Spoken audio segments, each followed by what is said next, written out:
no fury like a woman scorned. What the hell happened to your face? A woman's thirst for revenge can be much more powerful than a man's. Untamed rage leads to violent retribution. It was just a frenzy of killing. A cold-hearted mother takes terrible vengeance. Jessica sits and watches this murder. A murder she planned. And a jealous wife lashes out. She lost it. She was a wild animal. These deadly women felt they'd been wronged. Bent on revenge, they would take an eye for an eye.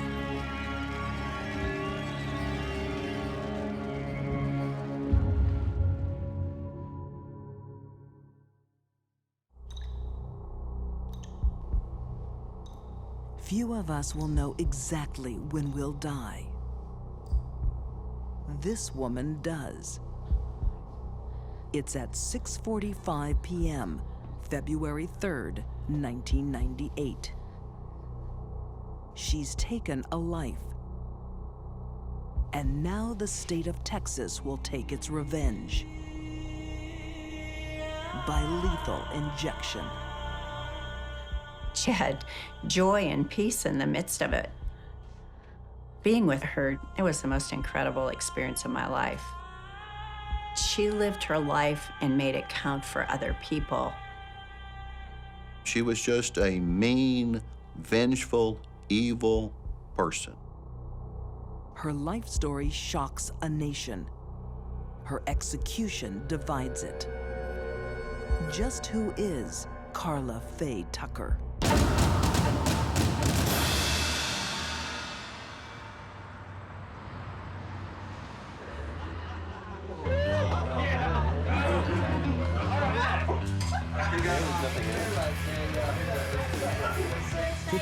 Years earlier, in Houston, Texas, she's a party girl. Booze, drugs, sex. Just 23. Carla is out of control. There aren't many reports of people saying that they were shocked at the behavior she later was accused of. Carla had lots of problems, and everybody knew them. She's been abusing drugs since elementary school. Bouncing between frenetic highs and crashing lows. She develops a frightening temper. She was a very violent person who would fight with you in a minute, a man or a woman. She had many barroom fights. She was a tough little gal. Homicide detective J.C. Mosier remembers a violent young woman with no future. Carla never had a chance to go anywhere but prison. She was destined for prison. I've got something to show you to make you feel real nice. Black chocolate? She is set on that path by the one person who should have protected her. Mom. Her mother was a drug addict, prostitute, who also had a normal, square day job, working as a secretary. You gotta lick it. Lick it? Lick it real good. For young Carla, there are no boundaries, no rules. That, my dear girl, is your first joint. Her teachers had given up on her. Her mom was living her own life, a party life, encouraging Carla to go with her into that lifestyle. Author Linda Strom would become Carla's close friend. Carla herself started smoking marijuana when she was 8. So by the time she was 12, she was shooting heroin. To pay for her addiction, Carla starts working at 14. Again, she follows her mother's lead. Her mom was her idol, and so her mother began to school her in the art of prostitution. I'm not really sure anyone can say Carla had a childhood, even a bad one. There's no way a child who's exposed to drug use by their own mother when they're 8, 9 years old, when they're exposed to sexual behavior of adults by their own mother, that girl doesn't stand a chance in life. Not a chance at all. Carla's mind is a pressure cooker of drugs and abuse, just waiting to blow. What the hell happened to your face? When a friend, Sean, is beaten by her boyfriend, Carla takes it personally. Sean had been telling Carla about Jerry beating on her and treating her bad. Carla knows all about the alleged abuser, Jerry Dean. They were housemates, but that didn't work out. Carla and Jerry had had a bad relationship. Allegedly, he had cut up some pictures of Carla and her mom, which really upset Carla, to the point that she had actually hit him, broke his glasses, and cut his eye. Once again, Jerry Dean is in Carla's sights. Little surprise to former FBI agent Candace DeLong. Carla had a lot of trouble with men, and this man represented every man she'd ever hated. Carla wants revenge. It's time to mess this guy up. She enlists her boyfriend, Yeah. Danny Garrett. Carla wanted to go over and kick his ass, is what she wanted to do. The plan is to confront Jerry and steal his motorcycle. But the plan goes terribly wrong. The axe was right there beside the bed, and she grabbed the axe and it started.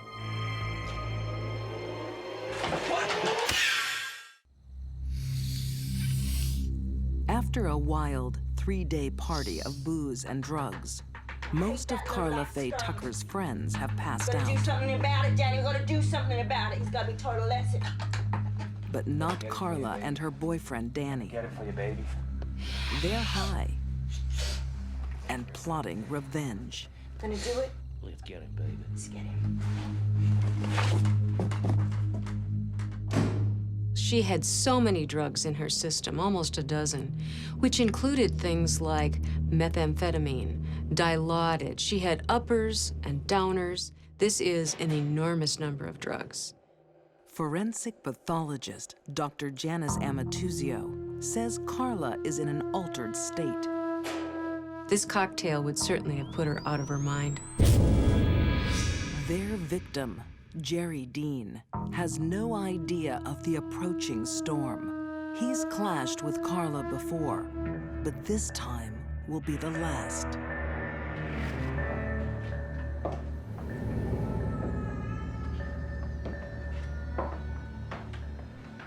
I think Jerry, as soon as he realized it was Carla, knew he was in a lot of trouble. What are you doing in here? Told you I was gonna mess you up. No, get out of here. Danny stuns Jerry with a hammer.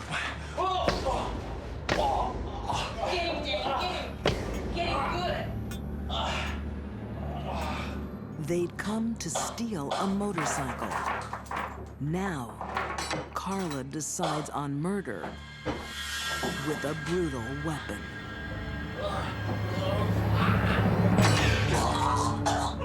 Carla started swinging the axe on Jerry. Do you like that, Jerry?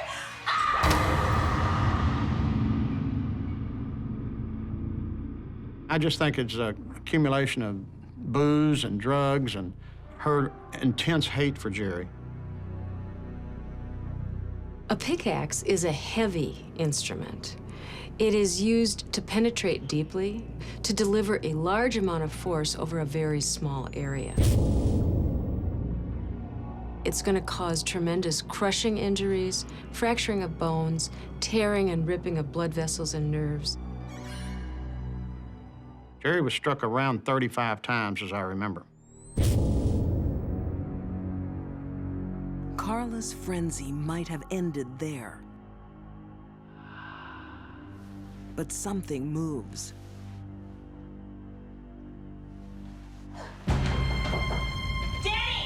She was hiding under the covers. They didn't know she was there. I'm sure she was just hoping they would finish and go away. Deborah Thornton is having a one-night stand on the wrong night.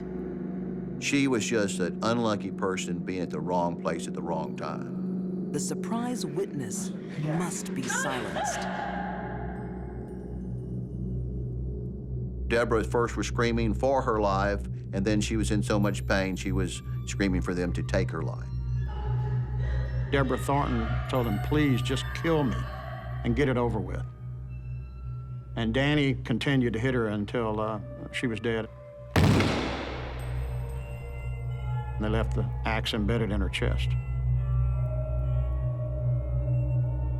A horrible, terrible scene of violence. It left a lot of us who had been homicide detectives for quite a while. We were amazed at the brutality of this kind of crime. But this shocking case proves easy to solve. Because Carla is proud of what she's done. She wanted to cement her reputation among her friends as a badass, as the toughest girl in Houston. Houston's tough biker crowd give her up to police.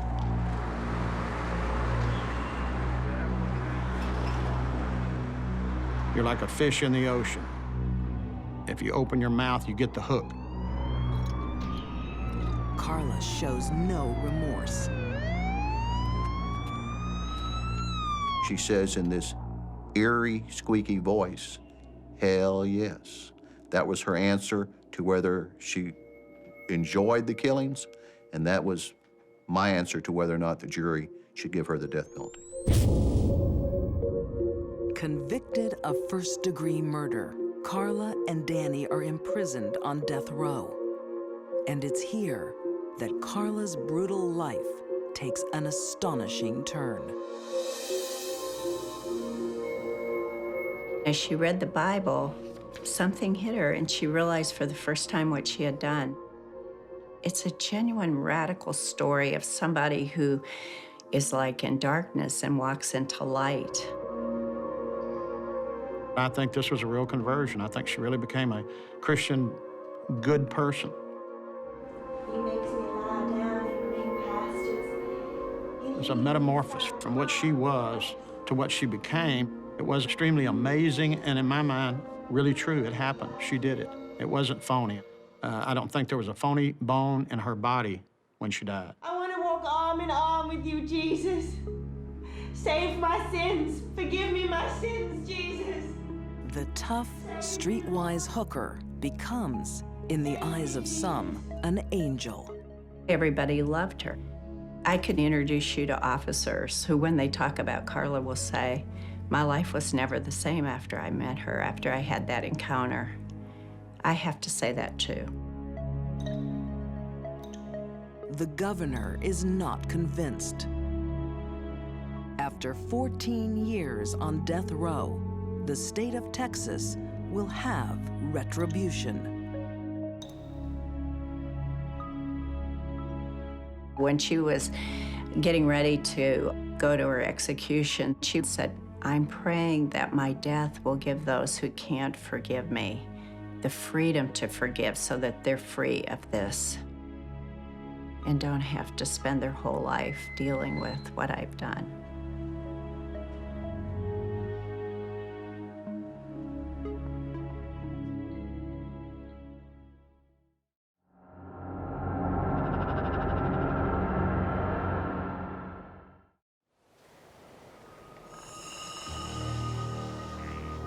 When a burnt-out car is found deep in the forests of Georgia, police smell something strange. I smell some burning meat. Smell some flesh burning. And there's probably some poachers, you know, they shot a couple of deer and they're in the trunk. Sheriff pops open the trunk, looks down and says, "Those aren't deer, those are human beings." Both of their bodies were riddled with bullets, many, many more than was necessary to kill them. They are victims of the deadly revenge of a ruthless woman. Jessica McCord. She's at the top of the list of the worst people I've ever prosecuted.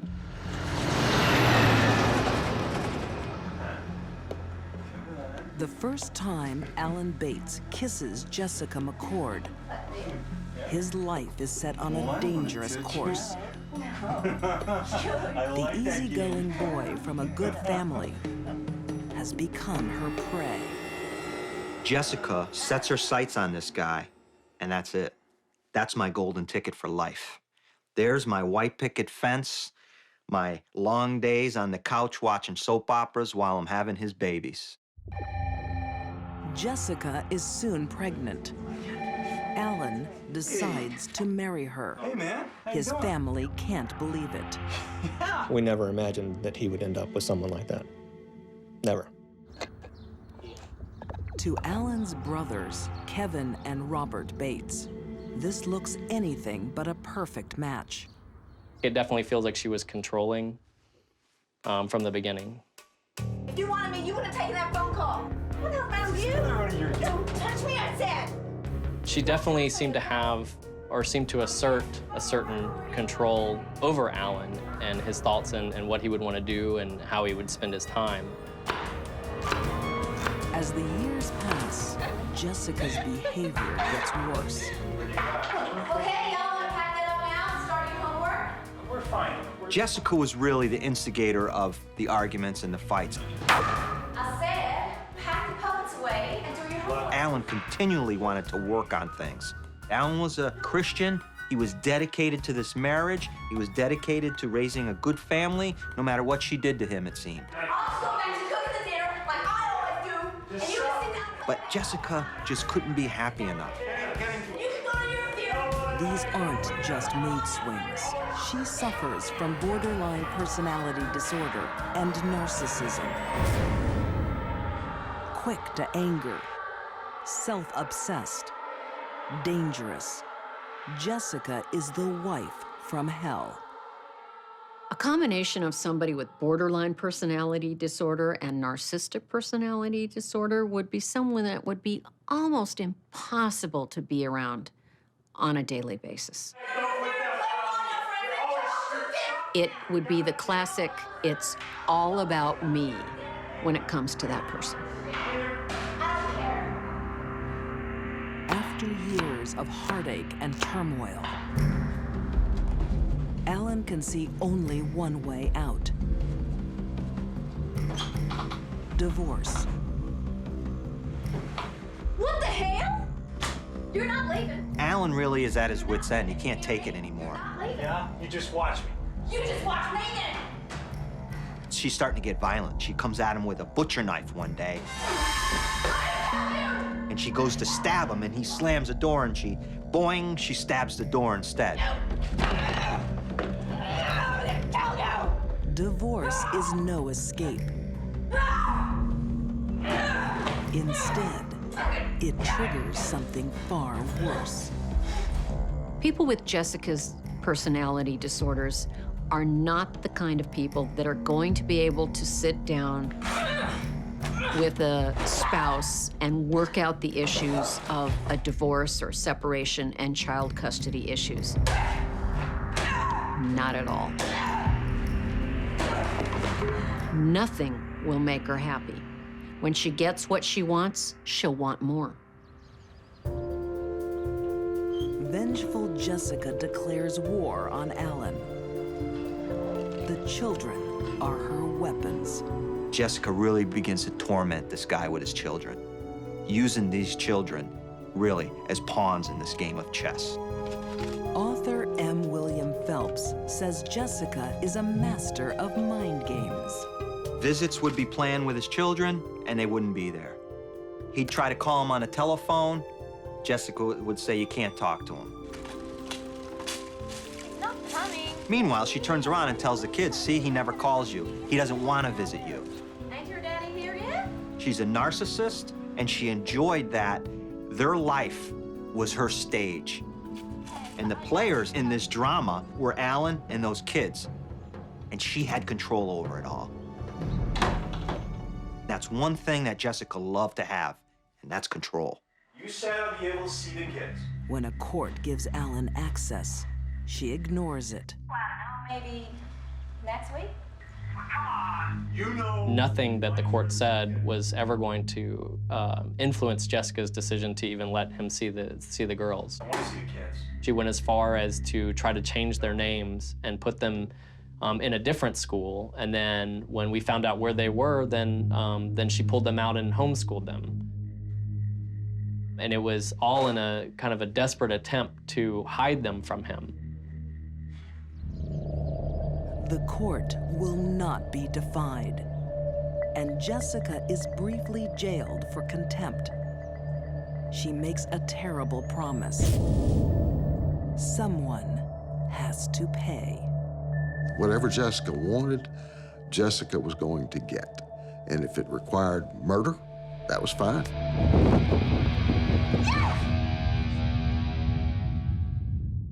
My turn to see him, and I'm going to see him. Alan Bates is a man in trouble. Don't call here again! When he divorces his wife, Jessica, he makes a vicious enemy. It's over a 6-year period of time where in and out of court, he's fighting her for custody, he's fighting her just to see the kids.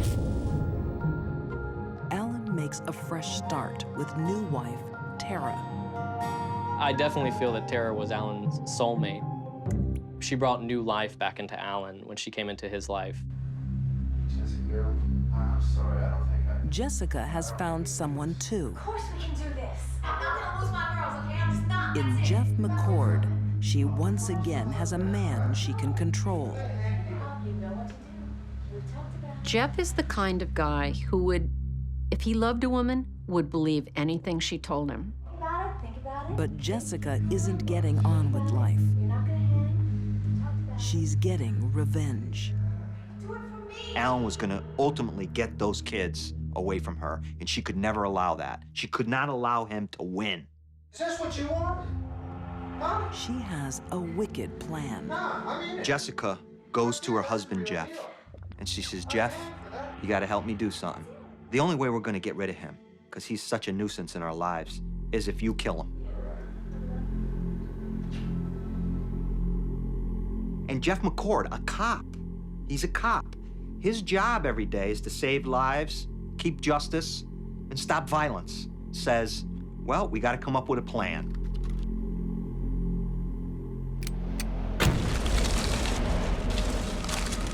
A few days later, Where's the kids? as planned, Alan and Tara arrive to pick up the children Hey! Hey, where are the kids? Oh, they're inside. The girls and want walk to straight into a death trap. Come on, come on.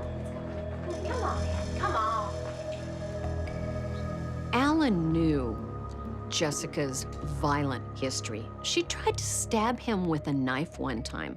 I'm surprised, really surprised, he went into her home. I don't think he would have entered that home had it not been the lure that his children were going to put on a show for him. Okay, y'all want to come downstairs here? Thought it'd be nice to have a little play at the Jessica invites them into the living room and says, sit down on the couch. The kids are upstairs. Let the girls know you're here. Kids weren't even at the house at the time. Another lie. Okay, they won't be long. You know, the girls have actually been quite sick.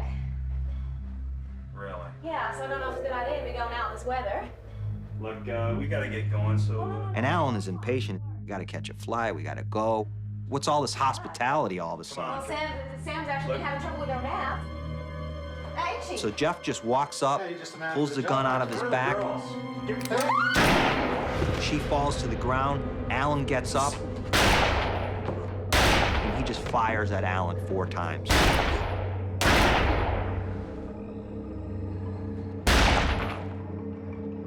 While Jessica sits and watches this murder unfold in front of her eyes, a murder she planned.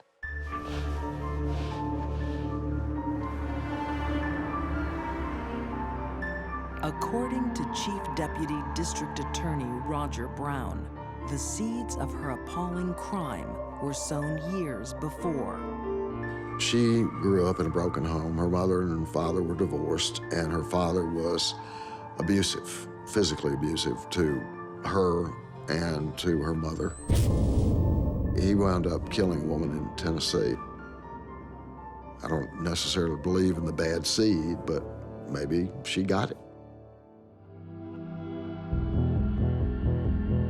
With 2 bodies in the trunk, the killers make a late-night dash across the state line into Georgia.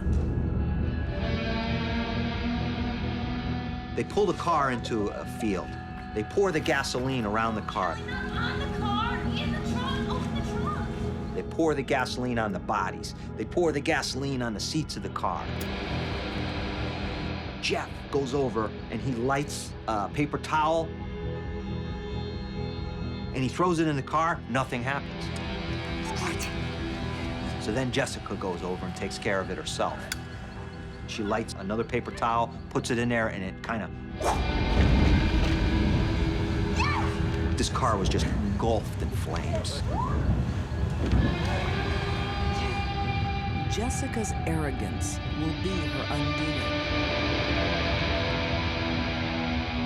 It is a misconception, as a rule, that you can burn a body by just pouring a little accelerant over it, such as gasoline or diesel fuel, and burning it. Because you see, when we use gasoline or diesel fuel, the temperature gets to 800 or 900 degrees. Temperatures of 1,500 degrees for a period of several hours are required to cremate a body, to reduce it to just ash.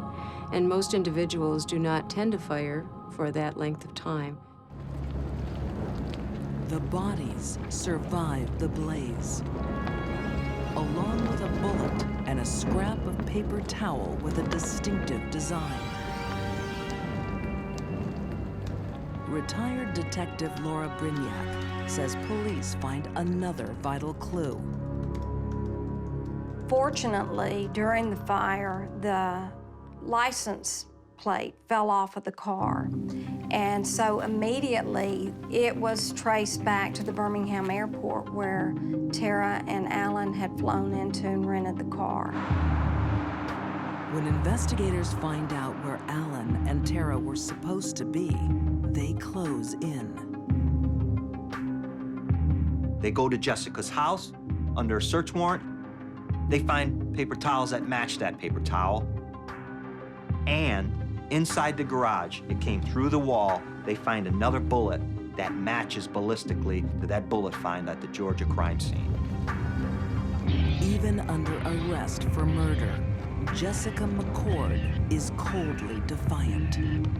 She was very cool and collected about it and gave off an impression that I will regain control and I'll win in the end.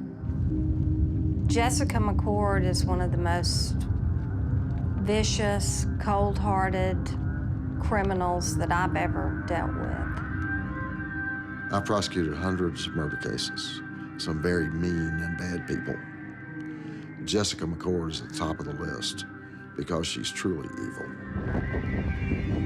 Jessica and Jeff are found guilty of murder and sentenced to life. For Jessica, there's no chance of parole. She will die in jail. This is a very sad story because from the moment Alan met Jessica as a teenage boy, it set his life on a path to destruction. She took something from our family that was very dear to us for really no good reason. I think that what she did to her kids, to take their father away from them in such a manner, was the cruelest thing. They were truly the most innocent victims in the whole thing.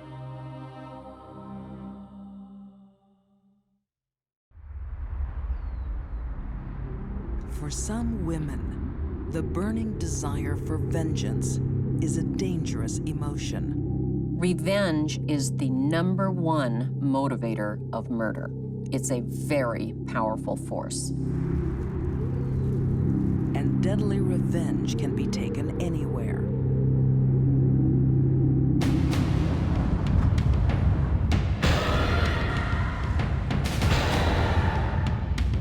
Even the lobby of a 4-star hotel.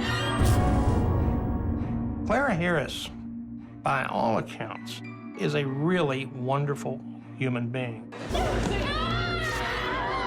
For this one brief moment in her life, she lost it. She was a wild animal.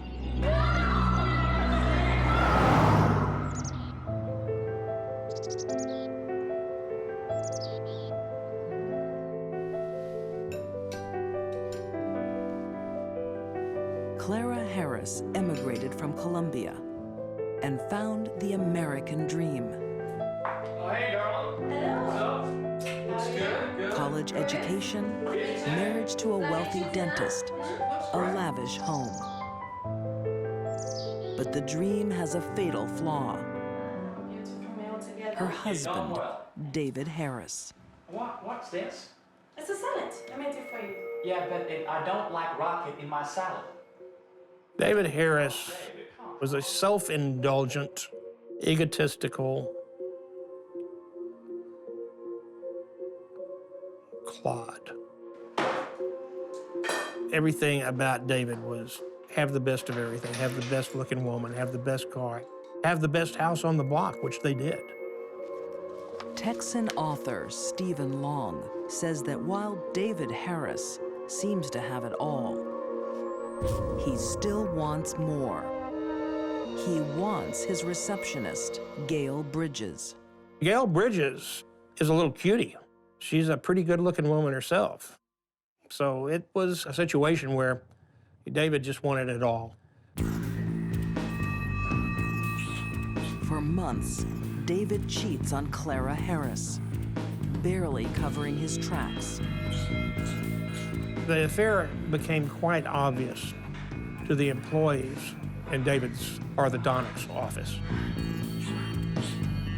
And one of them eventually went to Clara and told her.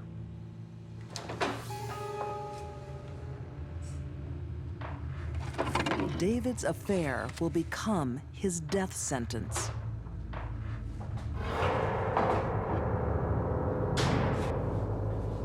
Hey, Noah. Where have you been? I've been out with the guys. Out with Gail, you mean? When Clara found out her husband was having an affair, her world ended. I am your wife! I am your wife! To lose her husband was to lose everything that was important to her. Do you love her? Do you love her? Her standing in the community, how others saw her, everything. And she could not deal with that. A shattered Clara won't leave her husband. She responds with obsession about her rival for David's love. She begged him to know about the other woman, demanded that he tell her about the other woman. According to private investigator Bobby Baca, that request sparks a searing comeback. And he said, okay, here's the differences. She has a boob job, you don't. She has little feet, you have big feet. She's got no fat. No fat. She's perfect. She fits better in bed with me than you do. She's smaller, she's more petite. You're fat, she's not. She basically made him tear her ego down. For David to tell Clara he was having an affair with another woman was like stabbing her in the heart. But to give her details and compare her to the other woman was like turning the knife. Clara couldn't take it. With jealous determination, Clara sheds the pounds. But the affair goes on. Clara was desperate to save her marriage. And she thought, because of things David said, that if she lost weight, If she was prettier, if they made love more often, that would be all it would take. But those are very shallow fixes for a very damaged marriage. Soon, the damage to her marriage will be complete when Clara takes matters into her own hands. He tells Clara he's going to break up with Gail, and he takes Gail to bed. He couldn't possibly have been thinking about what Clara would do.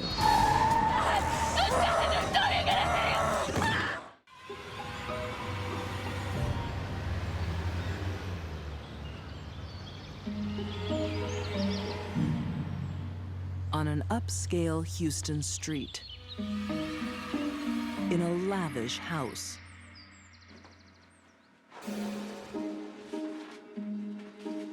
a marriage is on the rocks. Clara Harris is becoming desperate.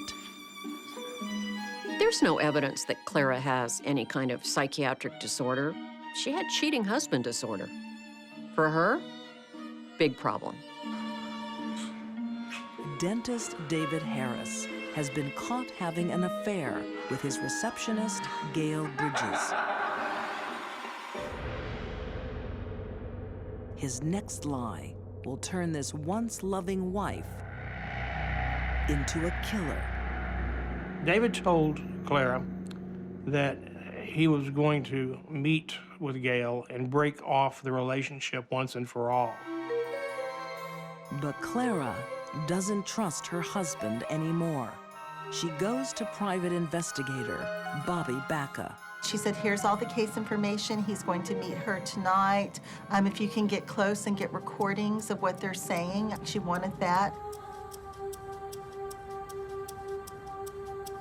Bobby puts one of her team on the case. She soon discovers that David Harris has no plans to break up with his lover, Gail. He went up into a hotel, checked into the hotel. He was with the other woman. Wait a minute, sexy boy. And at that point, we just wait for them to come out and video them coming out. And there's no reason why a married man would be alone in a hotel with another woman unless there is adultery. Oh, I can't believe it. And he lied to me and he's down here. Right, Mom. I'm so sick of it. Mom. When Clara learns the truth from the PI firm, I'm so furious. she snaps. Just leave it, just leave it. Enraged, she makes 16-year-old stepdaughter Lindsay phone her father David Harris. Daddy, you have to come home. Bradley's sick. with a lie to lure the lovers out. All right. Okay. Good. Thank you very much.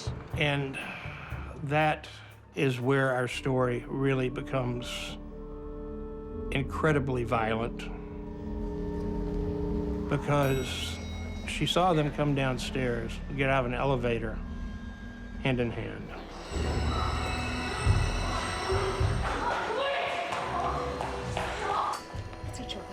And Clara Harris lost it. Clara attacked Gail and wrestled her to the ground in the lobby of this hotel. She snapped. Flying into a rage, not caring who she hurt or how badly.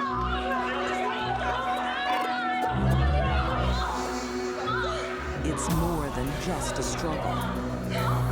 Clara's vengeful fury is shocking.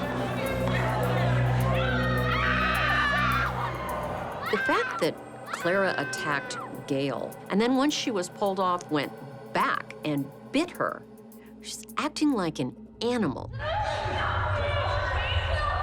Then, the final humiliation. David Harris told her, it's over, Clara. You've blown it, it's over. And he walked out with the other woman. But it isn't over. This fight is about to enter its final bloody round. I don't think there was much going on in Clara's mind at the time of the attack. Just needing to destroy the two people who had destroyed her. If she had a gun, she would have shot them right there. If she'd had a knife, she would have stabbed them. She had her hands, she had her teeth, and then she had her car.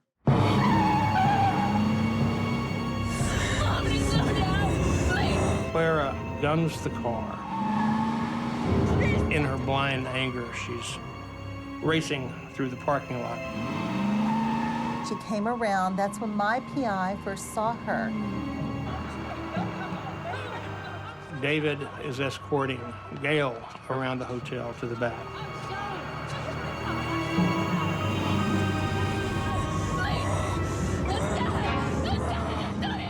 David pushed Gail. He did not get out of the way. Clara hit him. According to my investigator, when Clara's car struck David, his face hit the dash and his teeth were flying everywhere. There's more horror to come. As Clara turns the car.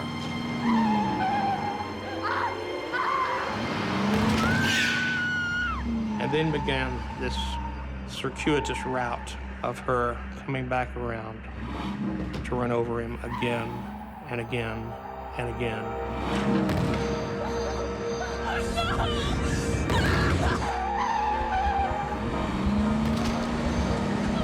Every time that car went over David Harris, it was like a meat grinder.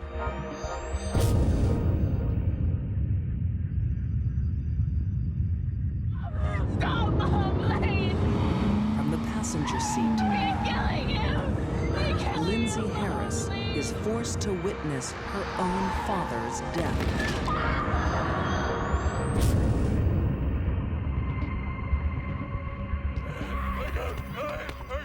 Clara stopped the car and got out and grabbed David, who was at that time barely breathing. And she picked him up and said, "David, look at what you made me do." Clara Harris is found guilty of first-degree murder and sentenced to 20 years in prison. I think Clara killed David because David killed their marriage.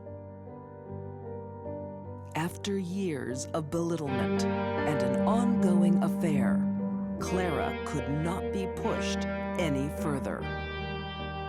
The only way to end that kind of pain was to kill the source of the pain.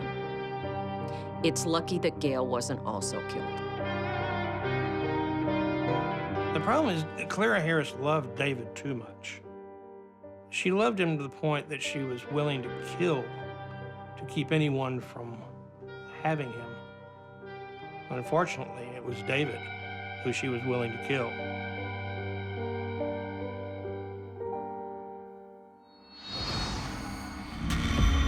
When these deadly women got angry, they hit back. Carla Faye Tucker couldn't control her explosive vengeance. Jessica McCord took ice-cold revenge on a loving father. And Clara Harris killed in a fit of jealous rage. Feeling betrayed and wronged, payback was brutal and bloody as they took an eye for an eye.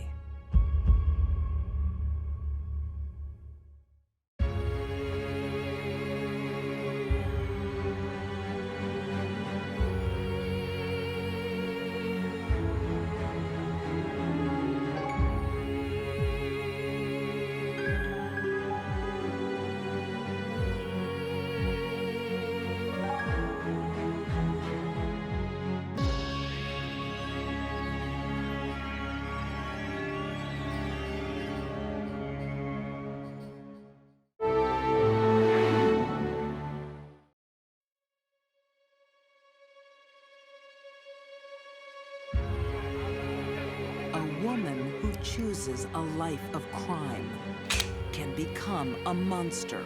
Her world was kill or be killed. And if you're gonna be a killer, be the best.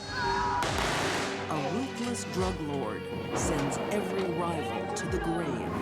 I'm aware of no one that has ever been responsible for as many homicides and as much violence and as much pain and suffering as Griselda Blanco. A good-time girl lets her bad side take over. She was a stick of dynamite with a slow-burning fuse, and it was eventually going to blow. And the queen of thieves kills to keep her crown. She was kind of like a 1940s version of Charlie Manson. These deadly women don't play by the rules. They are outlaws.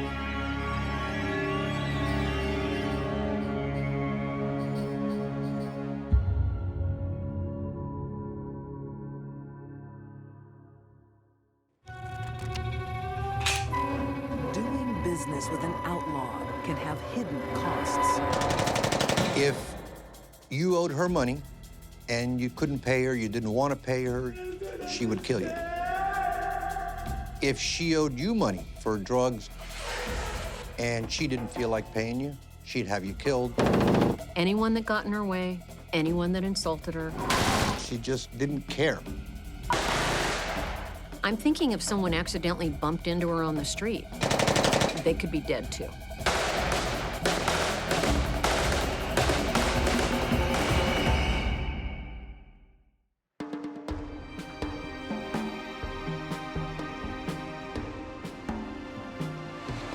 Miami, a vacationer's paradise.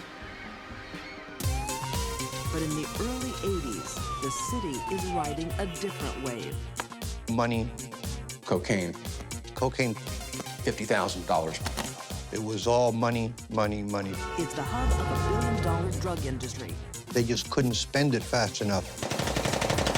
and America's murder capital. The bullets were everywhere. A crime-ridden city. The cops were just outgunned. Paradise lost. We had never experienced shootouts with machine guns in shopping malls and shootouts with machine guns in rush hour traffic, but we did experience that with the Colombian drug wars.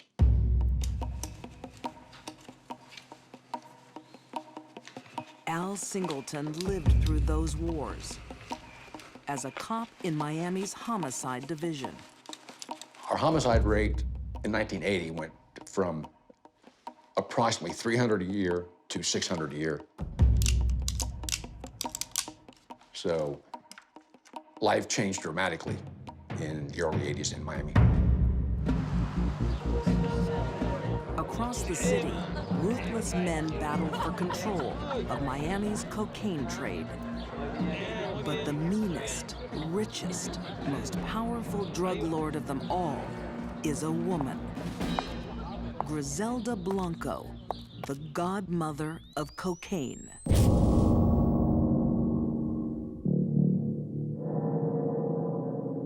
I think Griselda rose to the top of the ultra-violent world of drugs because she was the baddest of the bad, and she was a woman. Before, there had never been a woman with that much power and that much control in the drug business anywhere. The secret of Griselda's success is a total disregard for human life.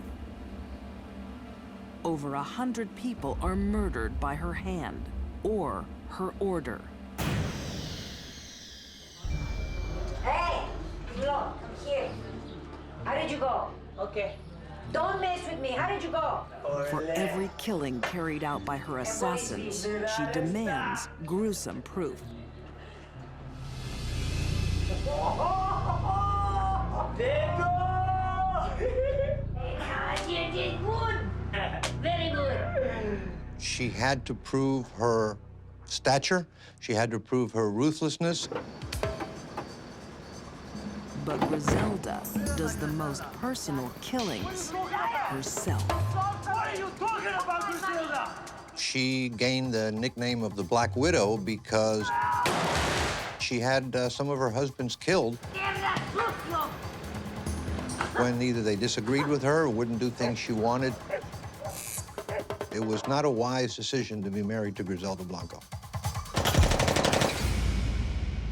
Griselda Blanco's violent rise to the top of the drug world begins at the very bottom. She started in Colombia. She came from a very poor family, had a very rough childhood, was prostituted over there. ¿Entendiste, señorita? ¿Le haces caso? Raised in a slum.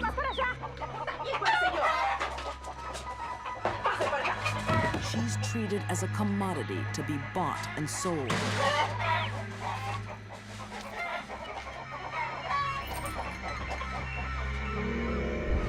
No, no quiero.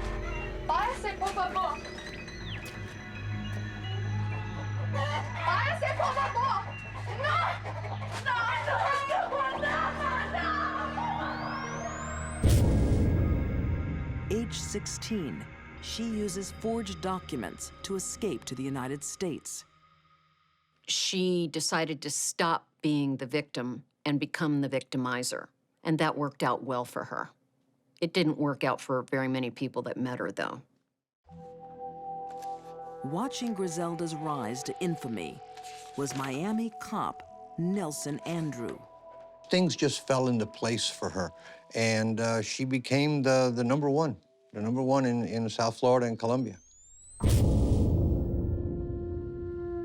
Griselda orders murders as readily as other businesses order stationery. But one killing will shock even hardened cops.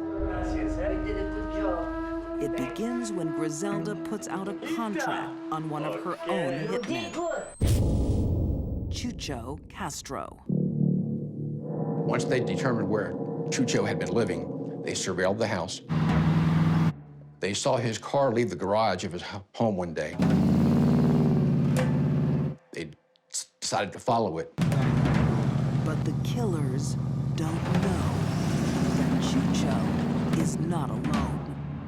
They did not see the fact that in the front seat of the car next to the driver was his son.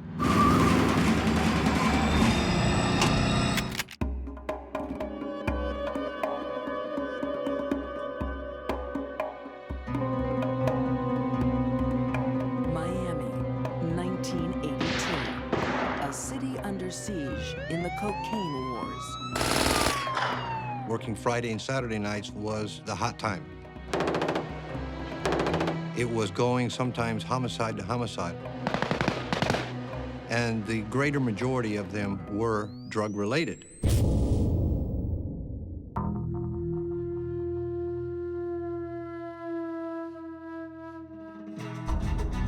Of all the murders, one leaves a terrible mark.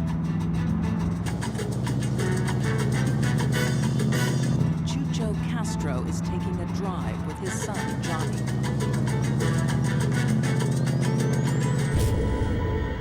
He's unaware he's the target of a contract hit, ordered by the godmother of cocaine, his boss, Griselda Blanco.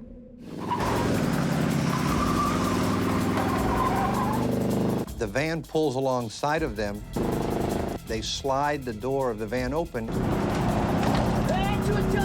and they start machine gunning the car.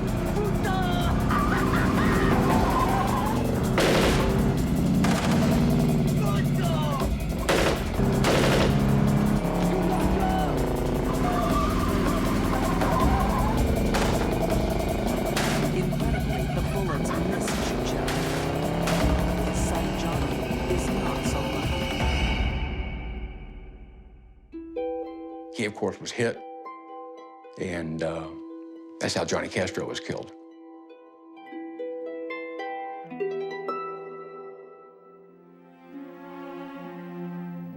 Once he escaped, realized his son had been killed, he drove back home. Really didn't know what to do. He couldn't call the police because he was wanted himself. Took the baby back home, put ice in a bathtub, put the baby in the bathtub to preserve him. Spent the night crying with this baby.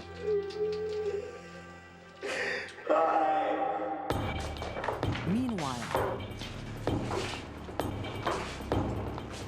the hitman hitman Rivi fears he could pay for the mistake with his own life. Do not bring me bad news. It was very close. No close, no close. What's the matter with you? Listen to me. You're stupid. Look at the little son. It was an accident. You got the boy? See. You got the little chiquito? See. This is fantastic. Even a cold assassin like Rivi is shocked by Griselda's reaction. Griselda had no feelings whatsoever for the fact that the life of an innocent 2-year-old child was taken because of her order. You shot the little boy.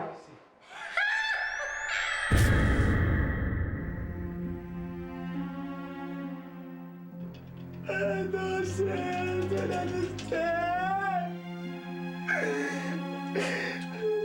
It's just a heartbreaking story.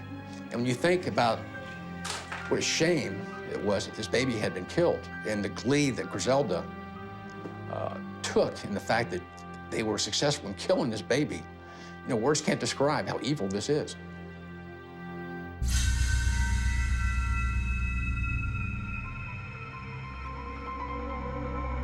Criminal profiler Candace DeLong believes the seed for this evil was planted in Griselda's childhood. Griselda grew up in poverty, her mother turning her out as a prostitute, her mother's boyfriends raping her. I don't think there was anything bad that didn't happen to this woman.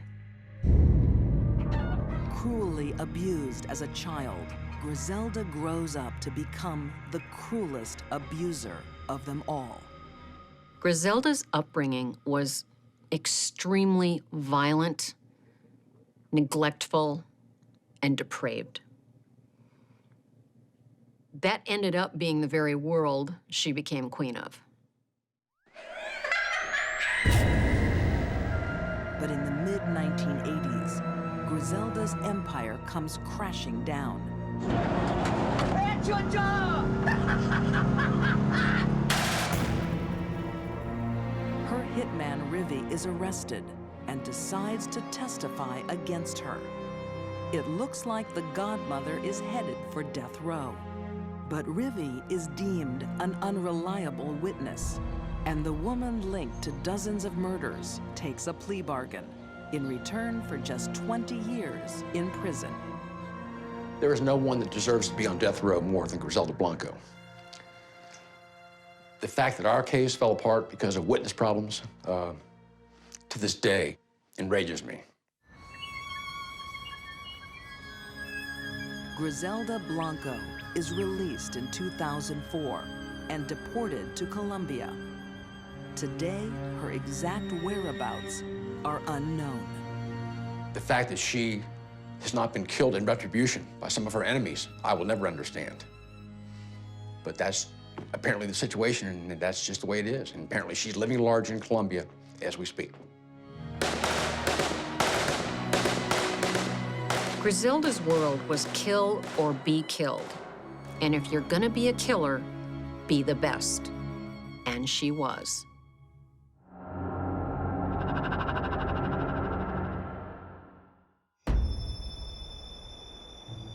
Darkness, an outlaw's favorite accomplice.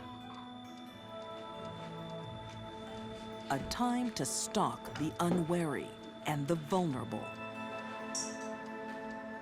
She was sitting in her suburban San Fernando Valley home. She was reading a mystery book. She felt safe there.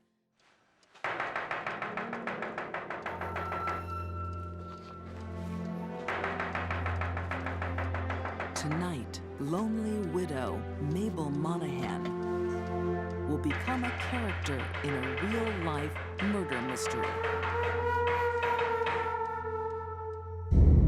And into her house comes this just whirlwind and this violence.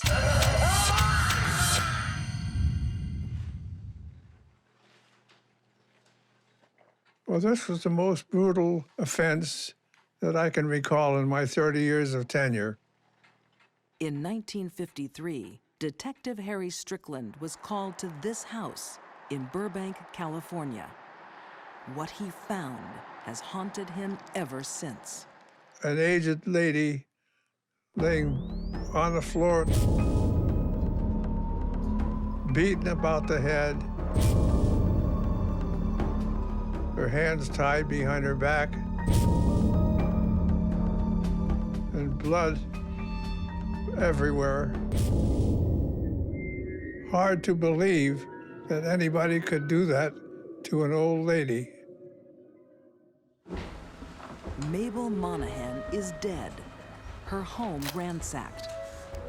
But there are no clues to suggest why or by whom. The search of the home didn't reveal any prints of sufficient value. To find Mabel's killers, cops will need to leave the quiet streets of Burbank behind and enter LA's criminal underbelly. A world that good-time girl Barbara Graham calls home. Barbara Graham was a very attractive woman. She was very pretty on the outside. Hello, boy. But she was utterly amoral. And she used to go out to where the sailors were, by one of the Navy yards. Like many girls in the dockside bars, Barbara turns tricks for cash. The sailors called them seagulls because they flocked around the camp just like seagulls do, at the beach. A prostitute with a heroin habit, Barbara lives on society's fringe.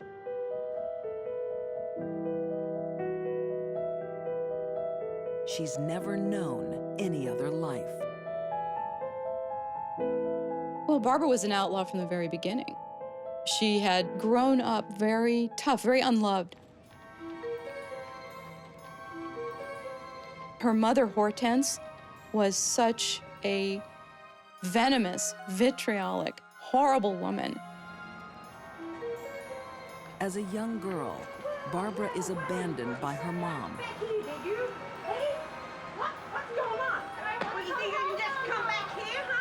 When she tries to return, she is repeatedly rejected. Hortense told Barbara when she was a little girl, you're going to be bad. You're just born to be bad. Don't you talk to me like that! I'm your daughter! I want to see your kid!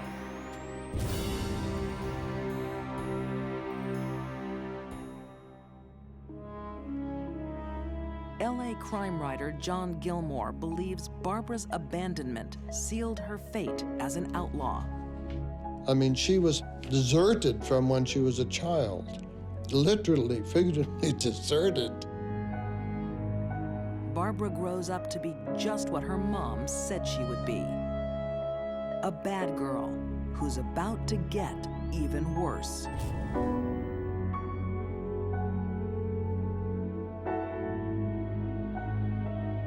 Barbara's background as a young girl had a lot to do with the woman that she became.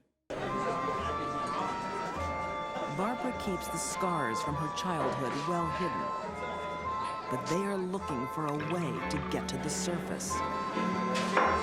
Then she meets Jack Santos and Emmett Perkins. And these were just, these were just really the LA lowest scum that you could possibly think of. Career criminal Perkins' latest scheme is a robbery based on a rumor. The rumor had been around for years, actually. There'd been a number of groups saying, so what's new? And, oh yeah, that old lady in Burbank, she's got a safe full of maybe 200 grand or something like that. But to reach the cash, they have to get inside the house. That's where Barbara comes in. And they knew that this old lady, or they had heard, she would not open a door at night to any strangers, especially men. She might open the door to a woman, so they're backing and counting on that. To these small-time crooks, Barbara seems the perfect partner in crime. she's unstable. Behind her seductive eyes is an emotion that's been bottled up for a lifetime, a hatred she is powerless to control. She was like a stick of dynamite with a slow-burning fuse, and it was eventually going to blow.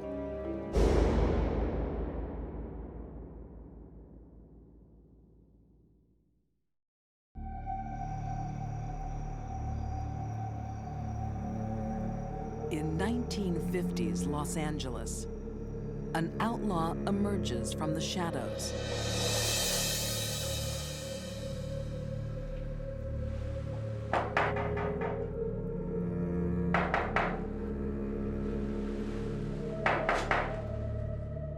Lonely widow Mabel Monahan has an unexpected visitor. She wasn't a kind of person who was inclined to open the door for a stranger. Hello? Hello, can I use your phone, please? But Barbara Graham was a very attractive woman. And she sure cleaned up really well. And that's how she presented herself to Mrs. Monahan. But Barbara's sweet face masks a sinister intent. Can I use your phone, please? My car is broken down outside. I just need to make a phone call really quickly. Lurking out of sight are three thieves, Barbara's partners in crime.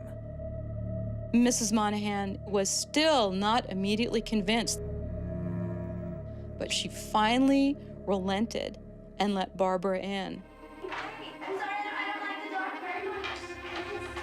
Okay, cute. And that was it. Oh, here.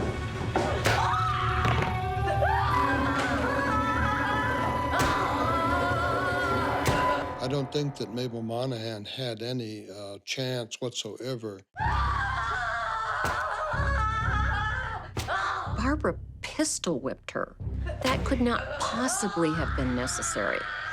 That was venting rage and fury on that poor woman.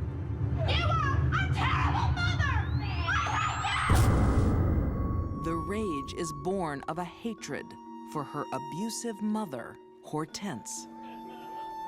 For years, Barbara hides her anger behind a carefree facade until she finally lets it explode on Mabel Monahan. I personally feel that Barbara was attacking every female of authority that she's ever dealt with her entire life. Social historian Joan Renner believes murder was not part of the plan that night. I don't think that's what was intended. They thought there was a safe there, they wanted the money. The idea was to get in, get the safe, and get out. But Barbara's gone rogue. Her gang fight midway through murder. What happened?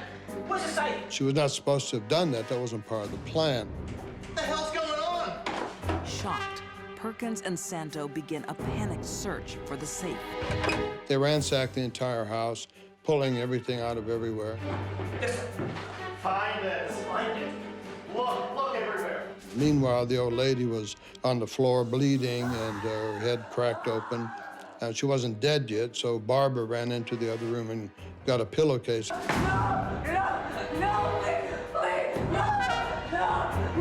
She stuffed the pillowcase over the lady's head, and then they ripped up a sheet, and Santo had part of the sheet around the woman's neck and was strangling her.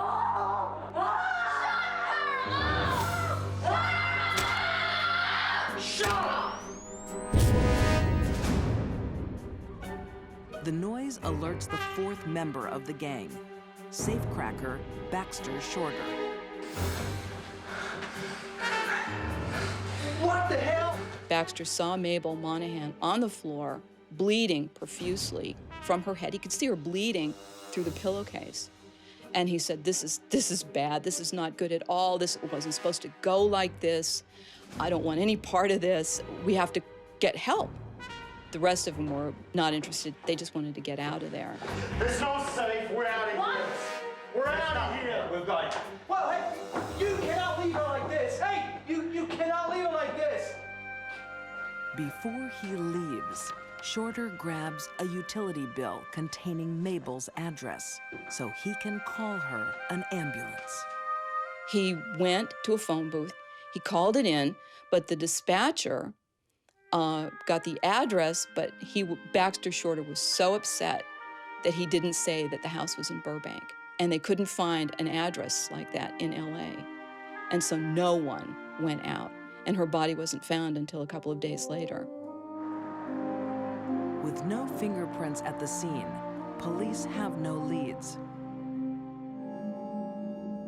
Then an informant comes through with a name. Baxter Shorter.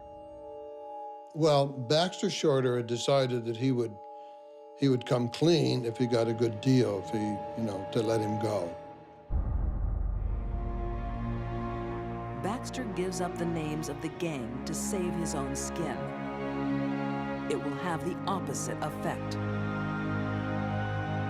Baxter Shorter is last seen being forced into a car, driven by Barbara Graham.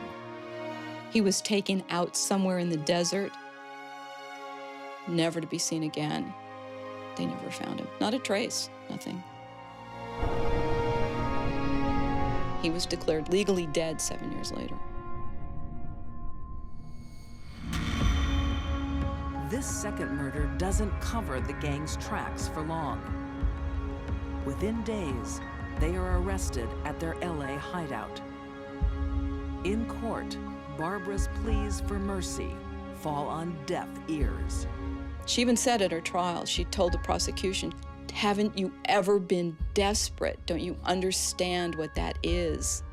And nobody there could relate to that because nobody had had her life. So they're all found guilty of murder in the first degree, all sentenced to death. That was the conclusion to the trial. There's only one man alive who can truly judge if that sentence was justified. Former detective Harry Strickland. Having seen the brutal murder committed by Barbara Graham, her sentence to death for doing this horrific crime was well-deserved. She lived as an outlaw, and now Barbara Graham would die as one. Her last words: "Good people are always so sure they're right."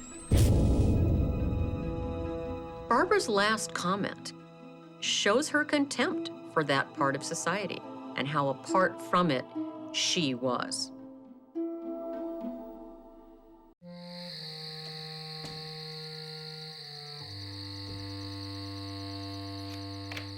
It's just before midnight when store owner Leland Cash begins his journey home.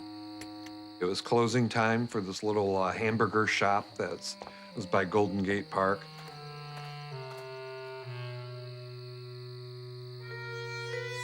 But the streets of San Francisco can be dangerous.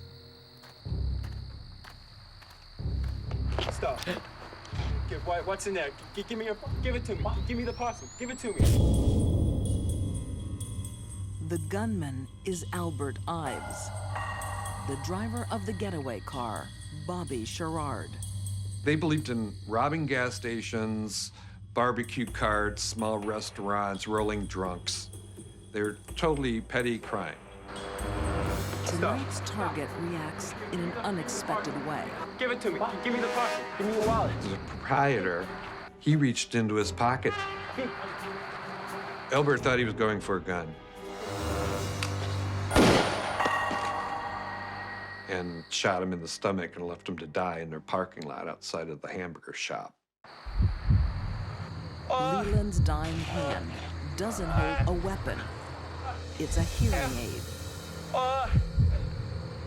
He had reached into his pocket because he was deaf, and he was turning up the volume on his hearing aid. They just panicked and ran. Come on, Bobby, let's go. Let's go right now.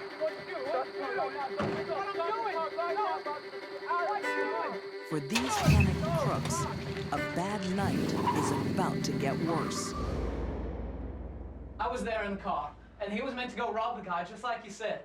And he They goes, tell and their then boss. I heard this bang, and I saw a flash. We killed the guy. Her name is Juanita Spinelli, and they've broken her golden rule. She was a stone-cold psychopath who had no use for anybody other than what she could get out of them. She was cold-hearted. She was the Duchess.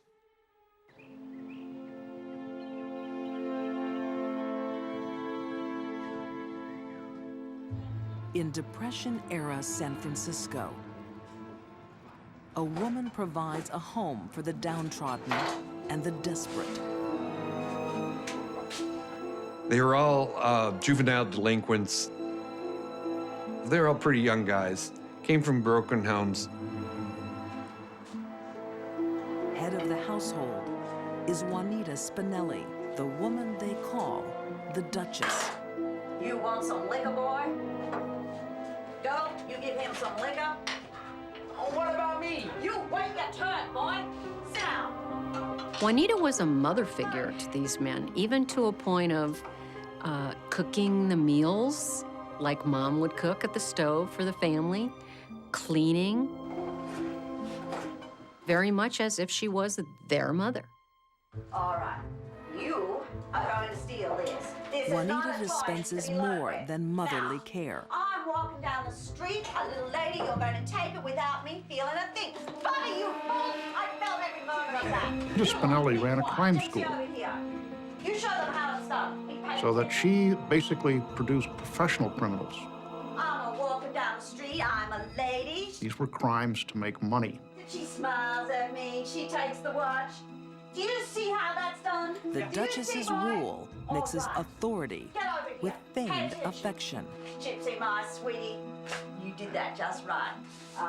Gypsy. Juanita was probably pretty charming. Most sociopaths are. They're good with words, they're good manipulators of people, they play up to people, they make them feel important, and that's how they develop bonds, and people follow them.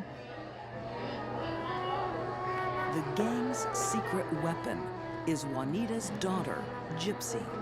Her seductive wiles are a potent honey trap. She would come up to a drunk man, put the moves on him. What's her name? The gang would jump him and they'd take his pants. And that was the thing that they did a lot back then because it was embarrassing. The cop would just laugh at him, you know, just go on home in your boxer shorts. You whore!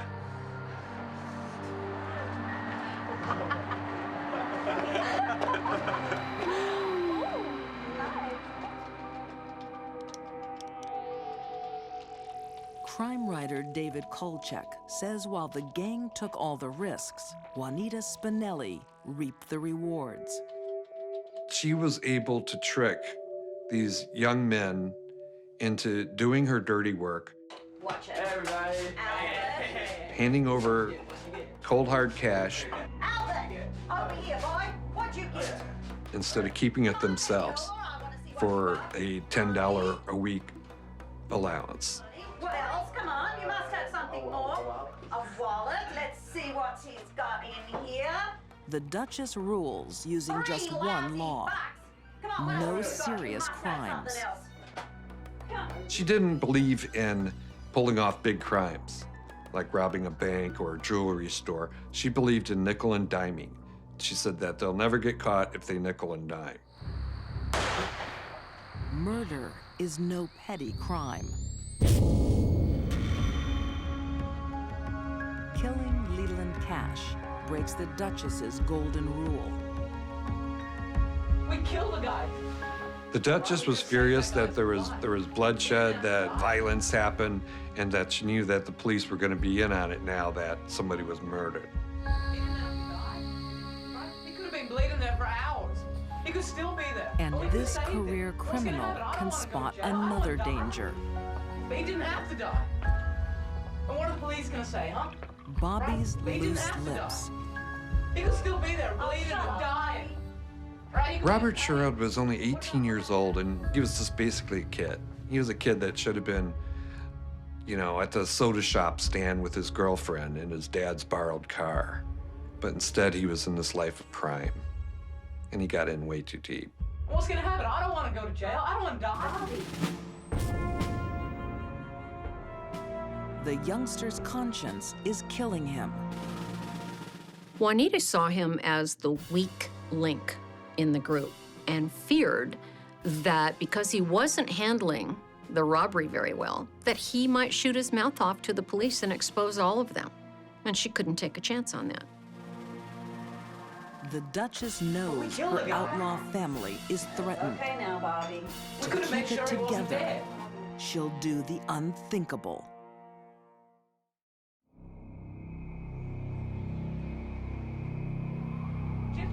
In 1940s California, crime school boss Juanita Spinelli is losing patience with one of her students. Bobby Sherrard is running off at the mouth about a murder, making him a liability.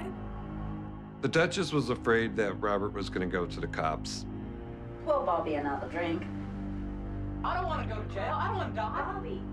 She was also afraid that if he got caught by the cops for some other crime, that he would spill his guts about that crime. It's okay now, Bobby. We could have made sure he wasn't dead.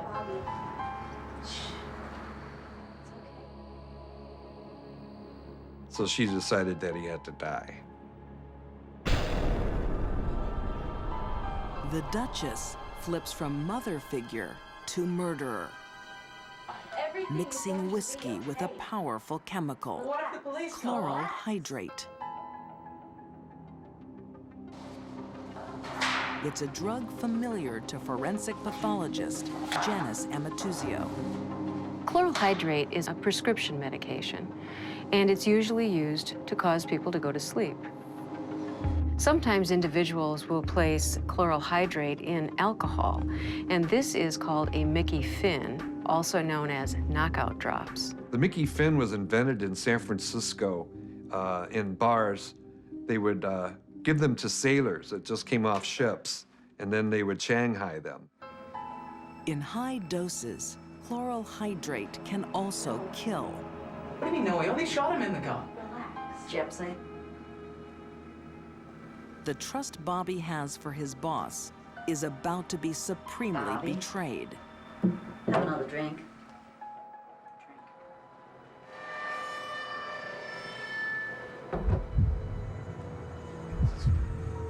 The Mickey Finn takes rapid effect. Why are you all looking at me like that? The alcohol potentiates or accelerates the effect of chloral hydrate.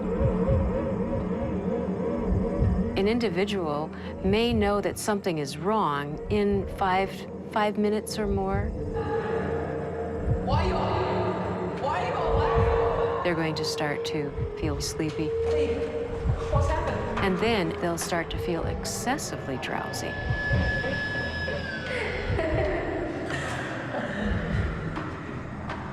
What have you done to me? They will usually rapidly lose consciousness, and sometimes will just simply collapse.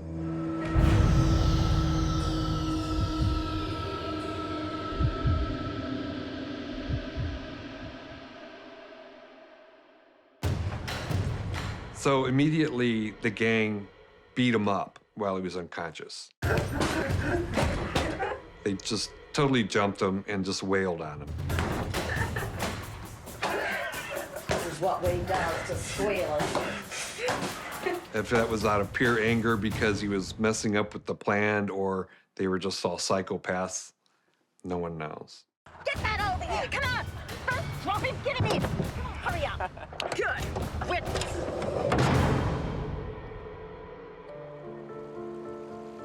Juanita wants to make Robert's death appear accidental.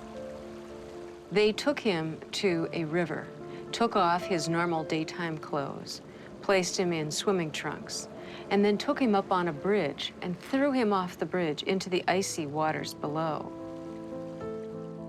When his body was discovered, they had hoped that the discoverers would think that he had died swimming. But Bobby's corpse will tell a different story. He was dead before he hit the water. He got caught up on some pilings, and he was found the very next day. They did an autopsy on him, and they saw that he had no water in his lungs, so they knew that he didn't drown, and he was possibly a murder victim. Wanted for 2 murders, the killers go on the run, but Juanita has broken her own golden rule, and with it, breaks the outlaw bond her gang once shared. If I were a member of the gang, I'd be wondering who's next. Albert Ives has a hunch it's him. Albert wasn't as dumb as everyone thought. He knew that his time was going to be up, and he knew just how violent they could be. So they stopped for gasoline and, have a little pit stop there, and he was walking back to the car, and he heard them talking about a 700-foot cliff. So he turned around, ran through this restaurant, ran right through the kitchen, and out into the woods. An hour later, near Truckee, Nevada, Juanita Spinelli and the remains of her gang reach a police roadblock. It's a mountain road, so there's no way they can get off. Now, everyone just keep quiet. Let me do the talking. So they pulled them over, and the Duchess tried to bat her eyes and act like she was just a grandmother. Juanita's charms won't work this time. The Duchess has been betrayed by one of her own. Albert told them everything. They searched the car, found guns, they found stolen merchandise in the trunk, and they handcuffed her right there. Once this queen of crime inspired devotion from her subjects. Now they join forces to bring her down.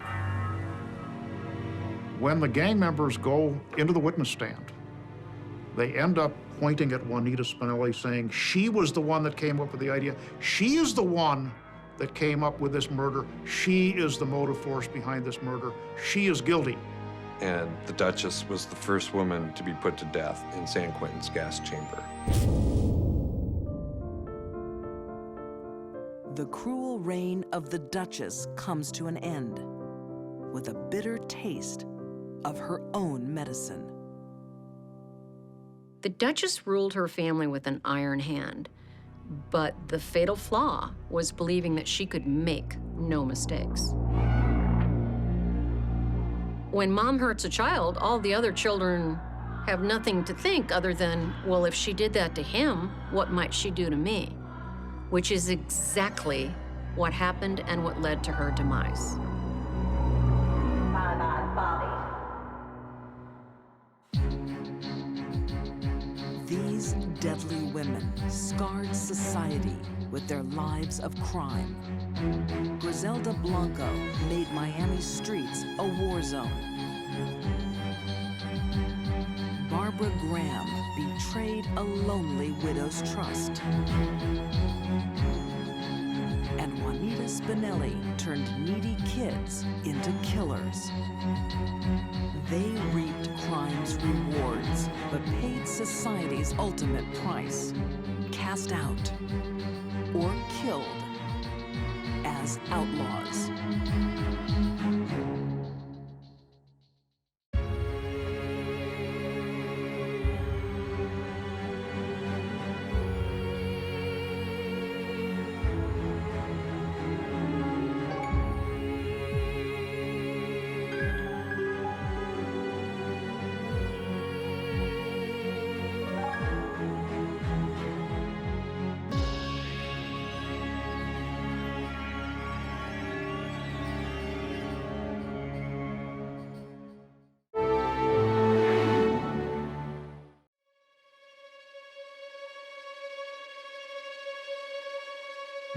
If money makes the world go round, it can also make it stop. They use sex and seduction to get the wedding ring of the person that has the money. A serial wife is a serial killer. The man didn't have to be tortured the way he was tortured. An exotic dancer becomes a butcher. How could she do that to the father of her son? And a church-going lady is addicted to sex and death. He would have never, ever slept with a gun under his pillow. With money on their mind, murder is made easy for the fortune hunters.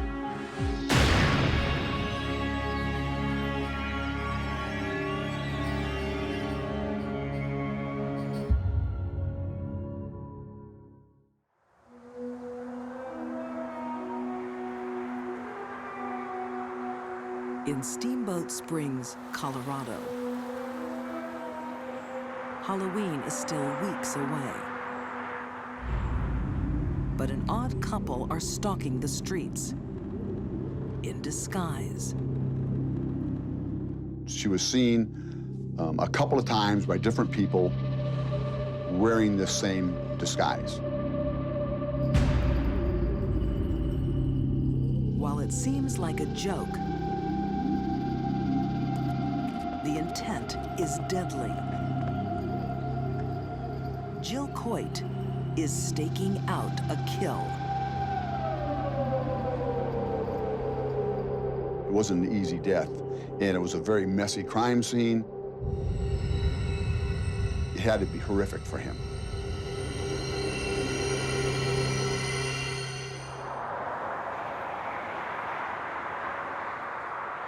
In the tight-knit ski town of Steamboat Springs,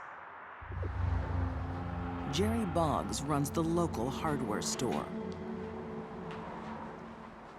Jerry Boggs was a well-established gentleman in the community. Family had been here for a long time, and he had a certain amount of wealth.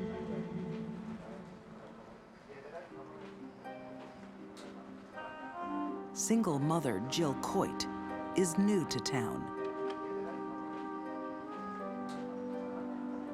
Jill was the kind of person that fit in very well. She was very outgoing, a very friendly persona.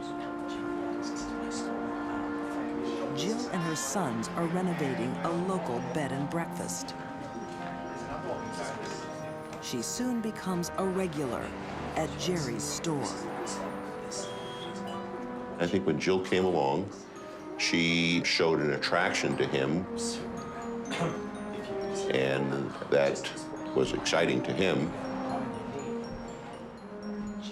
and he fell head over heels in love with this woman. Writer Stephen Singular has investigated Jill's past. When she was young, she was quite attractive. A beautiful, peachy type of complexion, dark hair. She thought she had a little bit of Native American blood in her, and so that was a bit exotic. The ex-model knows exactly how to grab a man's attention. She would come on very strong with men. She dressed flamboyantly, she dressed provocatively, she talked a lot, so she made quite a stir whenever she showed up in the room. Jerry Boggs is overwhelmed by Jill's southern charm. Within months, the 50-year-old bachelor marries for the first time. But it's a shotgun wedding. Jill has told Jerry she's pregnant. Honey, look at all the great things I got from the store. Honey, what are you doing? He can't believe his good luck. And he went out and bought all these books about, having children. He built this nursery. He was enormously looking forward to being a father. So this was a huge event for him. But Jill Coit's pregnancy is a lie. Her stomach didn't get any bigger, and They would go places, and he had friends, and the women would come up and say, gee, you sure aren't showing any signs of pregnancy. Stop it, Maya! There's nothing wrong with me. Hey, no. How many times you gotta go? I know. Jerry's brother Doug is getting worried. Jill is growing very interested Look at this. in the finances of the family business. Just a minute. That's my Harper story. Exactly. Doug was disturbed enough by this, I believe, to ask a private detective to start to look into her background. Look at this. These are divorce papers. Doug hands Jerry an explosive file on Jill's past.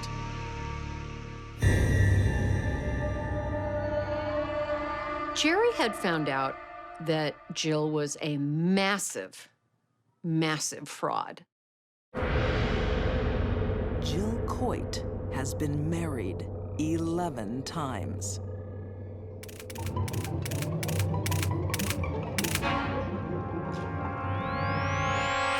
Here was a woman with about 10, 12, 14 aliases. Here was a woman with about the same number of marriages. Where did you get this stuff? It's all. Here was a woman who had probably been involved in a number of insurance scams and financial scams. This one thinks she's untouchable. She had really gotten away with a lot of criminal behavior. This woman is dangerous. Jill saw marriage as a means to an end, a way to get money from men. And this fortune-hunting bigamist is still married to husband number 7. Shocked to his core, Jerry annuls their marriage. Jill doesn't take it well. Jerry interfered with her financial plans, which I think is her motive for everything she does, is greed and money. And because Jerry was interfering with those plans, she had to eliminate him. Okay, what? It wasn't an easy death. It had to be horrific for him.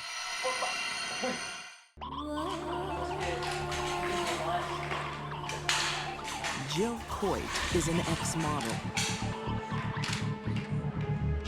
A woman of many faces and many dangers. If you're a man. Jill saw men as a target of opportunity. And I think she looked for men that had trouble with relationships or even having a relationship. She was so brazen in her use of her sexuality to attract the attention of men and to manipulate them. Jill Coit is a skilled fortune hunter. It would take a very strong man and a man experienced in life, experienced with women, to be able to spot what Jill was really all about.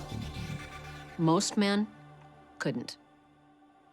Where did you get this stuff? But her latest husband, Jerry Boggs, has discovered Jill's lies. Just look at this. I'm telling you, this woman Distraught, he cuts her out of his life. Look through this.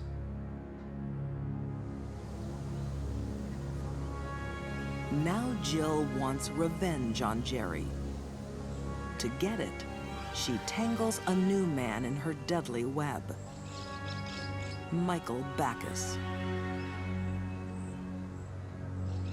She convinced him that Jerry Boggs was a bad person, and she convinced him that the only way to get rid of this bad person is to kill him. Jill returns to the house she once shared with Jerry Boggs. Okay, what? There was an altercation, stun gun was used. Jerry went down. I want you to die! Hey! Hey, Laura! He was struck violently. It split his face open from the top of his head down across his face. Jerry stopped Jill's plans to get his money. Now she will have the final word. I want you to die!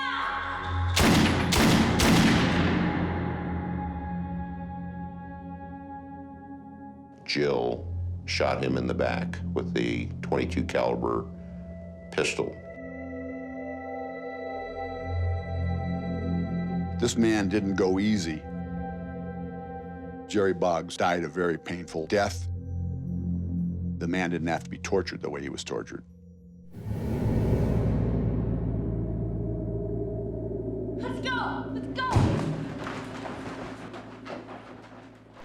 Murder's a very drastic measure, but Jill was a very grandiose person. Jill did what Jill wanted to do and thought she could pull anything off. As local detectives investigate this shocking murder, they discover more of Jill's secrets. She had been married to men almost all over the United States, and they kept dying. What are you doing here? Well, you want Back in Houston, William Coit was husband number 3. Well, come on in and make it quick. Seems a little ridiculous to me. I don't understand why you would even consider coming.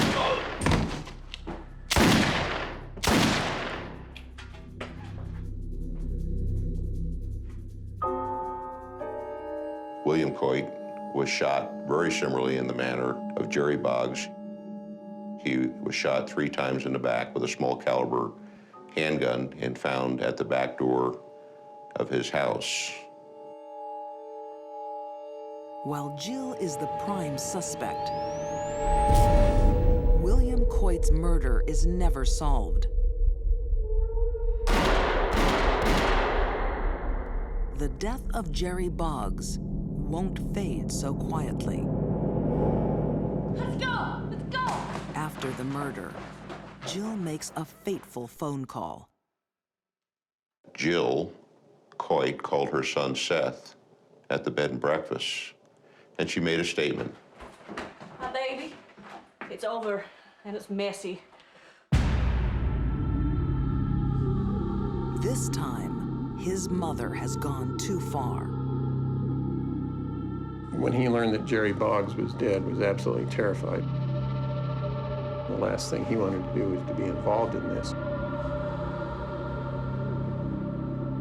Her son's testimony helps close the case against Jill Coit.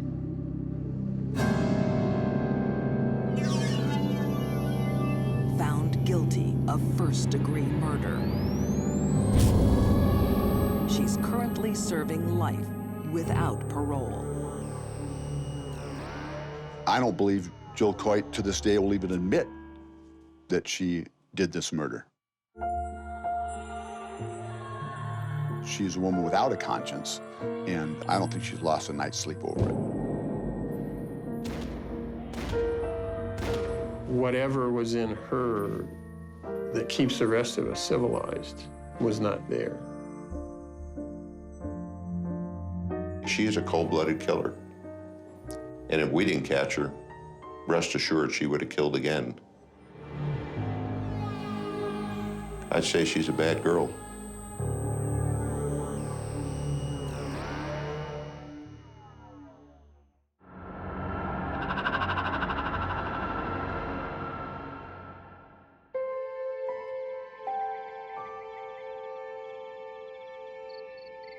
The vast Arizona desert holds many secrets.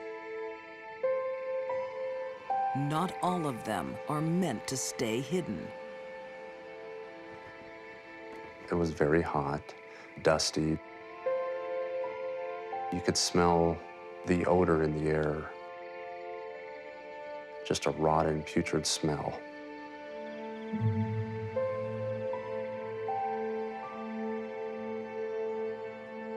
October 2004. Phoenix detective David Barnes is called to investigate the contents of a mysterious container. I remember looking down into the tub and just seeing just a torso and seeing the white flesh of a stomach area of a portion of a man. The dead man has a story that Detective Barnes will never get over.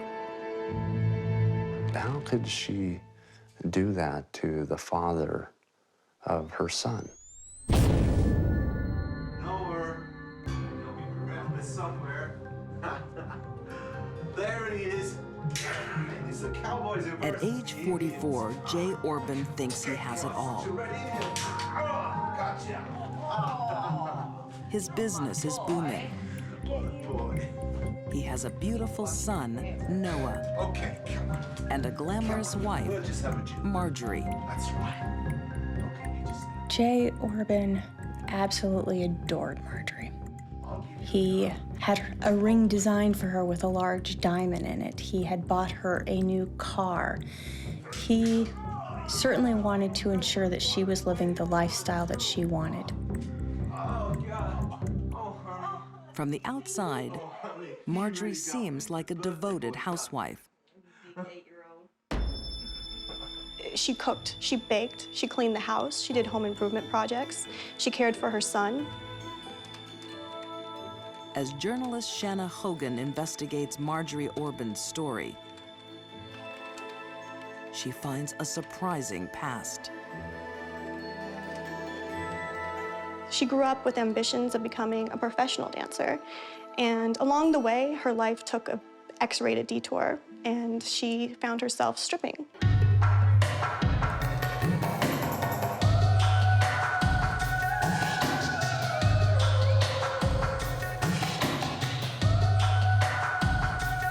Marjorie loves having an audience of male admirers.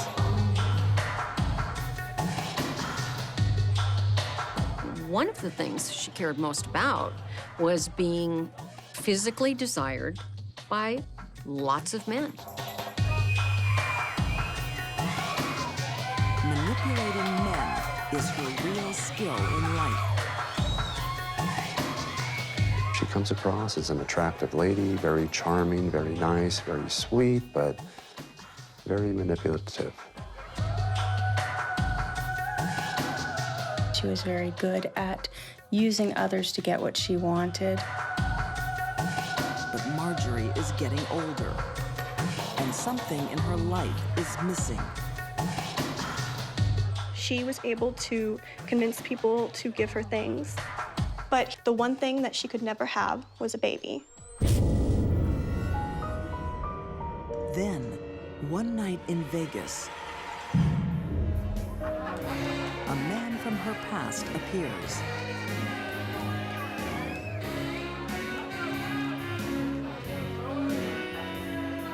Ex-boyfriend Jay Orban has been obsessed with Marjorie for 10 years.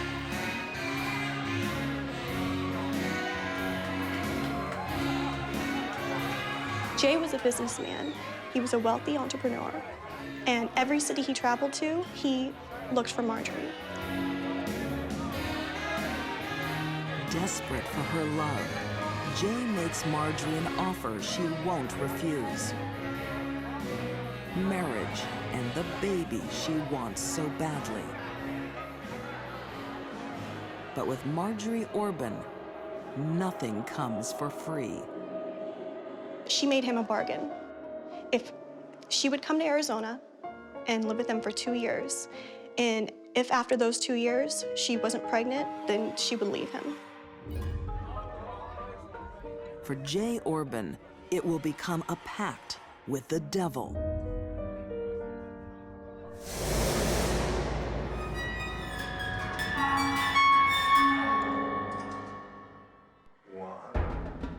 Years later, Marjorie has the child she wanted.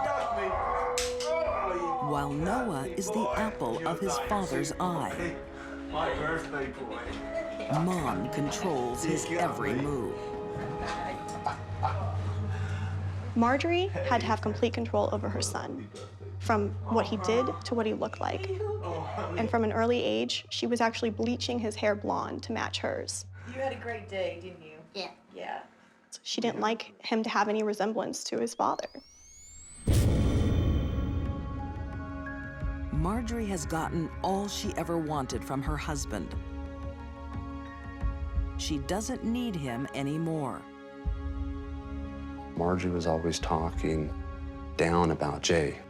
What a bad person he was, what a horrible lover he was, you know, how disgusting he was. But to discard him through divorce will leave her broke. I believe Marjorie was to get about $700 or $750 a month for child custody. That's it. We estimated that his entire estate was about $1.5 million.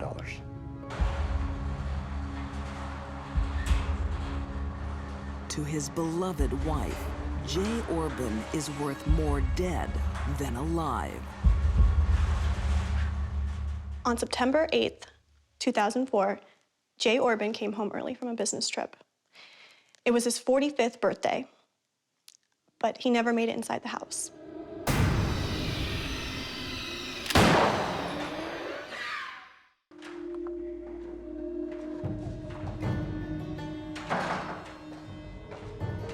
Marjorie Orban's husband, Jay, is missing. Instead of grieving, she's having the time of her life. She immediately started to drain the bank accounts. And she bought a $12,000 piano immediately. She had the house repainted. She bought new patio furniture, new water fixtures for the yard. She was maxing out the credit cards. And also, she was hoarding cash.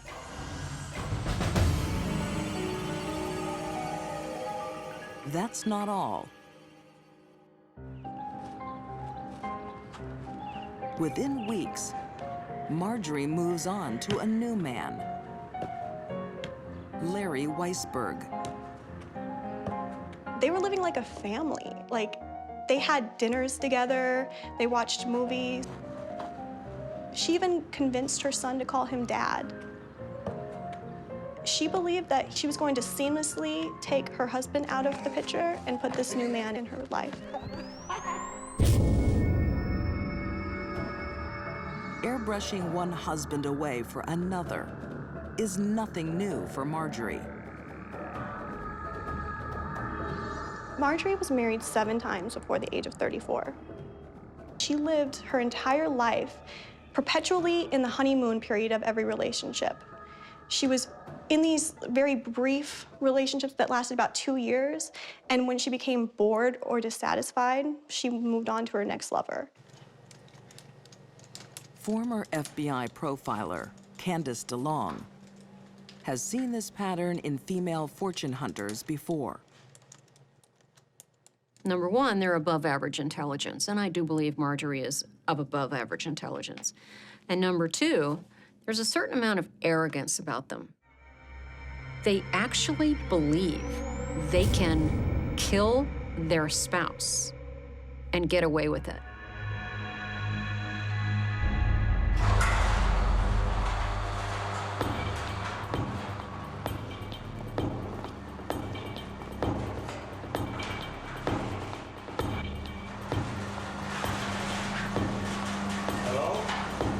The night Jay came home, I don't believe he suspected anything was wrong or anything was going to happen to him. Hello, honey? What's going on?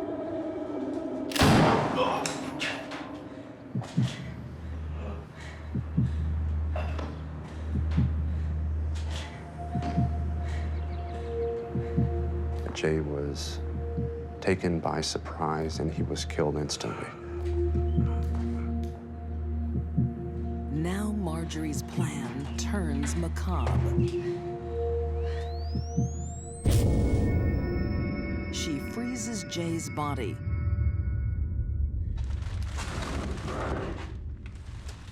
and reaches for her toolbox.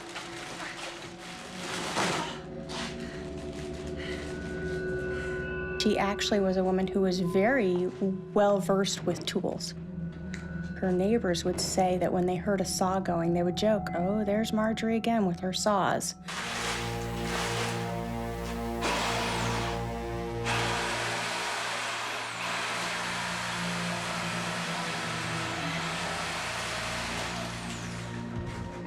When one is using a jigsaw to dismember a frozen body, there will be no smell, and there will be no or very little blood.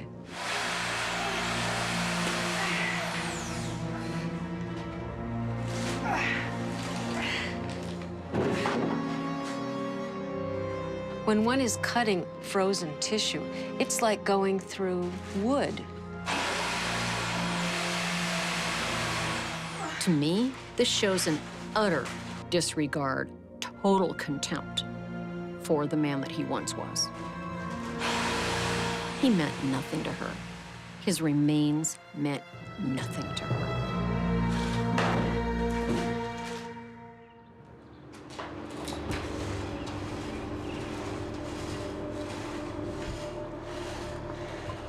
With Jay on ice and the evidence cleaned up, Marjorie has almost committed the perfect murder. But greed is her undoing.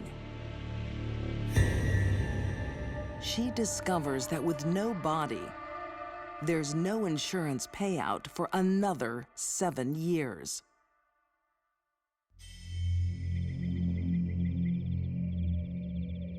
Marjorie Orban can't wait that long. She did what she needed to do. She took part of the remains and she dumped them out there where she knew people were walking through. It was obviously intentional. Marjorie needs police to find Jay's body.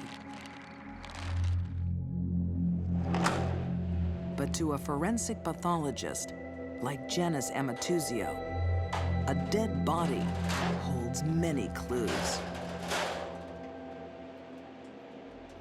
The art of identifying tool marks on bone is quite sophisticated. The particular striations or marks on the bone can be compared to a class or a type of pattern of saw blade. Blades found in Jay Orban's workshop match the marks on his bones. The next piece of evidence helps clinch the case. Marjorie is caught on security camera, buying the same storage containers that Jay's body is found in.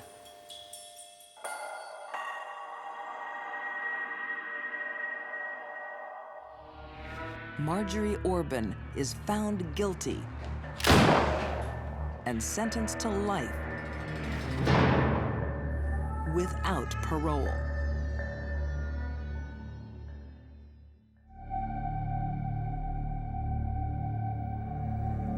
She will spend every day for the rest of her life behind bars. She will be there until her hair turns gray and time has erased all trace of beauty from her face. I think that's the only loss I think Marjorie is actually sad about.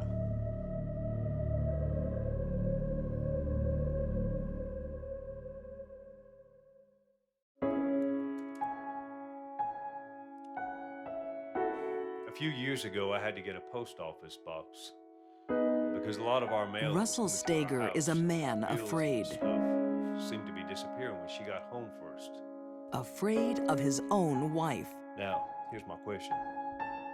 Why every time I turn around is she running off to the post office box? The high school football coach puts his fears on tape, just in case.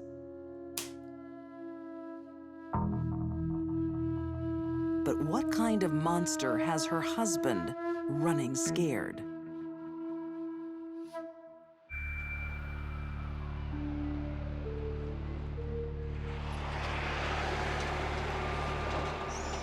Durham, North Carolina, 1988. Barbara was kind of like the pillar of the community. She was church-going, Sunday school teacher. To the outside world, Barbara Steger seems a fine, upstanding woman. She was very active in her church.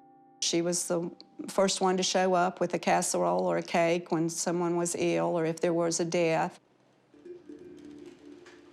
Jo Lynn Snow knew the couple, especially Russell.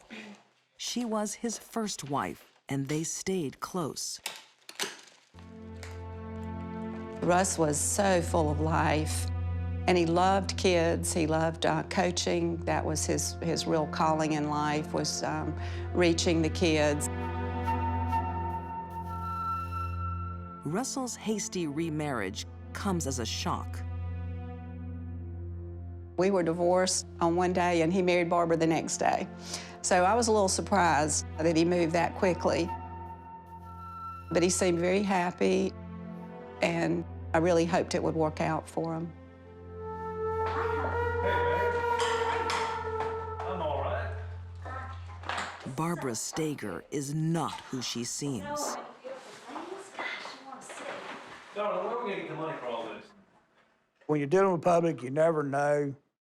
They present themselves one way, but they're actually another. She's a woman with dark secrets. One is her addiction to money. Barbara's sense of self-worth was very much tied to spending money. Unfortunately, she didn't have that money to spend to make her feel good. Got a brand new bag. Oh,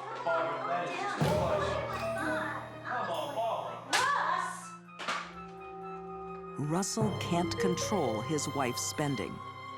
She was obtaining loans, and she was lying on the loans. She was forging Russ's signature, and then she was getting one loan to pay off another loan. Then she'd get a loan to pay off that loan, and so on down the road.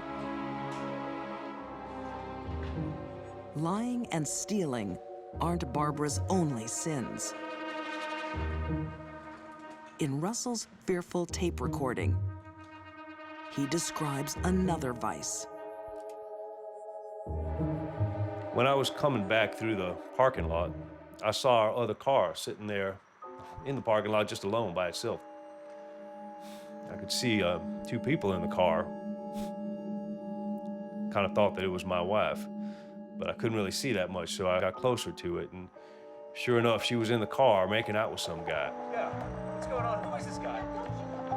He had found her with another man on the day that her grandmother was to be buried. He was just devastated.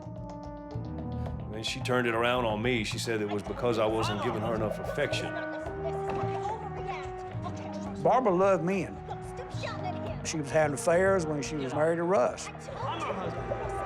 It was just a parade of men.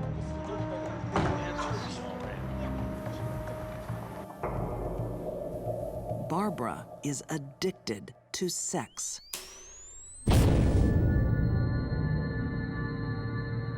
What does appear to be there is a very, very strong, powerful disorder, anxiety disorder, that was only quelled by momentary sexual encounters, orgasm, and spending money. Barbara has broken 3 commandments, and Russell Steger thinks there might be a 4th: murder. She had a former husband who died, and he was starting to really wonder about the circumstances of that husband's death. Larry Ford was accidentally shot dead in his own bed. Barbara was the only witness. As he turned to leave, he said, "If anything should ever happen to me, will you promise me that you'll look into it?" And I promised him that I would. It's a promise she'll soon have to keep.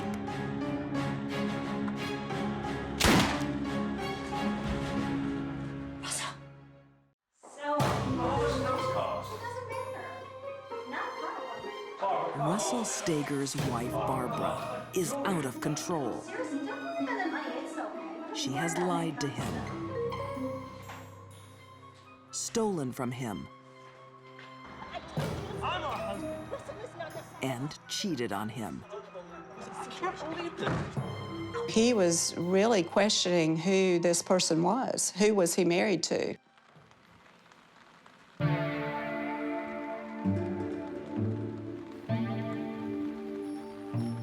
Now Russell is finally unraveling her web of lies. And he's desperate to record his fears. A few years ago, I had to get a post office box because a lot of our mail that was coming to our house, bills and stuff, seemed to be disappearing when she got home first. He told me that he would find her sometimes in the middle of the night taking the key off of the keychain. Why every time I turn around is she running off to the post office box unless there's something inside that she wants to hide? He knew then that she was pilfering through the post office box, so even that wasn't safe. Barbara is starting to feel the heat.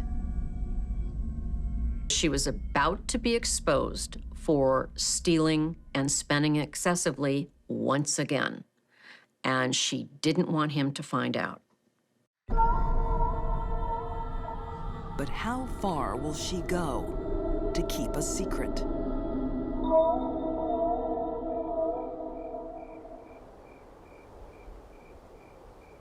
Just before dawn on a winter's morning,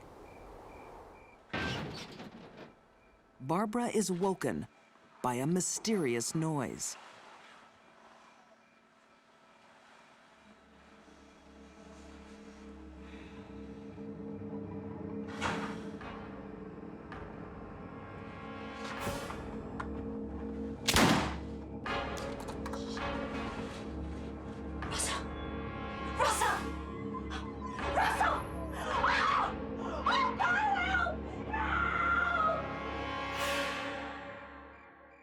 When first officers arrived on the scene, Barbara told them that she had removed a handgun from under Russ's pillar.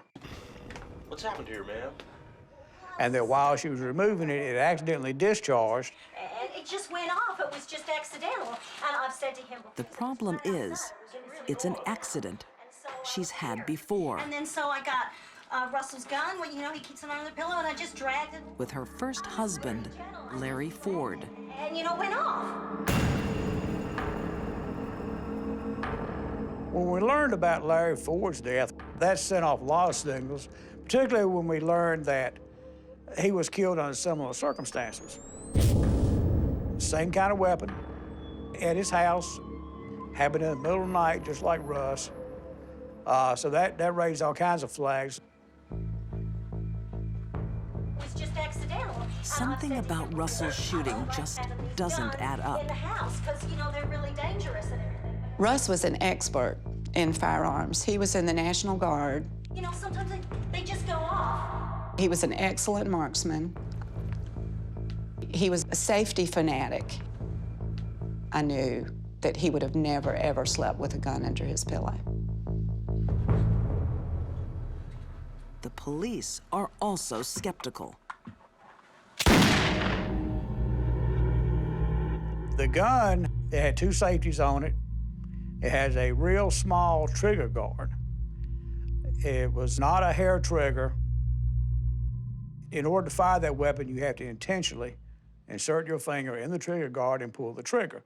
I don't think there's any way you could accidentally discharge it. The chances of a woman losing her husband in her own home to an accidental gunshot wound is extremely remote. That it would happen twice to the same woman is mathematically probably impossible.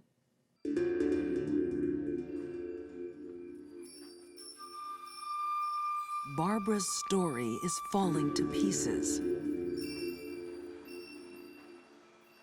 She's now the prime suspect in a murder.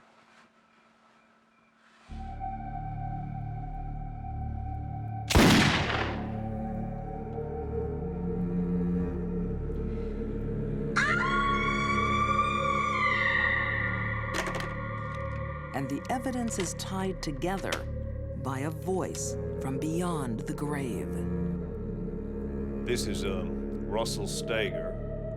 This is January 29th, 1988, and it's 10 of 2. That tape was made on a Friday afternoon. He was shot and killed the following Monday morning. But to know that he went into that weekend, his last weekend alive, so afraid for his life, it was overwhelming to hear that. When I was coming back through the parking lot, I saw our other car. I don't think she thought she was gonna get caught. Why would she? She got away with it once before.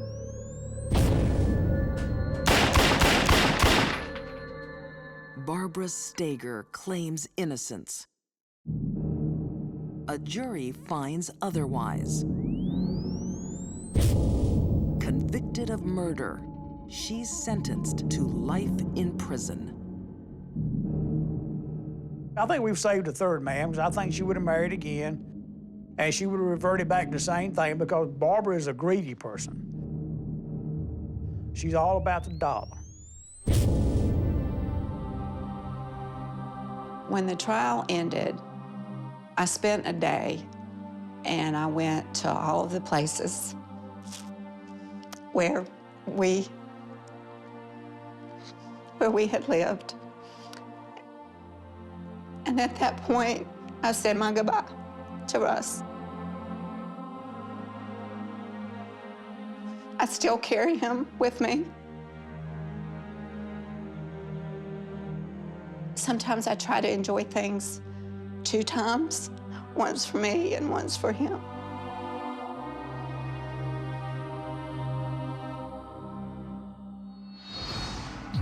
These deadly women paid their way with their lovers' blood.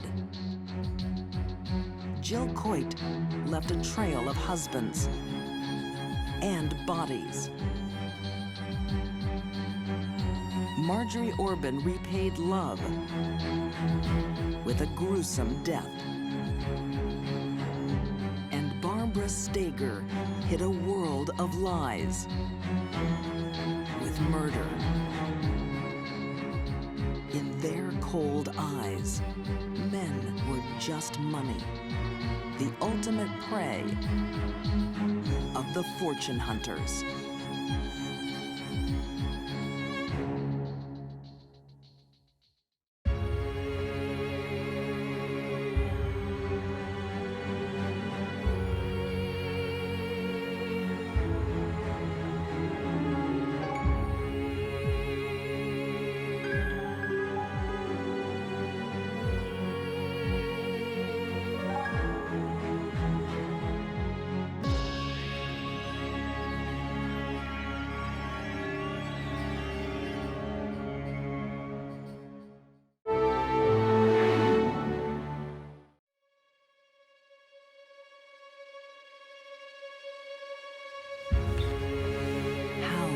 Passionate love become brutal murder.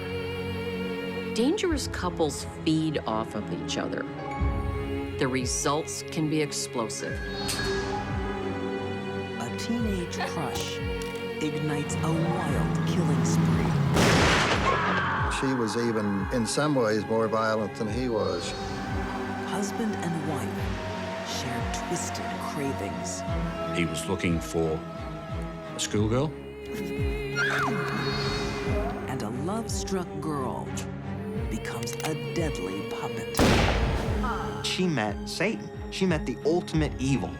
These deadly women had romantic dreams drenched in blood by dangerous liaisons.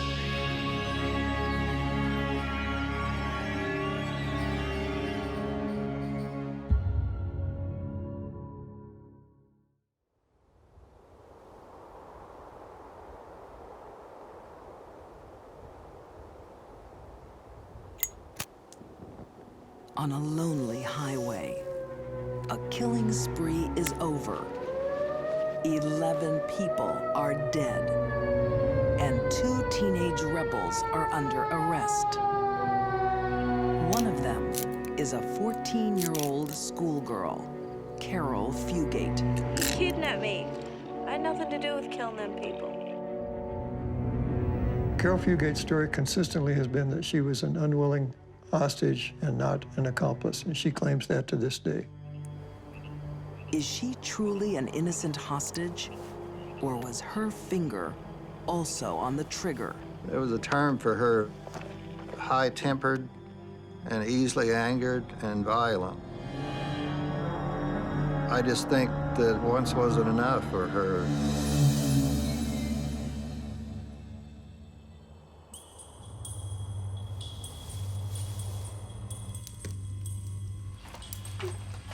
Lincoln, Nebraska, 1958. Carol Fugate is a sullen teen. How you doing? Come on, give me a hug. Ah, that's it. Oh, baby.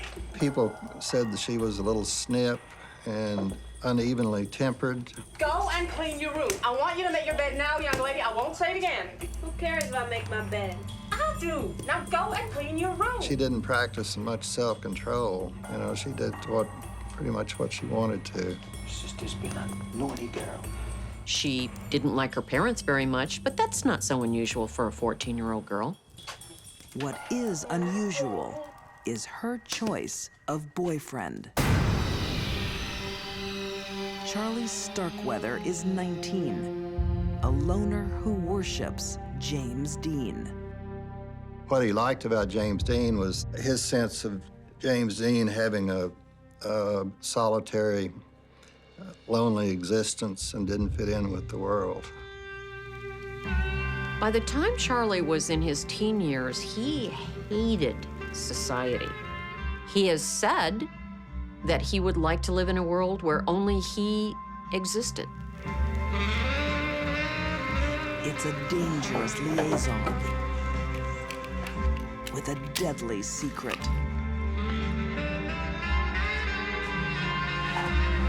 Charlie is an unstable killer.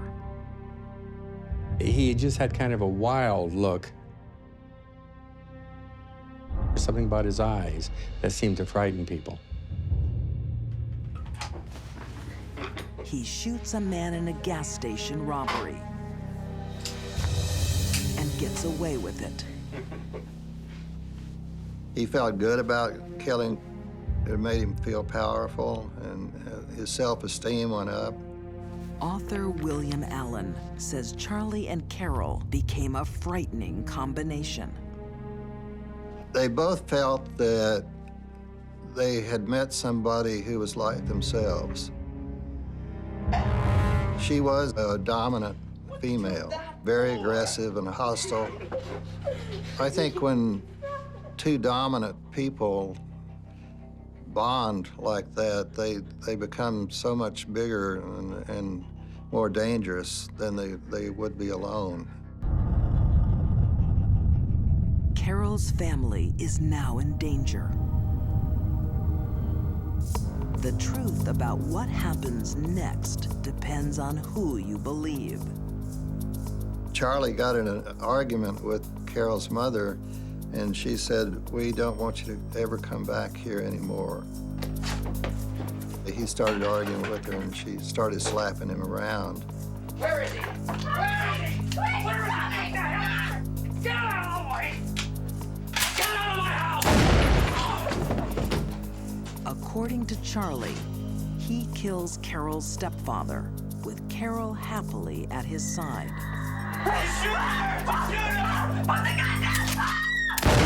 And then shot Carol's mother in the side of the face at point-blank range. Even Carol's baby sister isn't spared.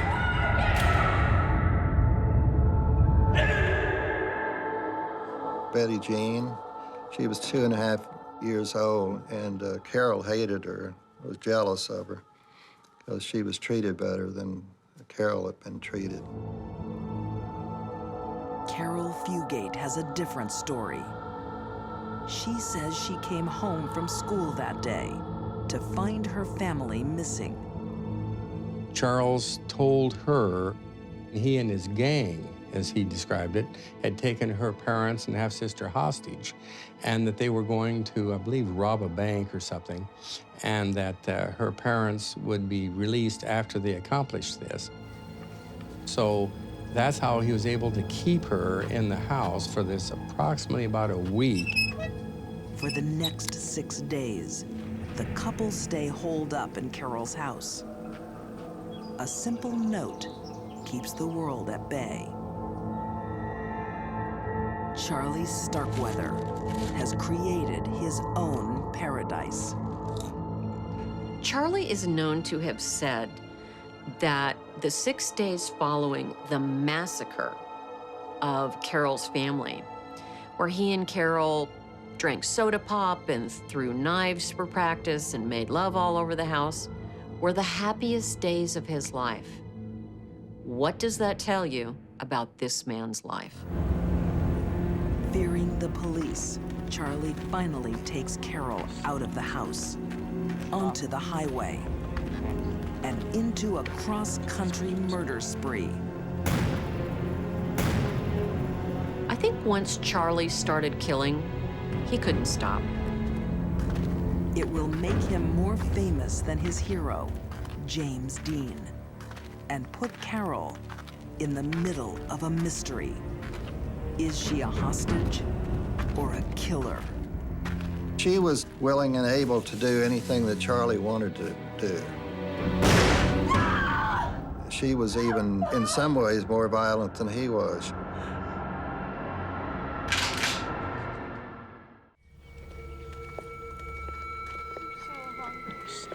In rural Nebraska in the 1950s, it's not unusual to pick up hitchhikers, even when they carry guns.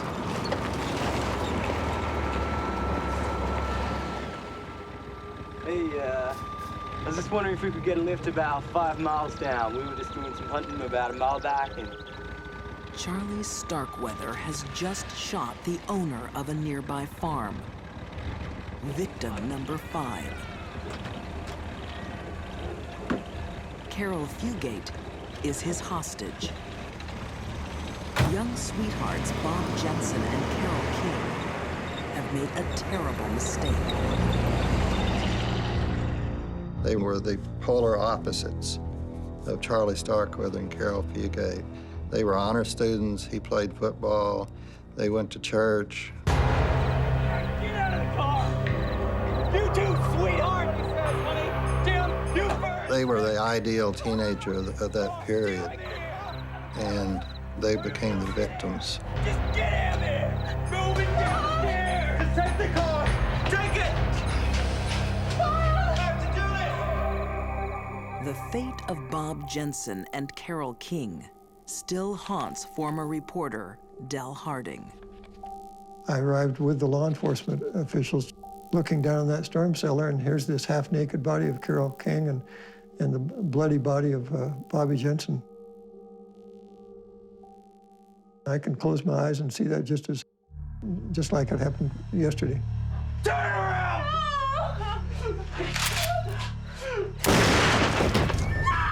Charlie admitted shooting Bobby Jensen 6 times. Just bang, bang, bang.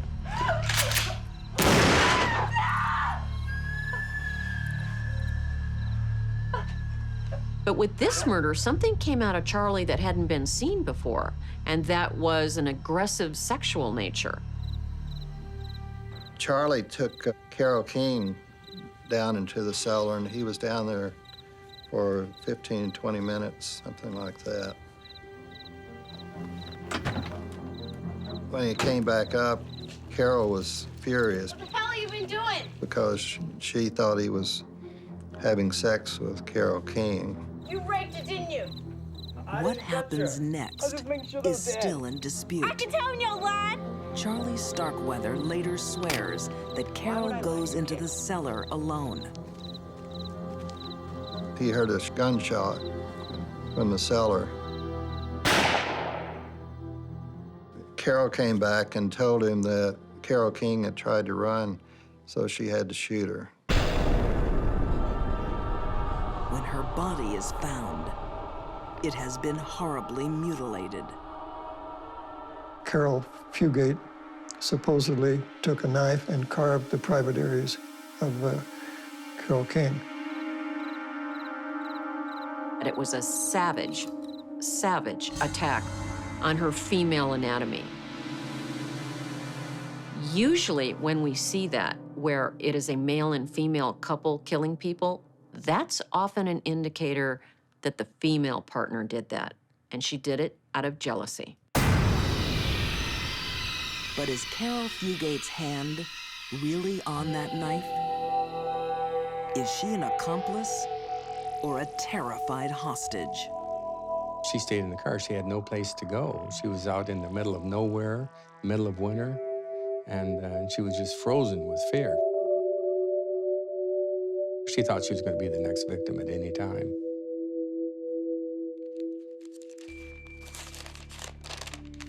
James MacArthur's father, John, was Carol's defense attorney in 1958. It's always been the belief, both of my father and myself, that Carol has been totally innocent of this. Carol realized very early on, she told me, that there was something mentally wrong with Charles, and she wanted to break up with him, and that, in fact, is what appears to have precipitated the entire tragic events that followed.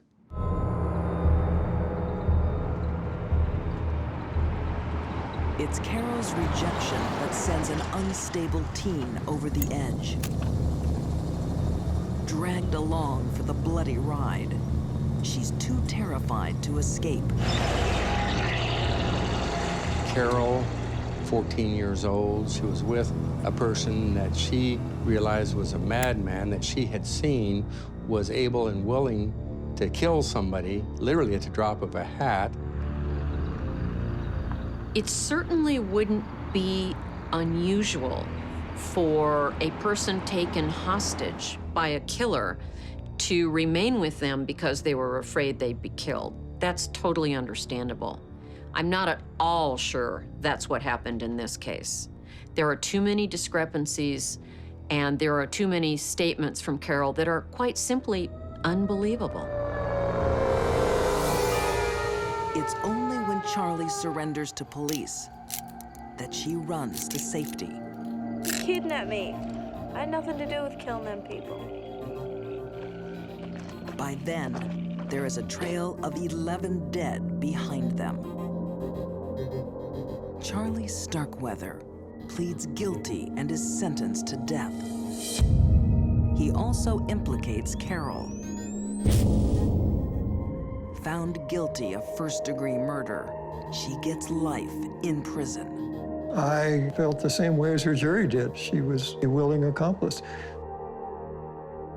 Her demeanor, her testimony, all of that together, there was no doubt in my mind, and still is no doubt in my mind, that she was a willing accomplice and may have killed several of the people, the victims herself.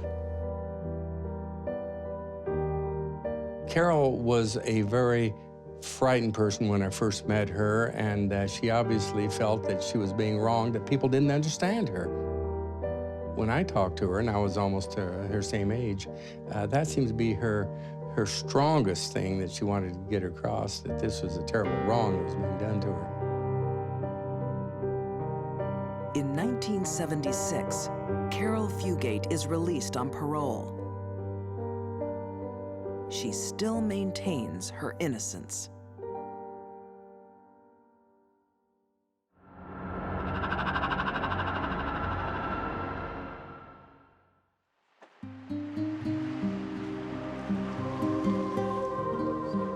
In Queensland, Australia, the sleepy town of Noosa is laid back and carefree. The ideal place to raise a family.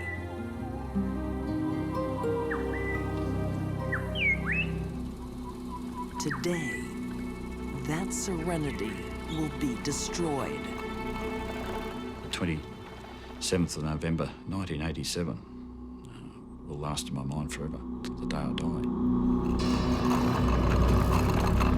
Pure innocence will meet a monstrous desire.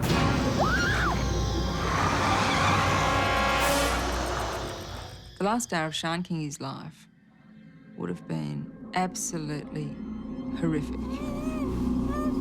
And one woman's name will become synonymous with evil. Val May Beck. Anyone that could commit or participate in a crime like this isn't, I don't think, a human being. In an Australian resort town, Barry Watts and Val May Beck seem like just another couple. No one around here. What about her? I told you I want a bloody schoolgirl. But their vacation is different. I know what you want. They are on a horrifying hunting trip. Today's the day, Val. Little virgin. Gonna be a bloody first and last. He's continually telling Beck that he is fascinated with having a virgin. Alan Burke was working as a detective when the pair began stalking the streets of Noosa. He was looking for a schoolgirl, a virgin schoolgirl, and that she was to assist him, and then he would be faithful to her for the rest of her life if she did that. Like her? Val May Beck doesn't flinch at her husband's appalling request. She will please him, even if it takes her to the depths of depravity. I describe the relationship between Beck and Watts as a relationship that was born in hell. Had they not met, this may not have happened. Here's a couple of pots there. It's hard to say how a woman gets to a point of doing something horrible to a young girl because her husband wants her to. It takes years. It's not something that happens over a short amount of time. And the core personality of dependence has to be there to begin with. Val May Beck began her life at the bottom. She was in trouble virtually from when she was old enough to get into trouble, mainly for petty offences, stealing, breaking and entering, things like that. Author Paul B. Kidd says she never made it out of the criminal underworld. And just when she thought she couldn't get any lower, she met Barry Gordon Watts. Skinny little rat-like runt of a thing who'd spent all of his life getting in and out of trouble with the police. We need to make some money. On you have your fat ass in the Don't you bloody talk to me like that. They were a very, very good pair. Barry Watts is much more than just another small-time villain. He has a warped obsession with young children. His dark urges ignite Val May's. Val May fits the profile of a woman married to a sexually sadistic predator. and she became one herself. But it was always in her. I can get you one of those, Mary. She was deeply in love with Barry Watts. I think that she wanted to please him, but I think that she bought into his fantasy life, and she became very much involved with that fantasy life. She became very dangerous because of that. Late afternoon, 12-year-old Sharn Kingi and her mother, Linda, have been shopping after school. Sharn Kingi was arguably the most beautiful girl at her school. She was loved by everyone. She was a champion at sport. She was good to her family. She was the daughter that every mother and father wished to have. She was an angel. They live just minutes away. Linda thinks nothing of letting her daughter ride home on her own.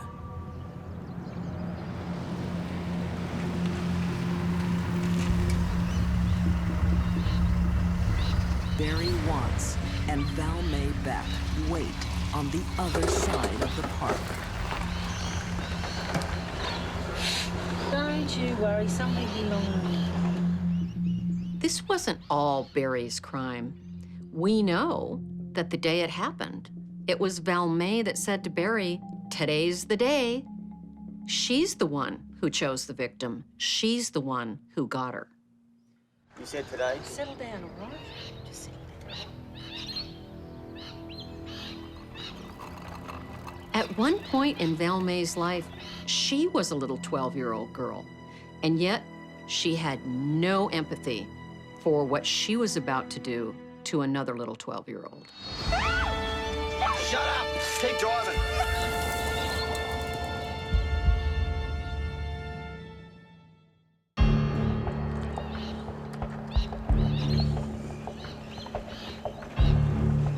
Riding home after school, 12-year-old Sharn Kingi is the picture of childhood innocence. She's also the ideal fantasy of a married couple with terrible desires. Barry Watts and Val May Beck.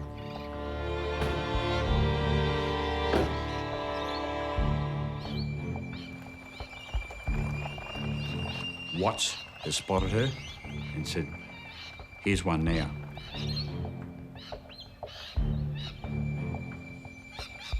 Sharn doesn't normally talk to strangers. Excuse me? Yes?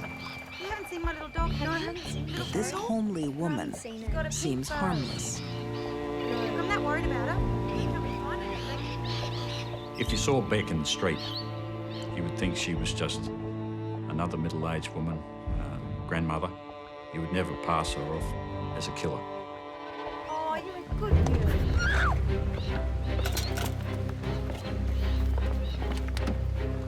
Sharn is forced into the car and taken away.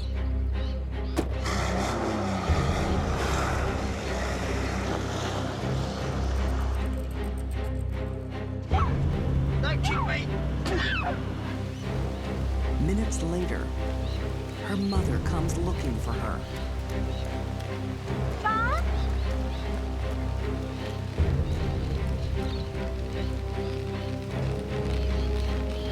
Sean?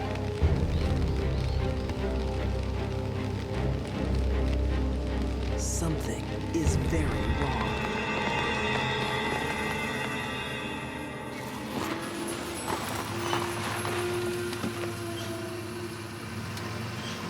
In a secluded area on the outskirts of town, Val May tries to calm her terrified victim.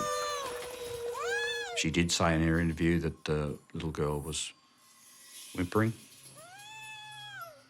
And she said to her that everything will be all right, to calm the little girl down. Nothing's gonna happen to you. Nothing's gonna happen to you. Comforting a child is something Val May is used to. Everything Barry says. she has children of her own. She's telling this child all the time, oh, just go along, you'll be all right, nothing will happen. So she's behaving she claims, in quite a maternal fashion to this child, which it makes the whole situation even worse. So it twists maternity inside out, makes it something totally perverted. Now Barry unleashes his most sadistic desires. She stood by while Watts has raped Sian and sodomised her. He initially tried to choke her. He stabbed her numerous times in the chest area.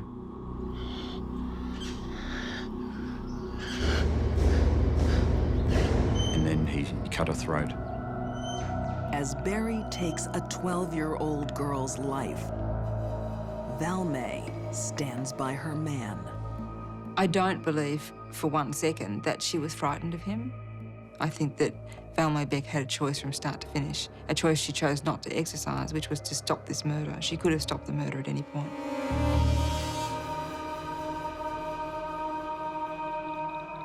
This is worse than animals.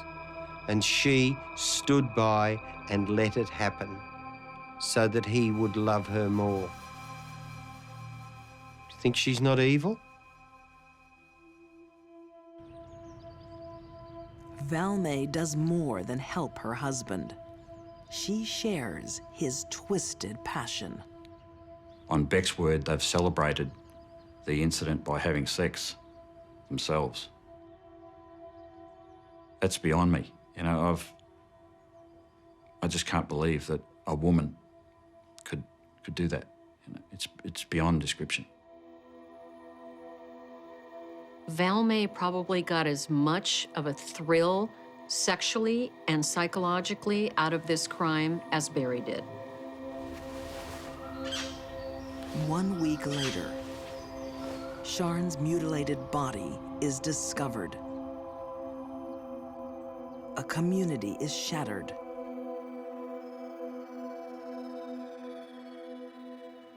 It took away the innocence in life. I'd been around a while and seen some pretty awful things, but I think this really scars you to the core. My daughter was about the age of Sian, and I became extremely possessive of her in relation to her going anywhere by herself. In the aftermath of such a savage sex crime, police believe they're hunting a man. Didn't really enter into our heads that a female could be responsible for this as well. Very rarely do you get an occasion where you have the wife freely participating to assist the husband in such an horrific crime like this. One clue turns the investigation. In a small town, strange cars tend to be noticed. A local enters the police station with a hastily scrawled license plate number. So from that, I did searches, interstate searches, and came up with Valmay Beck. When the pair are finally arrested, Valmay makes a cold-hearted confession. She showed no emotion at all. Not a tear was shed. Found guilty of murder, Valmay Beck and Barry Watts are given life sentences. In 2008, the heart that held no compassion for a child gives out. Valmay Beck dies in prison. Sian Kingi would have been turning 31. People put on this earth to do something positive and leave it that way. She's come onto this earth, and the only thing she's done is, in her life, is killed a little innocent girl. That's her contribution to society. And as such, when I saw her die, I had no regret.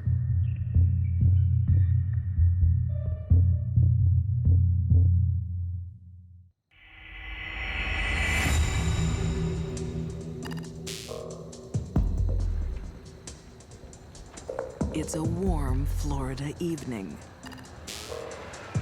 when Sandy Razzo arrives home from work and comes face to face with a killer. Some shots hit Miss Razzo in her extremities, others that hit her in, the body. And then there was one that was in her head. Sandy will never know who or why. But this is no random slaying. Before this, Tracy Humphrey had said, make sure you look into her eyes and you see the life drain from her eyes.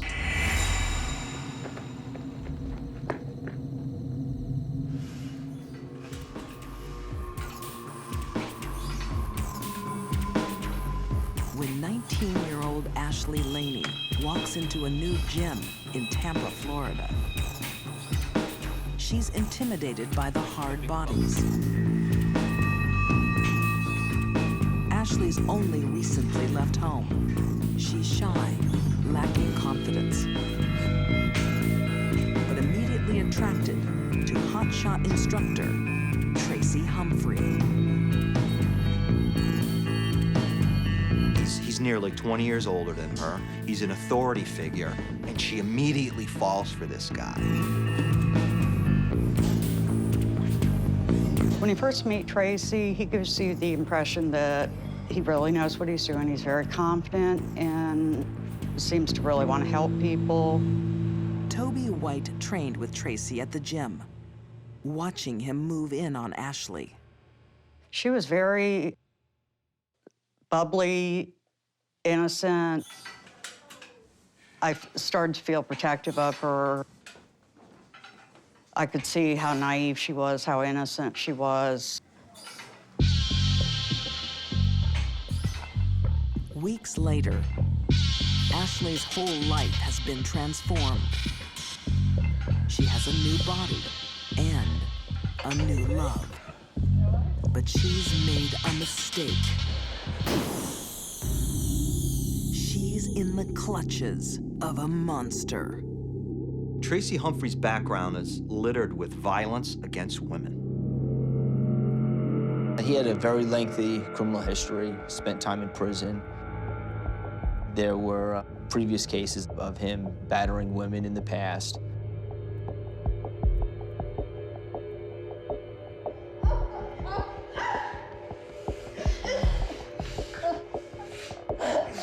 One victim is former girlfriend Sandy Razzo. You don't say no to Tracy Humphrey, because he will get back at you for it. And Sandy Razzo said no to him more than once, but not this weekend. She says no, and he violently beats her and rapes her. She files sexual assault, rape charges against Tracy, and this becomes the beginning of the end for Sandy Razzo.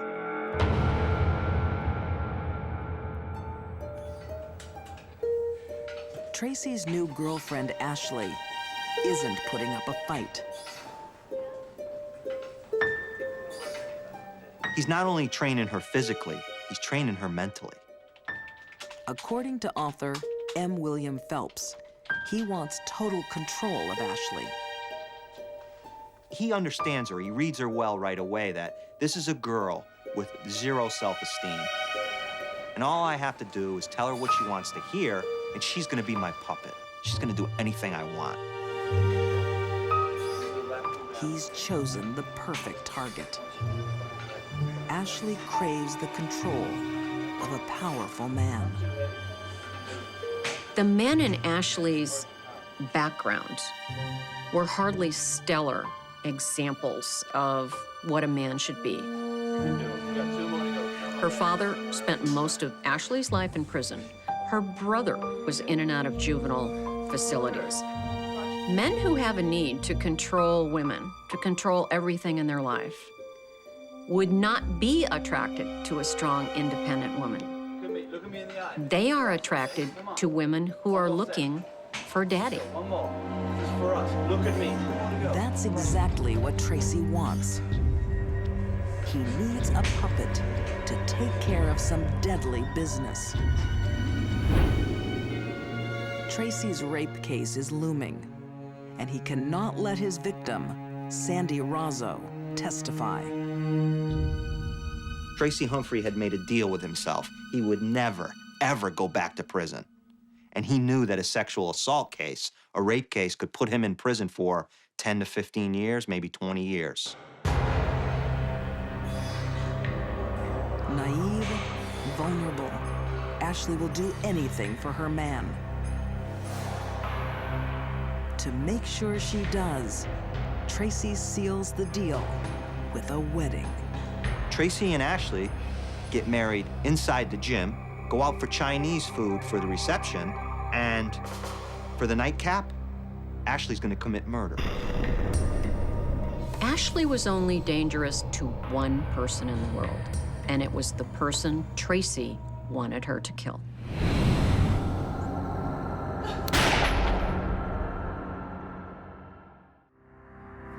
At age 19, Ashley Humphrey should be putting on makeup for a night out with friends. Instead, she's getting made up for murder. She had what she called a murder kit, and in that murder kit was oversized clothes, baggy clothes, oversized shoes, and black face paint.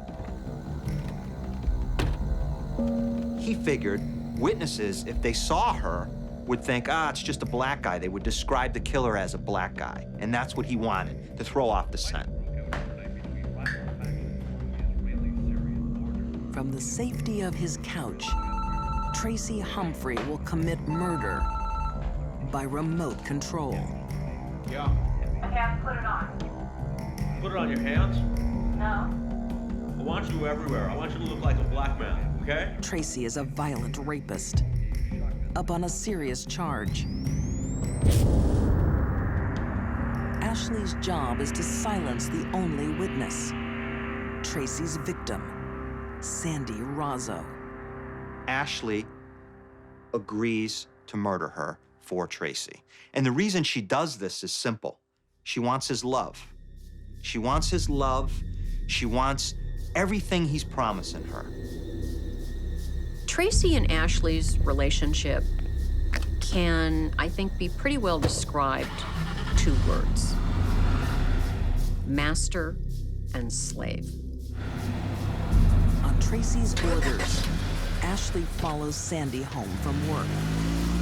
Ashley was young and impressionable, but most importantly, she had a very, very strong need to be controlled by a man. In that regard, she was a sitting duck when Tracy came along, because he needed a woman to control. Sandy pulls up in front of her condo. Drives in the driveway, pulls into the garage, does not close the garage door. From across town, the puppet master now dials in her death. When you're done. And he's telling her, you go and you do it. Then she runs into the garage. She grabs the pistol and she points it directly at Sandy Razzo's face. She begins to fire.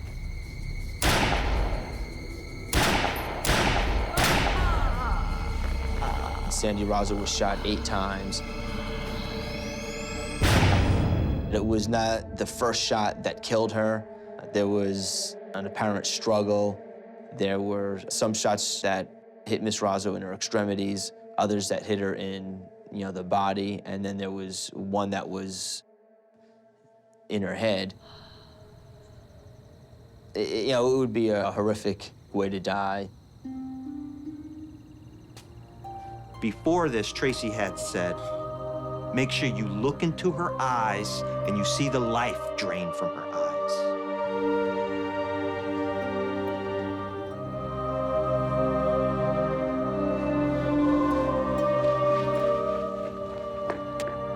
I still can't get past the fact that she, on her own, walked up to somebody and shot them 8 times.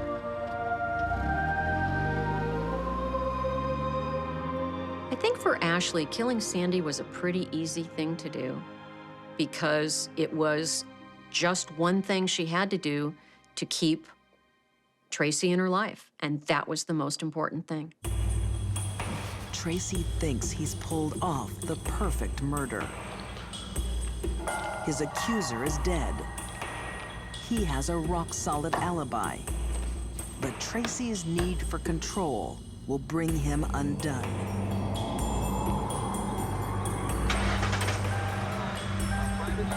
Sergeant Scott Galzewski says cell phone records gave his team a vital clue. Her cell phone was pinging off of towers shortly after the 911 call was made. And prior to that, they were pinging off of the towers which were right by the location where Sandy Razzo worked at. So we started thinking, you know, she possibly was the one that, you know, committed the homicide. It's gonna be okay. We can help you. Away from Tracy's menacing influence, Ashley crumbles. She wanted me to do it. Who wanted you to do it? Tracy. She was making up lies about him. He was gonna go to prison. Ashley is not a stupid woman. There is no indication she wouldn't have had a very good life if she'd used her own brain. But she surrendered it. Her need to be loved by a man, a brutish man, took control of her life. She needs someone to tell her what to do. And she met, really, Satan. She met the ultimate evil. Ashley and Tracy Humphrey are both found guilty of murder. Tracy gets life. Ashley will spend 25 years behind bars.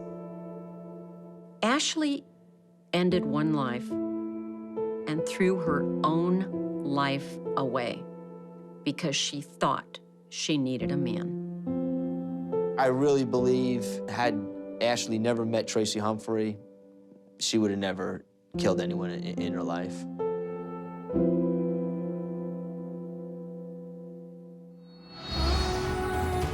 When these women met Mr. Wrong, their lives took a deadly turn.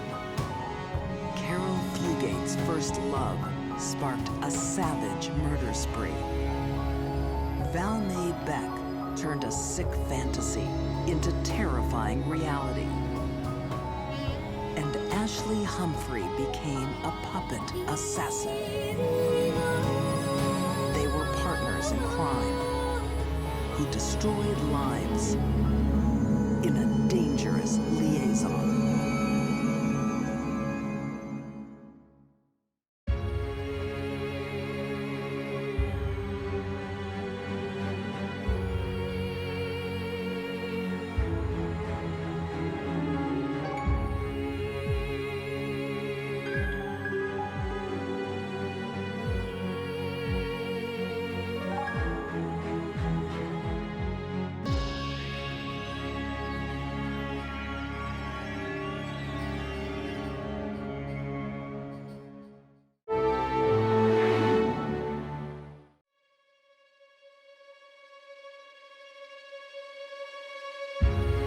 Some love stories last forever. Marry me.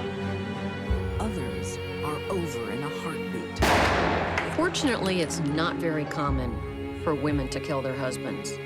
That's why when they do, we take notice of it. A preacher's wife is pushed to breaking point. Mary got the shotgun to get his attention. A desperate gold digger plays catch and kill. I never thought I would know someone that would be able to commit such a heinous crime. And a scorned ex-wife uses the only power she has left. Be careful who you try to destroy, because it might just come back to visit you. Blushing brides who became lethal wives. These deadly women made a vow in blood, till death do us part.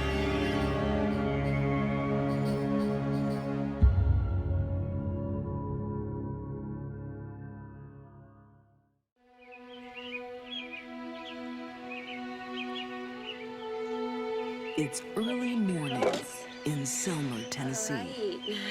Pastor's wife, Mary Winkler, is taking her daughters on a road trip. She was taking them to the beach. She had always wanted to take them to the beach. The father, Matthew, had always promised to take them to the beach.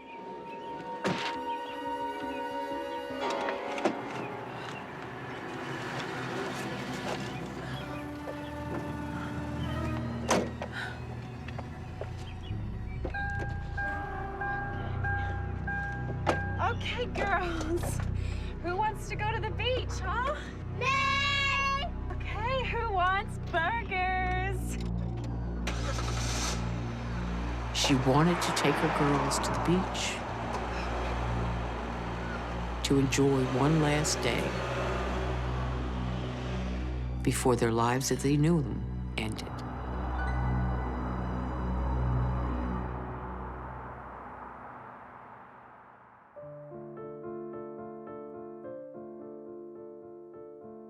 When the Winkler family is missing from church that night, Hello, Matthew? Mary? elders go to their home to find out why. Everything looks in place. It's quiet. There doesn't seem to be any reason to be concerned. Matthew? Mary? Matthew? Until they walk into the marital bedroom. Matthew? Drew, quick, come in here! And there they find the body of their preacher laying dead and cold on the floor.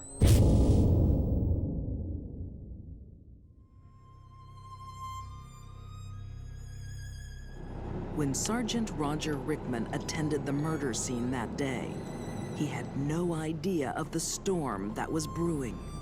We really wasn't sure what had happened. Mary was not there, the children were not there. We didn't know that, that they had been abducted or what. Selmer is about to become the center of a case that will divide the country and shake a devoted congregation to its core. Oh Lord, you have enticed me, and I was enticed. For whenever I speak, I must cry out. For 2 years, Matthew Winkler has been pulpit minister at the 4th Street Church of Christ. Matthew came from a line of preachers, his father and grandfather. That's what he did in life. That was his vocation. Matthew's career means he is always in the spotlight, and so is his wife, Mary. If you're a preacher, or a preacher's wife, or a preacher's child in a small town, you're constantly under a microscope. But away from the eyes of the congregation, Mary is under even more intense scrutiny. Dad, look, we got French fries. They're really yummy. Now that's a healthy meal, isn't it? He expected more of Mary than anyone should expect of a human being. Yeah, sure you can. This was a marriage where the husband was in charge and made all the decisions. Okay. He would lose his temper. He would belittle her. How many times do I have to tell you not to buy junk food for the kids? A little treat every now and then, Matthew. It won't hurt them. But I don't want them to get fat like you. He was, I believe, very emotionally abusive. Criminal profiler Candace DeLong believes years of subservience took their toll on Mary's self-esteem. We know the effects of ongoing verbal abuse from a husband to a wife has a long-term deleterious effect. It beats the spirit down. Throw that in the bin. They begin to believe what the offender is telling them, which is that they're worthless. Don't talk back to me. That's your ugly coming out in you. Then one night, Mary receives a mysterious email that seems to offer a chance to prove she's not worthless. She never could seem to make ends meet, and she saw what she thought was an opportunity. But unfortunately, her solution to financial difficulty was to get involved in what is commonly called a Nigerian scam. Mary falls prey to an online fraud that sinks the Winklers deep into debt. Her secret plan to prove herself has backfired. And she can't bear to admit her failure to Matthew. She couldn't find any way to sit down with her husband and say, I screwed up. I'm sorry. I believe she kind of got in over her head over that, and she didn't want Matthew to find out about it, and I think that's why she done what she done to him. Dawn on March 22nd, 2006. The last day of Matthew Winkler's life. That morning, the baby was crying. We knew that Matthew liked to sleep.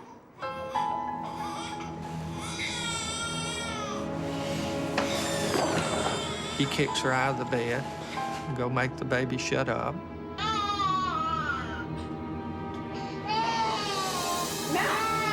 Matthew comes in, pinches the baby's nose, and holds his hand over the baby's mouth.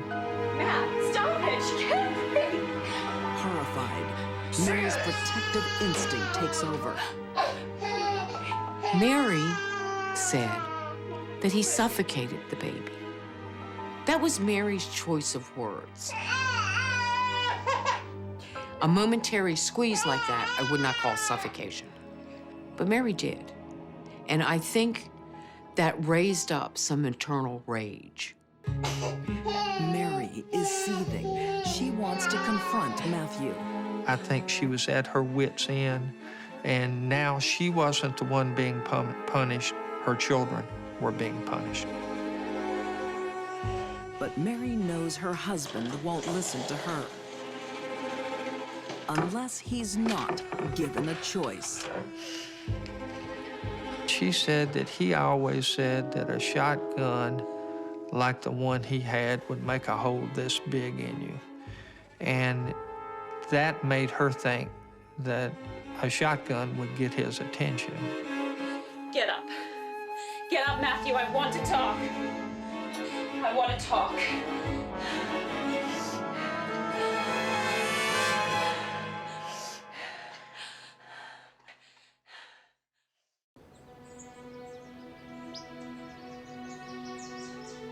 A tranquil morning in Selmer, Tennessee. I do not think that Matthew Winkler spent 1 minute of one day of his life ever thinking that he had anything to fear from Mary Winkler. Get up. Get up, Matthew. I want to talk. Pastor's wife, Mary Winkler, has decided to stand up to her husband after years of abuse. What happens next remains in dispute to this day. We only know what the physical evidence shows us, and we only know what Mary tells us. Mary got the shotgun to get his attention. Get up. Get up, Matthew. I want to talk. It's possible when Mary was holding the shotgun on Matthew that she did not intend to kill him, possibly that she was intending to scare him, taking back her own life. It is entirely possible that was her intention. Things didn't work out that way.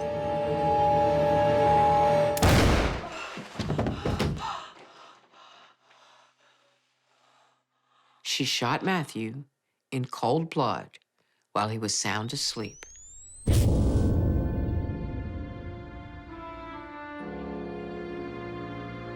In my opinion, he never got out of bed. She just come in there in cold-blooded murder and shot him. But that's not the way Mary's defense team sees the shooting. There were some pillows on the floor where he had kicked her out of the bed earlier that morning.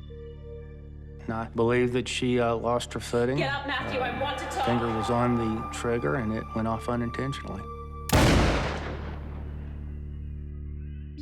Did she intentionally shoot him? I don't know. I can't say. I don't believe she did.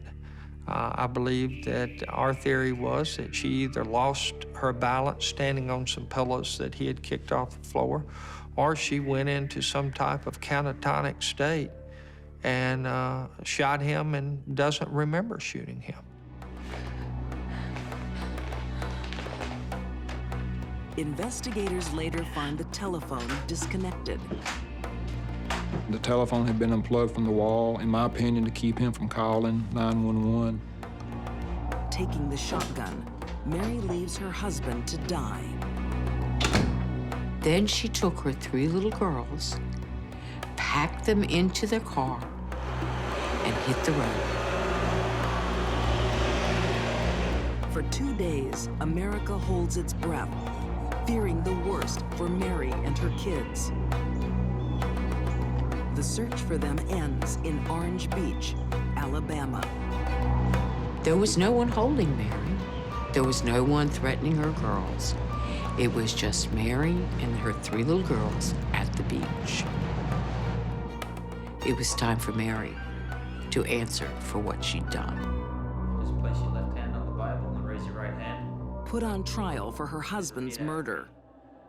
It is Mary who will emerge as the victim.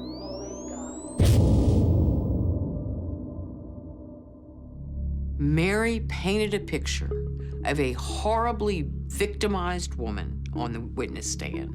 Marriage lasted right at 10 years. I believe it was 10 years of hell.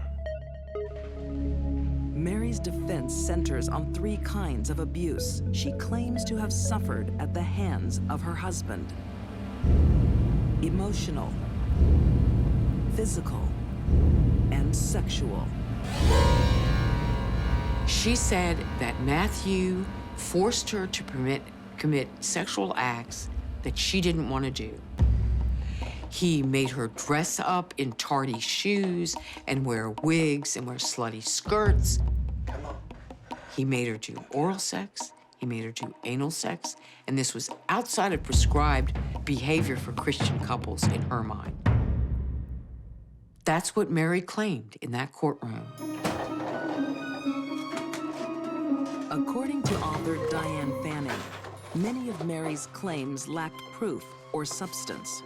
I just didn't buy those arguments. To me, to be sexually abused means that someone has to commit a sexual act on you that you don't want, and you've clearly stated you don't want it. And yet, Mary, after her trial, sat there on the Oprah Winfrey Show and said to that woman, "If I ever said no, Matthew stopped right away. In fact, if I ever flinched, Matthew stopped right away." As proof of physical abuse, Mary points to a black eye she had suffered in previous months. One time she was playing softball and a ball bounced up and hit her. Well, it hit her in the facial area. She had told us that later on he had jabbed her in that same area. Have you seen my Mary's eye? Hopefully she learned to keep her eye on the ball. Actually, I don't believe very much of anything she said in the trial. I think it was all made up, prefabricated, and the jury bought into it. The jury's verdict will be one of the most controversial in Tennessee history. They kicked out first-degree murder. They even kicked out second-degree murder. They settled on a manslaughter charge. And then the judge pronounced the verdict. He gave her a 3-year sentence, but he made 2 of it on probation. Then he took away the time she served in jail before she got out on bail. And suddenly Mary had a sentence of 61 days remaining to serve. So Mary, who shot her sleeping husband in the back, would serve 2 months in prison, and part of it in a mental health facility, and nothing more. Mary got away with murder. For defense attorneys Leslie Ballin and Steve Faris, the verdict is a triumph of justice. It was an outstanding outcome. We took a person who had no voice in the system, and we spoke for her. We gave her what I believe was a good defense, an honest defense, a true defense, and we saved her life. Today, Mary has custody of her 3 children and has begun a new life. It's a happy family, certainly one without a father in the house, but she is doing great now, just super. I describe Mary as a cold, calculated murderer. She premeditated Matthew Winkler's murder, and she followed through with it. I'm actually today still concerned for her kids because, you know, if she could do this to her husband, she could do anything. America remains divided about Mary Winkler. Is she a battered wife who killed by mistake? Or a cold-hearted murderer who remains dangerous?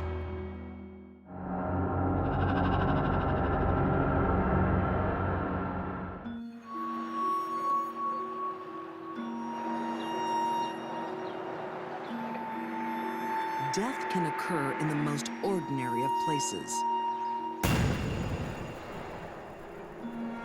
In 1997, a husband's life ended here. His blood flowed down the gutter into the street. He was just a good guy. He didn't deserve this kind of treatment from anyone. I still find it appalling to think about. The first shot caused a tremendous amount of pain and panic. He managed to get out of the car. What was going on in his mind? I've got to run away. He may not even have suspected that the shooter was following him. He places the gun square against the back of the skull and pulls the trigger. This would have been the coup de grace. What is it exactly that you do? I'm a software engineer. Software engineer. Oh. Who's having the salad? Oh, I am. It's a nervous first date for computer programmer Bruce Cleland. No, that's fine. And the lobster marinade for you. Thank you. Oh, wow. It looks good. It sure does. Okay. This is a meal. I think some people would call him maybe just a nerdy computer geek. Yeah. I'm a software engineer. Right, yeah. I'm working. He didn't have much in the way of personal contact with women. Didn't date when he was in high school and even in college. So he had almost no contact with women before he met Rebecca. Really, it's a big project. Oh, God. Oh. I'm sorry, did I wet you? Bruce's date, Rebecca Salcedo, is his polar opposite. Bruce is a timid, shy man, but Rebecca was fun, sexy, outrageous, generous, exciting, a terrific person to know. She just attracted men like magnets. Rebecca finds Bruce just as attractive, for a very different reason. Anyway. Bruce is the kind of men women like Rebecca look for.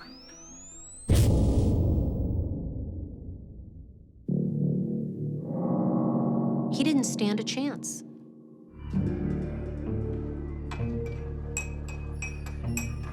Bertha Awana used to be Rebecca Salcedo's best friend.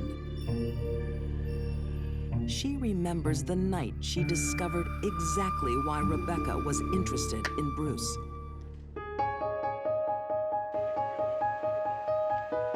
Thank you. Cheers, girlfriend. She wanted me to meet the man that she was going to marry. I said, well, where is he? And she's like, oh, no, he's not here. I just want you to meet him through this. So she handed over a paper. And I said, what is this? And she says, this is his credit report. Look at it. And I saw like he had all these high credit limits and all these credit cards. Oh my God. His wallet is packed with credit cards. And I just laughed because she was silly that way. So I just took it like, okay, whatever. You know, it's another one of our silly games. Trading love for money is a game Rebecca's been playing since she was a teenager. When she was 15, she married a man so she can get him his green card. He was gonna pay a lump sum of money. And I was not comfortable with that at all. I just thought it was the wrong thing to do. And that's when I began to see that she was very interested in money. Coming from a poor family of Mexican immigrants, Rebecca has a dream. A dream of being rich. And she'll use her best assets to get there. She would like to wear very low-cut dresses and expose herself whenever she had the opportunity. And she used that to her own advantage in her relationships with men. When she went to a bar, I don't think she ever bought a drink in her life. She would go to a bar and she would always, all night long, have somebody buying the drinks for her. Rebecca's latest catch will be picking up a lot more than the bar tab. Her plan is to take him for everything he's got. Marry me. And Bruce just walked right into her trap. I love it. And he fell for it. Hook, line, and sinker. But this whirlwind romance won't have a fairy tale ending. It just shocked me that she would be capable of such a horrible thing. You need a top-up, girlfriend. A bachelorette party for Rebecca Salcedo. She was very outgoing. She had a kind of a bubbly personality. People liked her. She was always the life of the party. Despite being engaged, Rebecca likes her lovers tall, dark, and often. She had numerous affairs with various men, including her own cousin, Alvaro, who was a male stripper.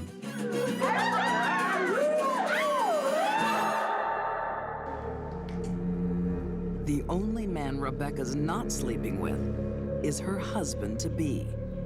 Rebecca had told Bruce that she didn't date much, that she had only been with one man, and that she could not have any relationships with a man until she was married.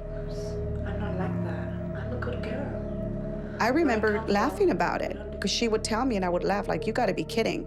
Truth of the matter was, Rebecca wasn't attracted to Bruce and didn't want to sleep with him, ever. Crime writer Don Lasseter says Rebecca wasn't in love with Bruce. She was in love with his money. He began buying her gifts. He bought her a spa for her backyard. He bought a boat with a trailer. Eventually, he even bought her a new SUV, and finally, a beautiful, expensive hilltop home in Whittier, California. He also paid for her breast augmentation, nose job. She also had her lips done. Rebecca could just get you to do anything. She knew how to charm you. Rebecca's teenage dreams of riches are coming true. Just weeks after her marriage to Bruce, she takes the final step in her plan. Bye. kicking him out and filing for divorce. Rebecca wanted a divorce so she could take half of everything Bruce owned. You said I was gonna get half of everything. But she found out she would earn nothing from that. And how much is that? She was only going to get half of anything that was earned during that period of time that they were actually living together, which was maybe about 2 months. $5,000? Are you kidding me? What am I paying you for? Ah.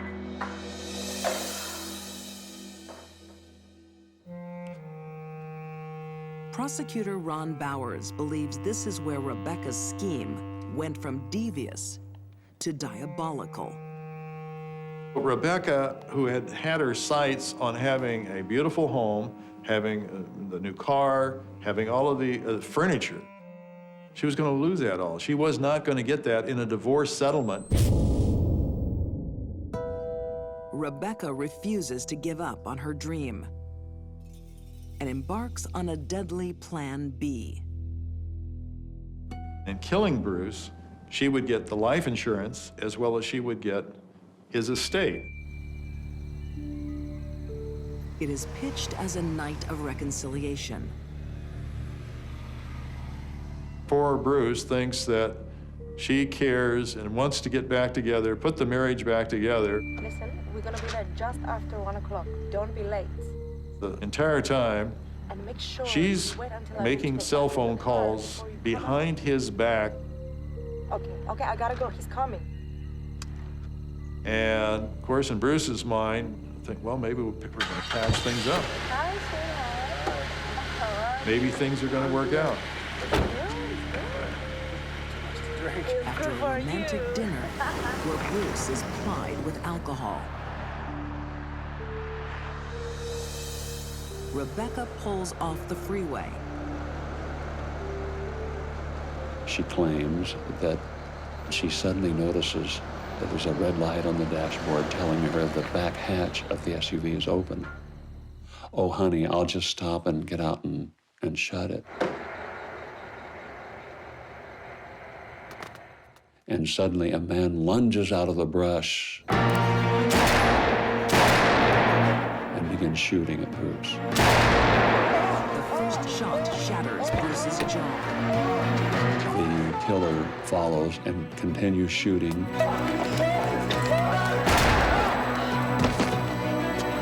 The gunman steps up and delivers a deadly shot to the back of Bruce's head. And then runs away. Rebecca is lying behind the SUV as if she had been attacked as well. Her shoes were off, in perfect alignment, as if they'd been placed in a closet. Lisa arrived quite quickly, and as soon as they arrived, she got up and said, oh, the carjackers hit me on the head. Who did this to you? The police examined her head. No injuries at all. She shows no concern for her poor husband lying across the street with blood flowing down the gutter. Of much greater concern to Rebecca, They stole my wedding ring. She claimed, oh my, they stole my beautiful ring, they took my ring. her prized possession appears to be gone. I think Rebecca actually thought she was going to pull this off, that she could plan his murder and get away with it. Everything she did was in furtherance of her own greed. Rebecca's greed will also be her downfall. Wedding photographer Beth Lamb visits Rebecca just days after Bruce's death. She talked as if she couldn't live without her husband, you know, the love of her life, and she didn't know how she was going to go on. But Rebecca's sob story is unraveling. I noticed that she had that huge engagement ring on. And then when I discovered that she was claiming it was stolen, I knew it wasn't. I saw it on her hand. So I was able to let the police know. They were able to get a search warrant and they found it. Police also find forged life insurance policies. Rebecca stood to gain $1 million from her husband's death. She was also entitled to his entire estate.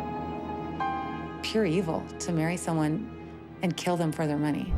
You know, that someone could really be that calculating and evil.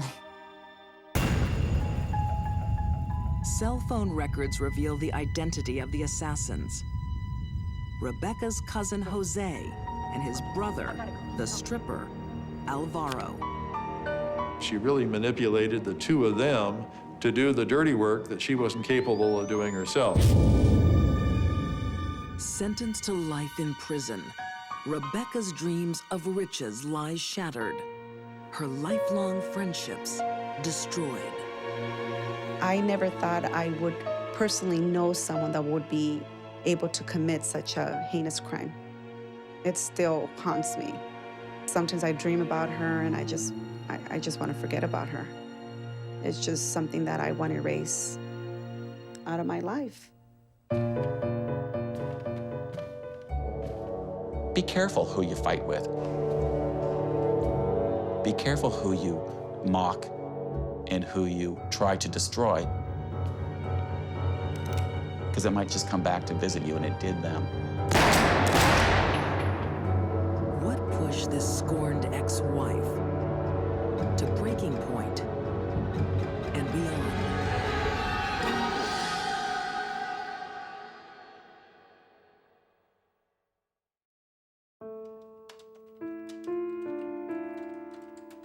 Author Greg Olson has written about dozens of killers.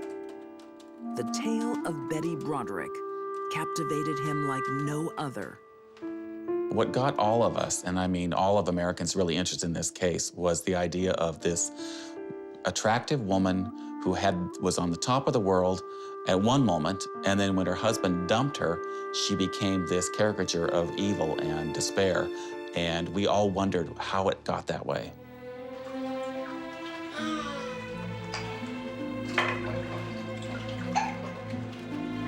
In the early years of Betty's marriage, there is little to hint at the calamity to come. Hey, baby.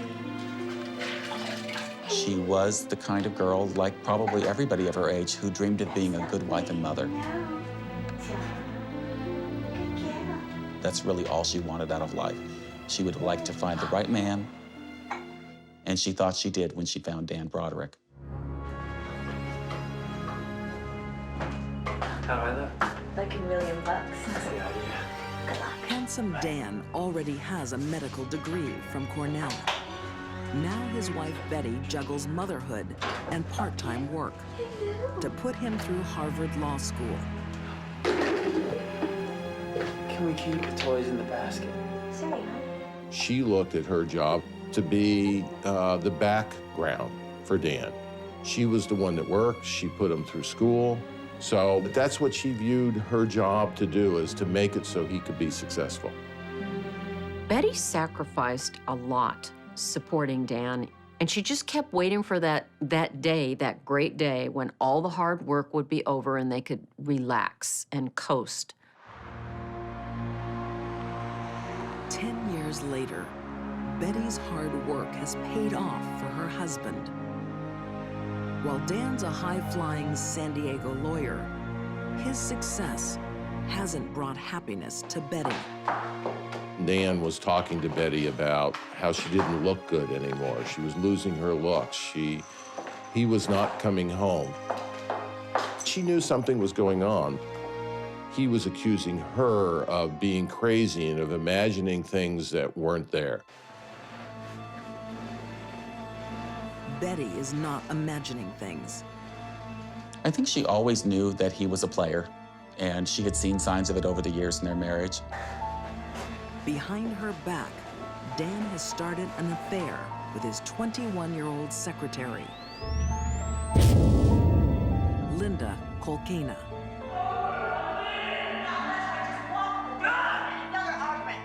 I have sacrificed my whole life to take care of you. At least you can give me some form of explanation.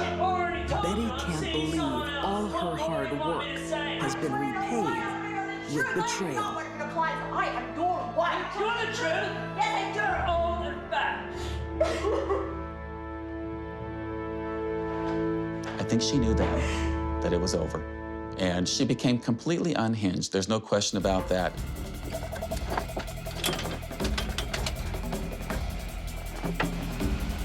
She put all of his clothes, and he was a dandy. That was his most important possession. She put it on the barbecue, lit the barbecue, burned him up. Like half of American marriages, this one is headed for divorce. But what will make it end in murder? It was a collision course. She was going to be dead or they were.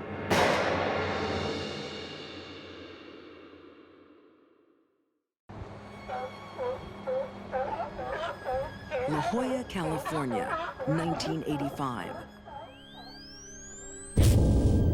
Betty Broderick's 16-year marriage is history. Her millionaire husband has traded her in for a younger version.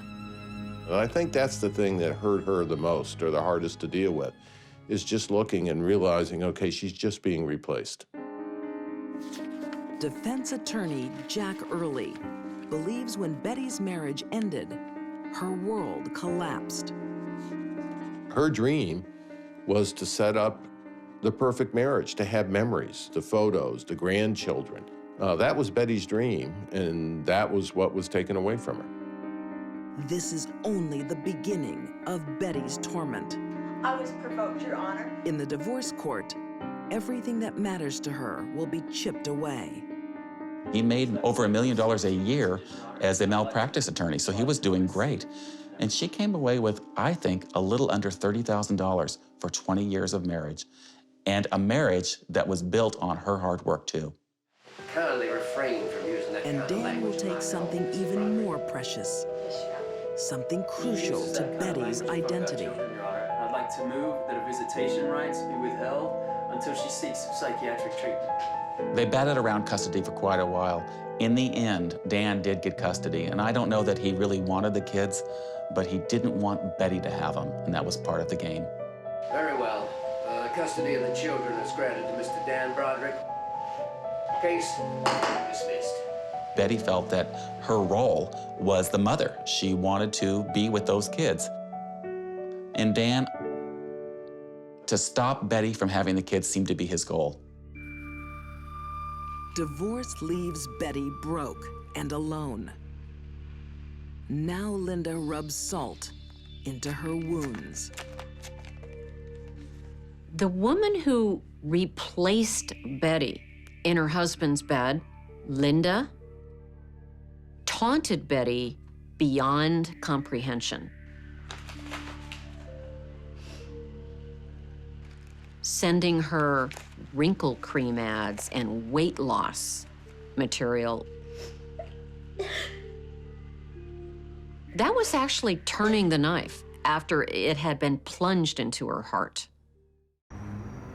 5 years after the divorce, another letter arrives. It's the final straw. Betty thinks she'll regain custody of her kids. She received a letter from Dan. She thought she was going to get her children back. Like all Betty's other dreams, this one is dashed. The letter basically was telling her that they were always going to be having her in a vice grip, and she was not going to be able to have a normal life for her with her children back. No! That letter, sitting reading it at 3 o'clock in the morning, is, I think, the thing, the drop of water that finally just broke the dam. Betty lost everything. She lost a beautiful home. She lost a loving family. She lost her position in society. But more than anything, she really lost who she was, what her self was, and I think that killed her. Betty feels there's only one way out. She enters her ex-husband's house to make a dramatic statement. She had this idea that she was going to go kill herself in front of her husband, saying, "You've taken everything from me. You've taken my home. You've taken my children. You've taken whoever I was, and I'm going to pay you back big time by killing myself."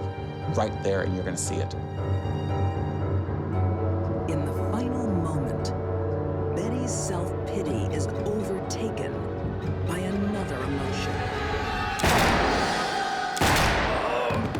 revenge. I do not believe she was there to shoot them, but that's what she did. Linda is killed instantly. Her husband of 6 months, Dan, survives for half an hour before choking on his own blood.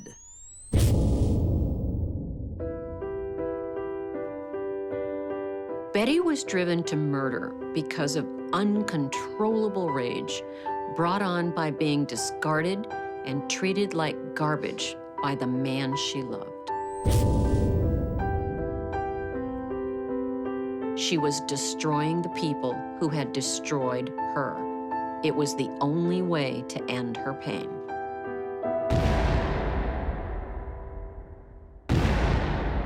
Within hours of committing the double murder, Betty surrenders to police. She was tried twice. The first was a hung jury. 4 people on that jury said there's just no way she should be guilty of that crime, that Dan and Linda caused it to happen by pushing those buttons. And then in the second trial, she was convicted of second-degree murder and sentenced to prison.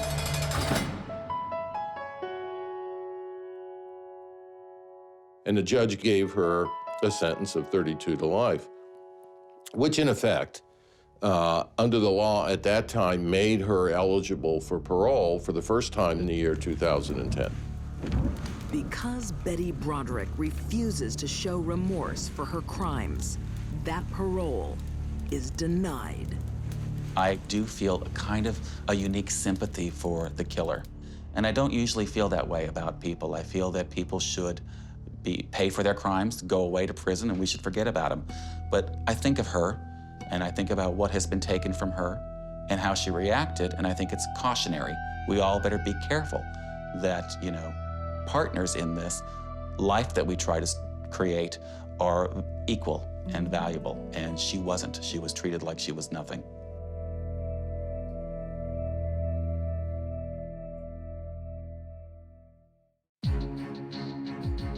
These deadly women signed their wedding vows in blood. Mary Winkler turned from preacher's wife to lethal widow. Rebecca Salcedo was consumed by passion for a man's money. And Betty Broderick destroyed those who had destroyed her. These dangerous wives were joined in unholy matrimony, united by a prophetic oath, till death do us part.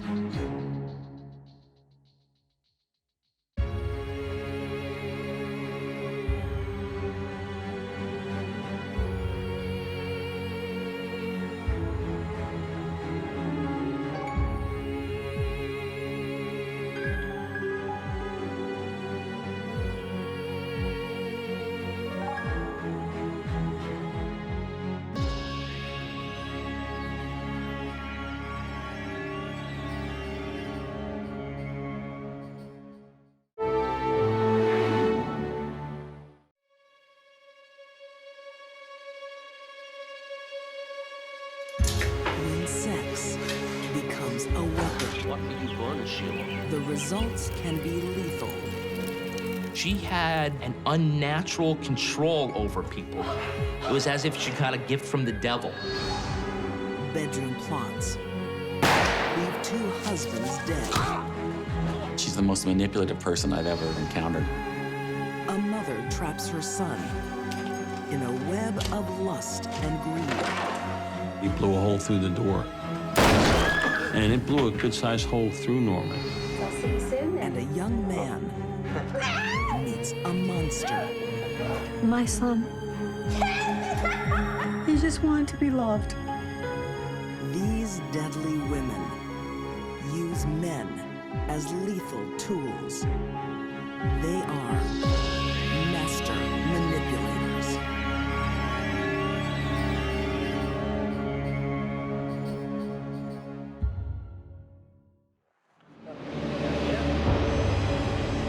What kind of power makes a man turn against his good friend?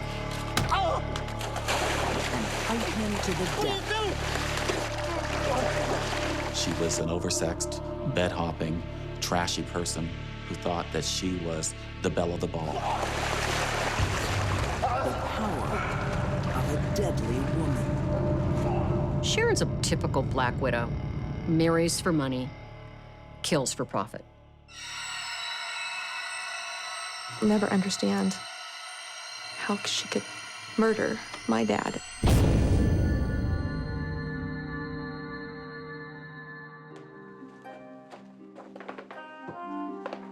Look at you. You like? Oh, I like. Sharon Nelson doesn't go anywhere without making a splash. Very nice. The women in town looked at her thinking, why is she wearing that skirt so short? The men would look at her and think, wow, she's a hot little number. I'd like to get to know her. How much? Colorado doctor Perry Nelson thought the same thing. It's exactly what Sharon wants. We'll be fine. You just need to relax. Relax. Immediately, she sets her eyes on the doctor in town, Dr. Nelson, who is handsome. He's kind of charismatic. He's rich. He's got money. He's got an airplane. When Sharon meets Dr. Nelson, they're both married to other people. That doesn't stop her. 2 divorces later, she has her man.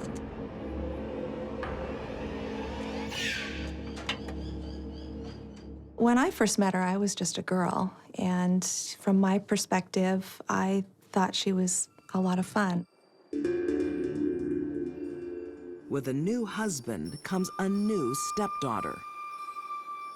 Lori Hustwaite was 13 when her father remarried. I actually had some really good times with Dad and Sharon. We went on some trips together and camping together, and she seemed, seemed to include me in their new life together, and I guess you could say I liked her. Sharon Nelson is not a woman who's safe to like. That's it. Gary, come in. Come in. What do you think? 10 years into her marriage to Dr. Perry Nelson, Sharon is getting restless. It's all right. Sharon, I'm lucky to meet the Mountain Man. The mountain? And, Raggedy Ann. Sharon hosted a Halloween party. She's dressed as Scarlett O'Hara in a very romantic little costume that she's put together. And Gary Adams comes in as a mountain man. Oh, yes, it's beautiful. Thank you. Gary Adams is one of Dr. Nelson's friends. Oh, Miss Sandra. Yes, Sandra's here, yeah. Sandra, look who's here. To Sharon, Save me a dance, mountain man. I'll just do that. he's another target. He was rough, he was sexy, she thought, and he was strong. And all those things added up to excitement for her. So remember that story I started to tell you earlier on? Gary will be her new lover and her tool in a deadly plan. Sharon was only dangerous to a man that could do something for her financially. Those were her husbands. They were the ones in danger.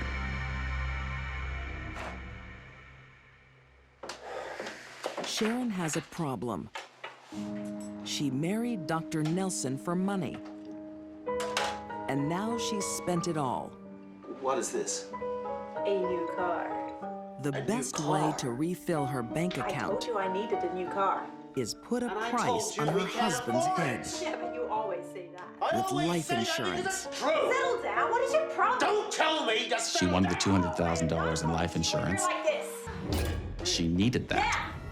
She wanted to fuel a lifestyle of extravagance. So the money was a motivator. Take the goddamn car back! But also, she was bored with the doctor. She wanted the excitement of a new adventure and of a new man.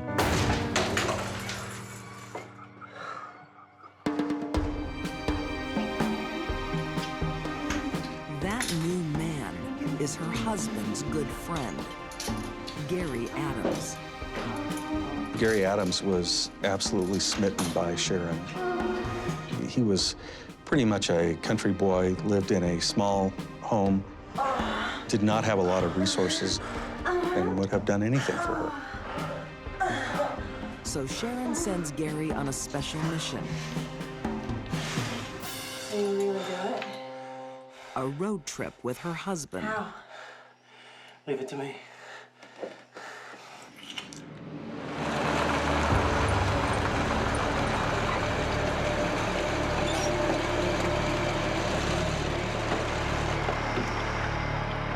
My father was headed to Denver, and Gary Adams wanted to catch a ride with him.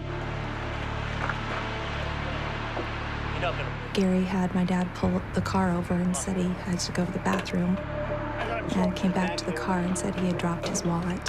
How on earth did you lose your wallet? And so my dad went to help him look. The ultimate betrayal awaits. Gary took a rock and hit him over the head with it.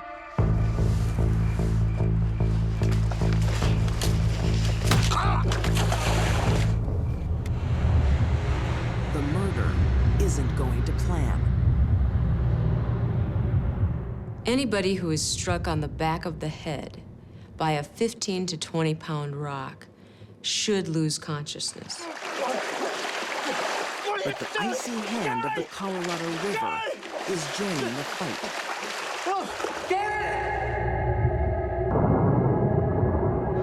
Falling into icy water may cause this individual to become alert, to awaken.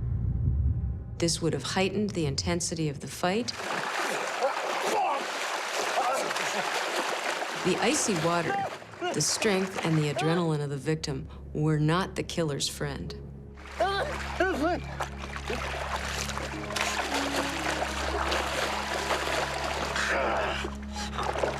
Perry Nelson didn't die easily. And in those last moments, he probably knew that his friend had come there to do evil to him. Can't imagine how he would have felt about being betrayed. I can't imagine what his last thoughts were.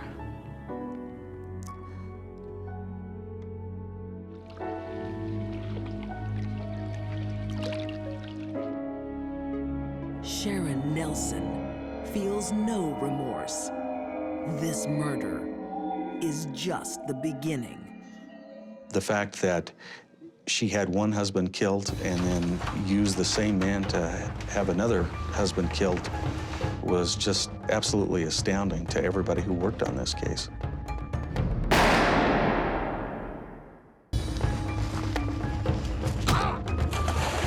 When Dr. Perry Nelson goes missing on the drive to Denver, police and his family think it's just an accident. My dad's body wasn't found for 13 months. So there was a long stretch of time there with lots of unanswered questions for us.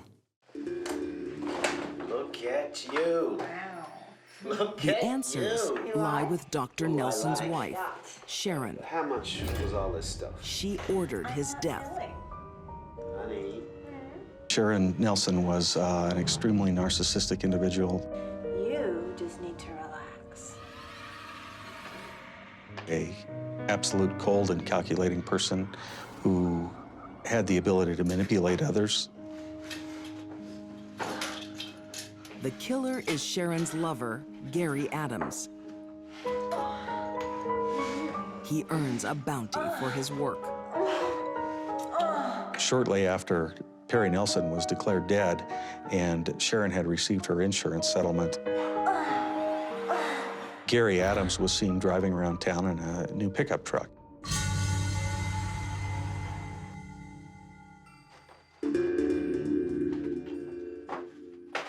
Three years later, Sharon has a new husband. Denver fireman Glenn Harrelson. He told his friends, I found a fun-loving, classy beauty, and I couldn't be happier. You didn't go shopping again, did you? He just didn't know who he was with. You want me to look good, don't you? Marriage to Glenn Harrelson follows a familiar pattern. Sharon spends his money, becomes bored, and starts plotting his murder.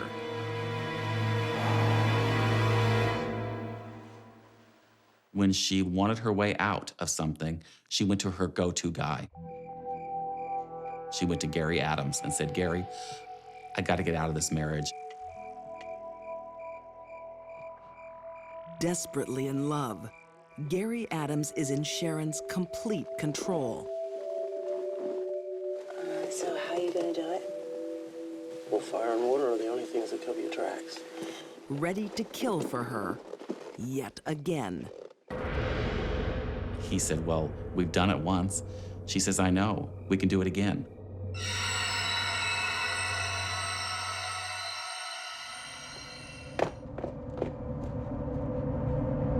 When Glenn Harrelson arrives home one evening, his wife has a surprise for him. When Glenn Harrelson walked into the door, Gary Adams then shot him in the head with a .22 pistol, then placed a bunch of papers and magazines on top of his body and set those on fire.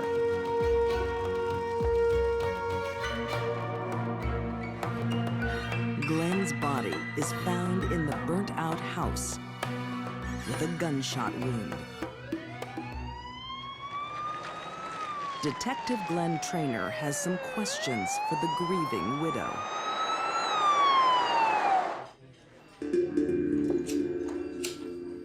When we asked her where she was when Glenn died, she stated very quickly that she was at a friend's house who lived just down the hill from her. Did he say how? We found that to be very odd because we did not even know at the time when Glenn had died. Tired of living a lie. Sharon can't keep her guilty secrets any longer. One with money problems can be doomed from the start. Are you referring to your marriage with Glenn Harrelson? No, Perry Nelson. She was just very matter-of-fact, almost no emotion displayed. She could have been as very well talking about going to the grocery store as having her boyfriend commit 2 murders. Larry said he could arrange so that... I think Sharon confessed so quickly because she knew she wasn't going to get away with it. What did he say? And she wanted to be in control of it. That fire and water are the only way to cover your tracks.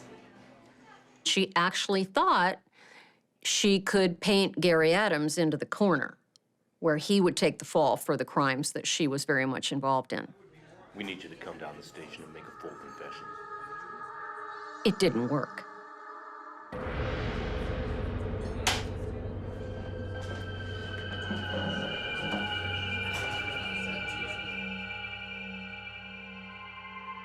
Sharon Nelson and Gary Adams plead guilty to 2 counts of first-degree murder. Both are serving life sentences. I went to see Sharon before she was sentenced and wanted to ask her why she did what she did. I just told her she didn't just kill her husband. You know, she killed my father and she killed my children's grandfather. And she had nothing to say for herself that would give any indication that she was sorry for what she had done.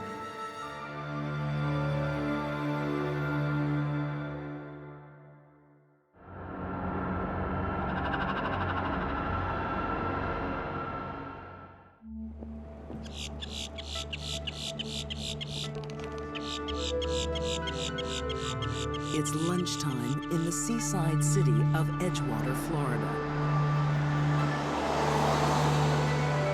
Local dentist Norman Larzalier takes a well-earned break.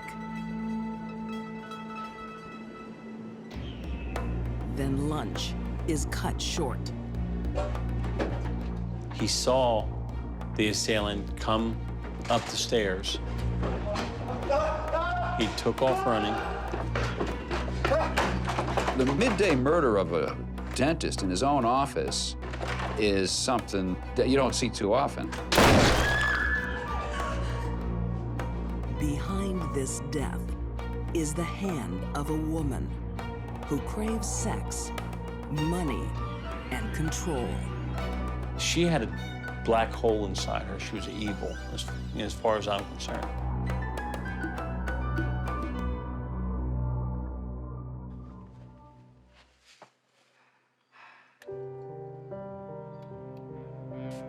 As a young girl, Virginia Larzalier dreamed of living the high life.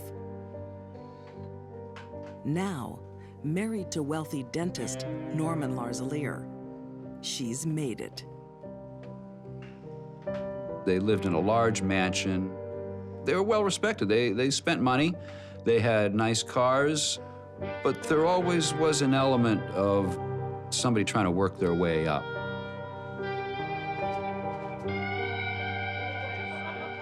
But as journalist Robert Nolan discovers, her marriage is a sham. She didn't like Norman that much. She was just tolerating him for the cars and the mansion and the bank account. I think she wanted more. Norman Larzalier wasn't really prepared for a woman like Virginia Larzalier and didn't really know who he had married. While she works in her husband's dental office, Virginia quietly pockets extra cash. Virginia had a lot of problems, but her biggest problem guided her. And it was greed. What Virginia wanted, Virginia got. Virginia's spending is only half the problem. She was very seductive. She appeared to sexually come on to all males. Very sexually manipulative.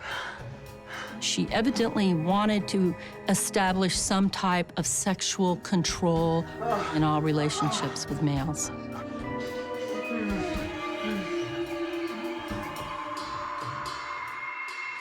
Her desires know no boundaries.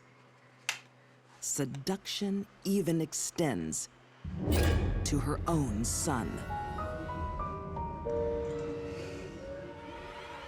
Jason Larzalier seemed to be somebody who could be easily manipulated. And he bragged about having what he called a husband-wife relationship with his mother. The mother-son sexual relationship is the most taboo of all the incest bonds that can exist. And along with it, we frequently see criminal behavior in which the mother leads the son down the path.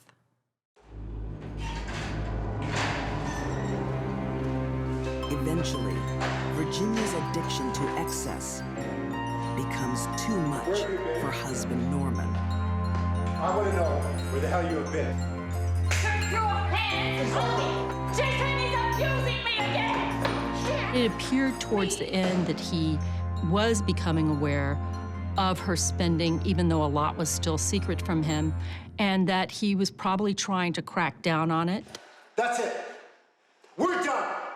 You're both out of this house. He may have been planning on divorcing her to escape the mess of life that she was creating. Good. Because I'm sick of looking at your face! Norman is playing with fire.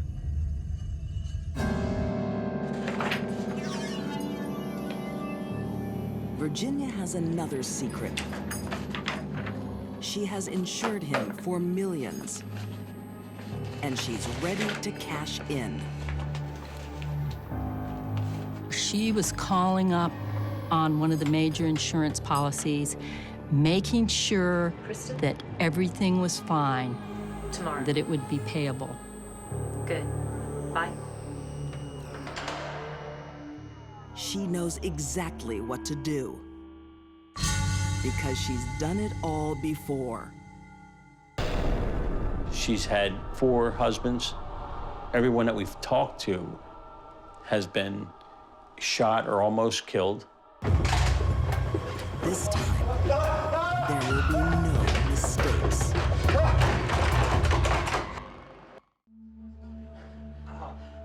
The last person you'd expect to see in Virginia Larzalier's bedroom is her husband.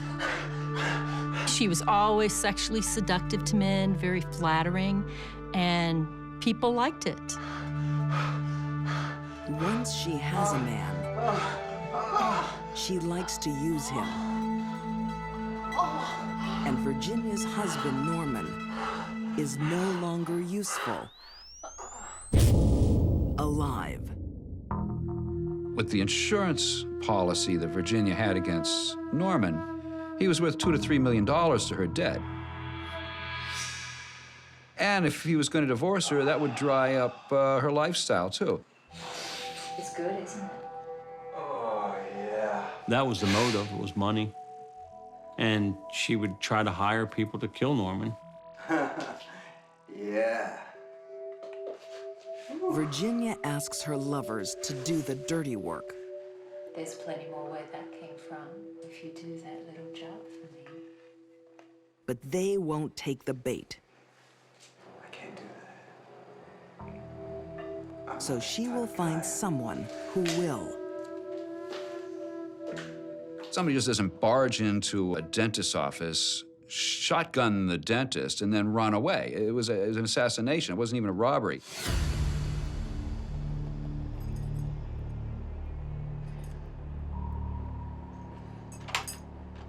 Virginia is a master manipulator.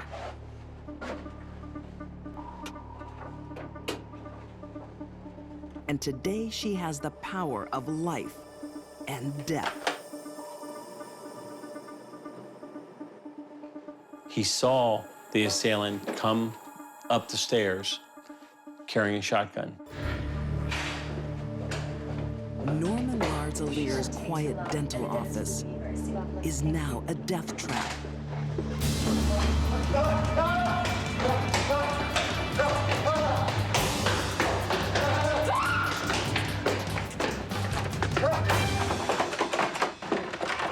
He shut the door behind him and leaned up against the door so the gunman would not enter that area. Dr. Larzalier thinks he recognizes the gunman. Jason! And calls out the name of his stepson. Jason!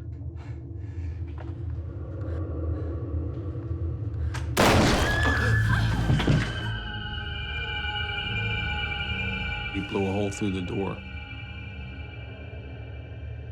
It leaves a massive hole. There's splinters and everything where Norman was up against it, went all into his body. And it blew a good-sized hole through Norman.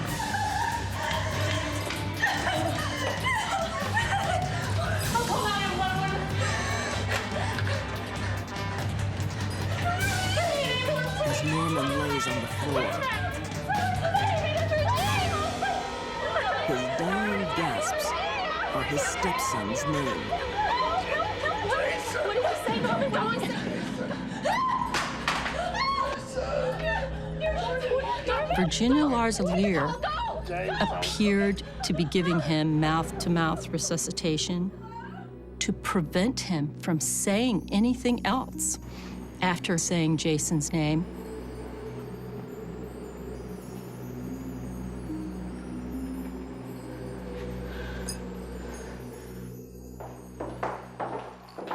But Virginia can't stop everyone from talking.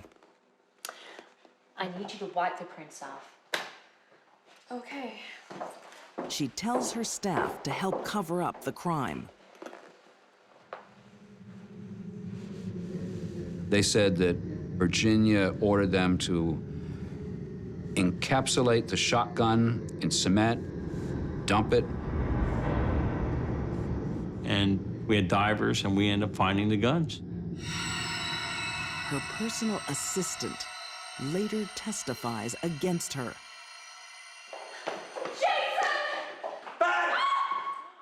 And tells one more shocking story. They overheard her telling Jason she would pay him $200,000 to, quote, take care of business, unquote. What happens if you don't give me my money? You get your money. Did Virginia Larzalier actually make her own son kill her husband? Both are arrested and put on trial for murder. We believe that Dr. Norman Larzalier had actually recognized Jason Larzalier coming in from the outside. The gunman had a ski mask and gloves, but the witnesses knew him, and they said, it looks like his body type. They said he moved the same way. And then you had the victim calling out Jason's name. Jason!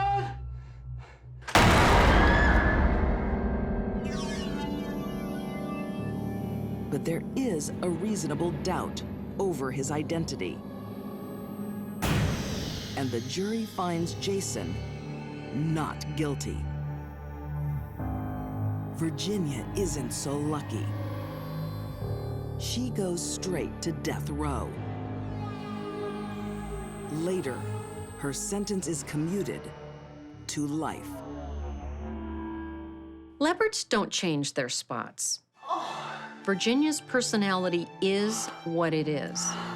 If she gets out of prison, she'll look around for a rich guy to marry. And he better sleep with one eye open.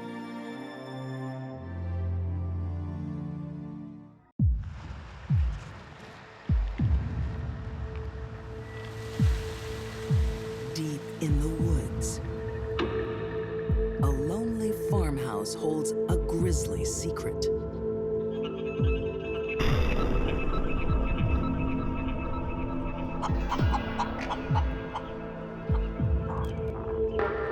Police are looking for a young man, reported missing.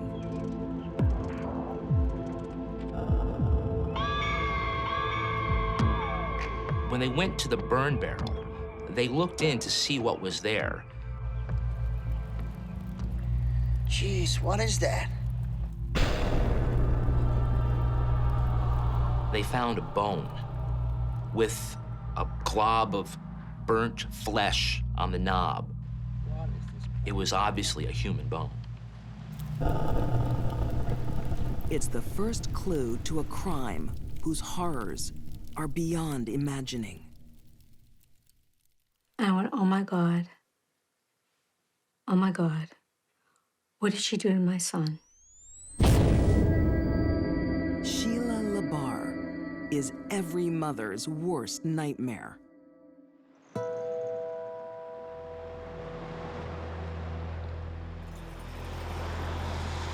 Epping, New Hampshire. A typically quiet New England town. Until Sheila Labar arrives. She's very smart. She would use her wits, use her charm, her southern accent. Well, don't you look fine? Hi, baby. Wow, you like it? You like it? I think it's just so sexy. She's incredibly confident. She was not afraid to flirt.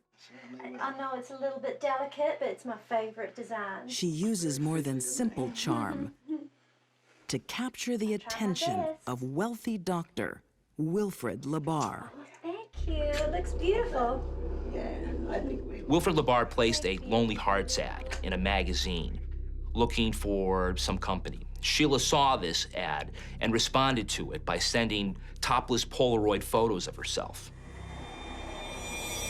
You can imagine if you are in your 60s and you're widowed, it wasn't much longer before Sheila moved from Alabama to Dr. Labar's farm. As local journalist Kevin Flynn discovers, Sheila is a demanding partner. A lot of people said to Dr. Labar, you gotta get rid of her. He just seemed unable to extract himself from that relationship. Soon her control over the doctor is complete. Slowly, what Sheila would do was ask Dr. Labar for power of attorney, and she started rewriting his will. And she made herself the executress of the will. A few years later, Dr. Labar is dead. The coroner said it was heart disease, but a lot of his relatives are not sure. They think that Sheila might have poisoned him in order to speed up the process of getting the farm. Sheila inherits Dr. Labar's farm. Soon, she entices young men to share the work and her bed.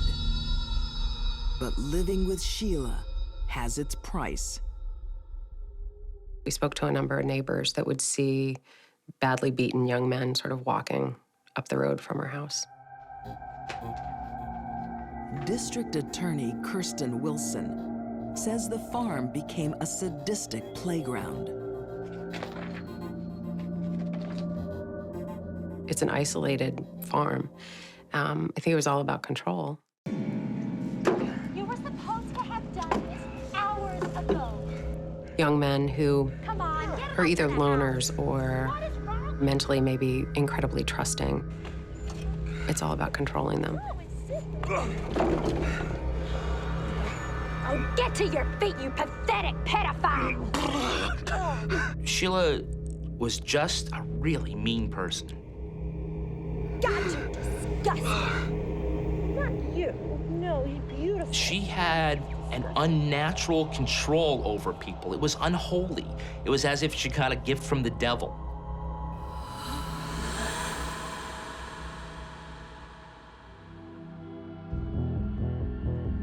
In February 2006, Sheila is on the prowl for a new victim. Someone innocent and defenseless. Someone like Kenny County.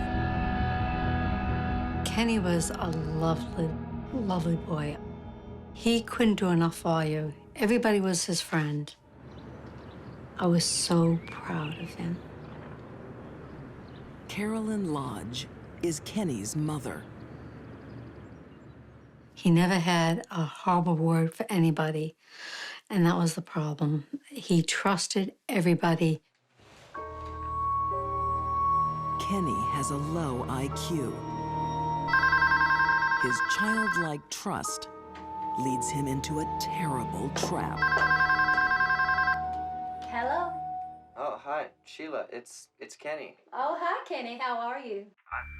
I'm good. And he told my son Brian that he met a 47-year-old woman in New Hampshire. Maybe this Wednesday, if you wanted to meet up and... She owned a farm.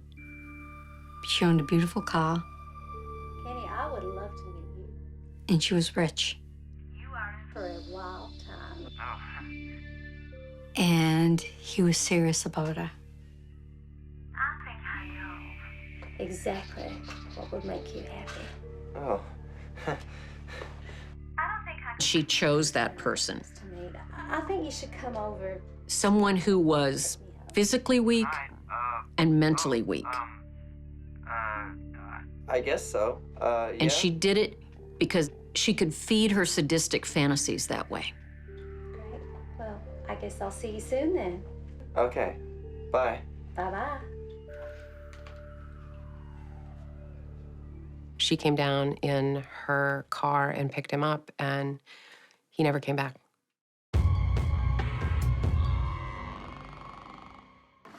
Those got them?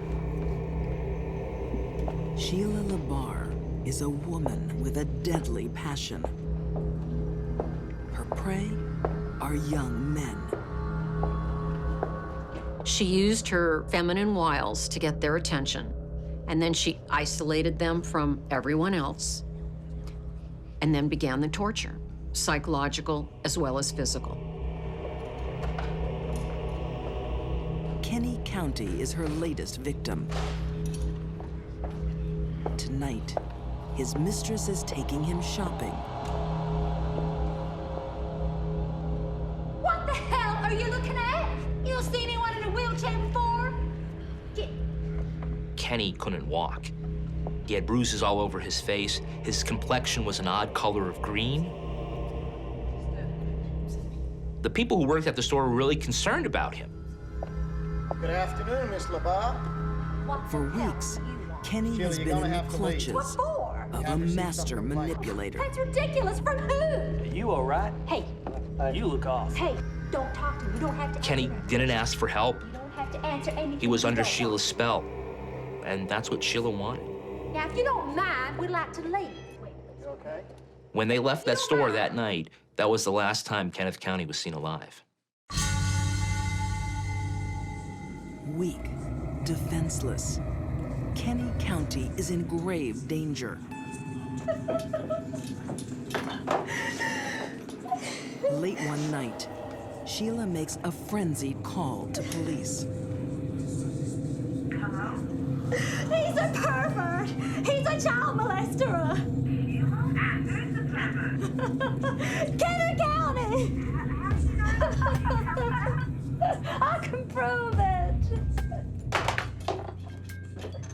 Sergeant Gallagher received a telephone call from Sheila, and she seemed somewhat frantic.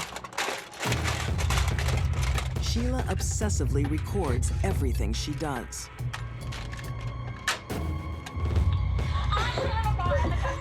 It was a very disturbing tape that he listened to over the phone.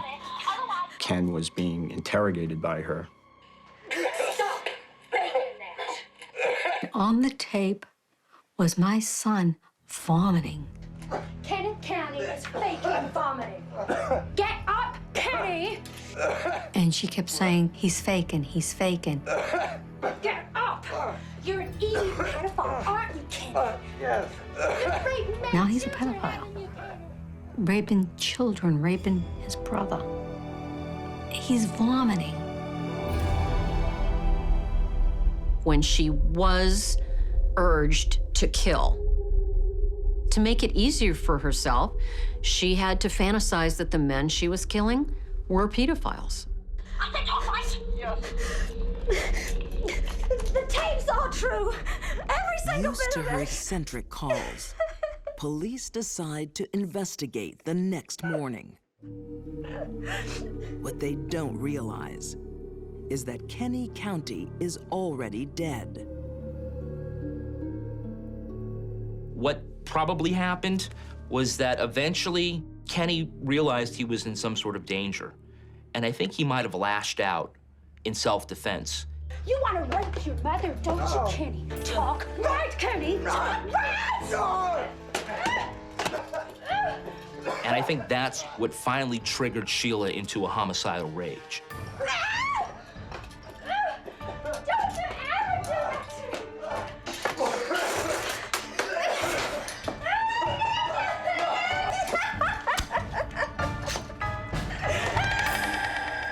There was blood on the walls, on the floor. There were puddles. There was spray. It was a bloody mess.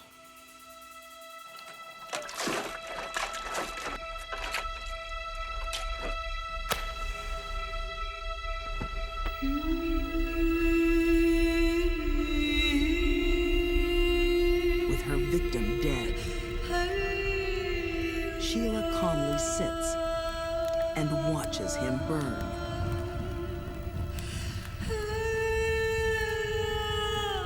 He was dismembered. Sorry. And he was put in a pit and burnt.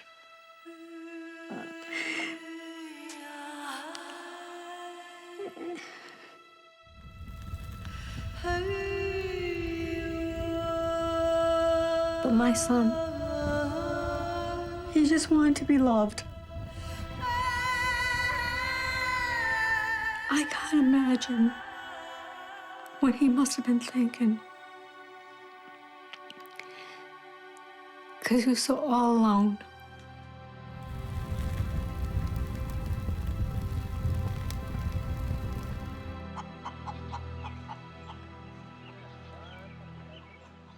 While Sheila tries hard to destroy Kenny's body,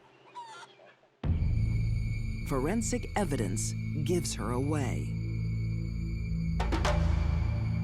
There was some readily apparent blood spatter. And Carolyn had told us that he had been in the Army for a while, and at that point, we crossed our fingers and hoped that they may have a DNA sample, and they did, luckily for us. A wallet is found in the septic tank. Oh, get to your feet. It belongs to Michael DeLogue, another young man who had fallen prey to Sheila LaBarre. Convicted of 2 murders, suspected of more, Sheila LaBarre is currently serving 2 life sentences. The fact that she has to remain for the rest of her life behind bars, she got what she asked for. She'll never see the light of day. Horrible thing is, my son is not here with me. He was only 24.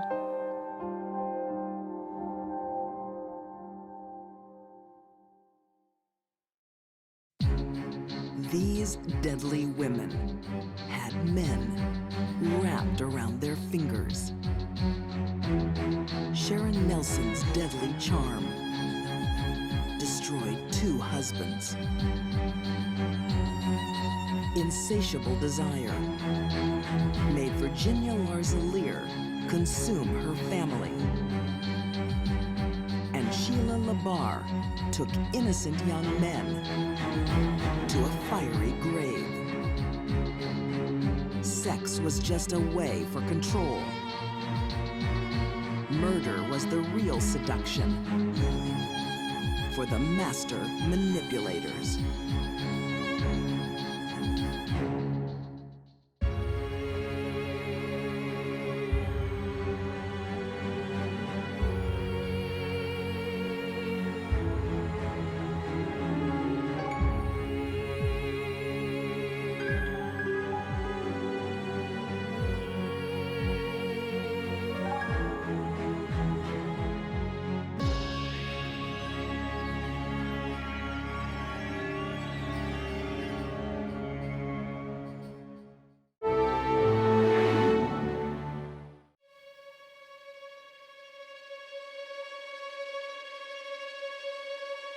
Why does a mother murder her own?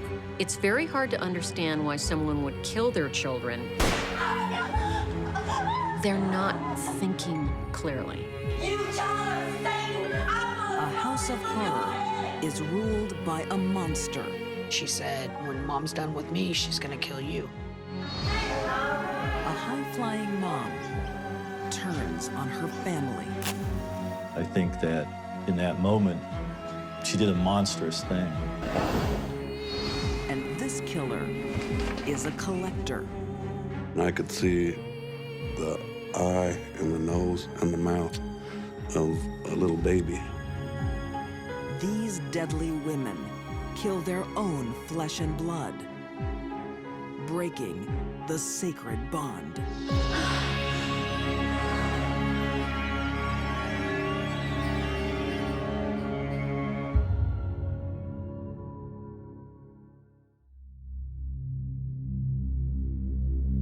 Terry Walker is a survivor.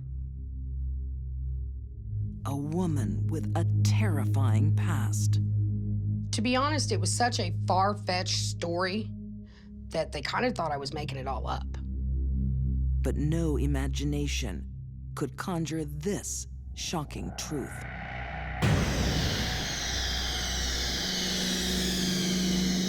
Or the identity of the killer. She was my mom.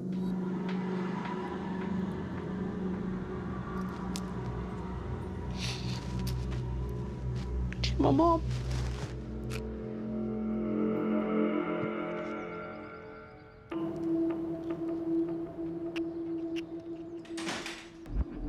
"20-year-old Susan Knorr always enters the family home with trepidation. So you decided to come back, have you? Huh? And just look at you. Her younger sisters, Sheila and Terry, are on edge too. Look at this piece of trash. Shut up! My mom's personality was Jekyll and Hyde. One minute she could be the most loving person in the world, the next minute you were scared you were gonna die. You see that? Are you gonna grow up and look like her, are you? Her sense of discipline and abuse were so far out of whack that it's just unbelievable. For years, Teresa Knorr has been abusing her 3 daughters, mentally and physically. She's burned my back with cigarettes, she's put guns to my head, she's held knives to my throat, handcuffed me and beat me. Hold her, Bonnie. Teresa spares her 2 sons.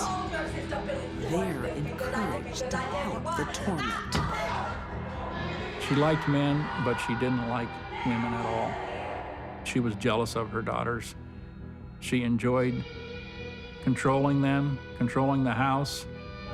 There was nothing in her mind but hatred, just sheer rage. And today, that rage escalates to a place it's never been before.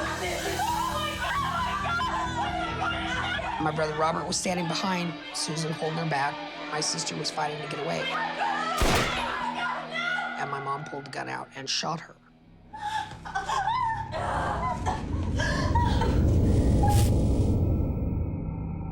What could drive a mother to shoot her daughter? She was delusional and paranoid. And people that are delusional and paranoid should not be raising children. They are dangerous. Teresa's terrifying delusions are symptoms of a mental illness. She's schizophrenic. Schizophrenia is a mental illness that is believed to be some kind of genetic defect, chemical imbalance.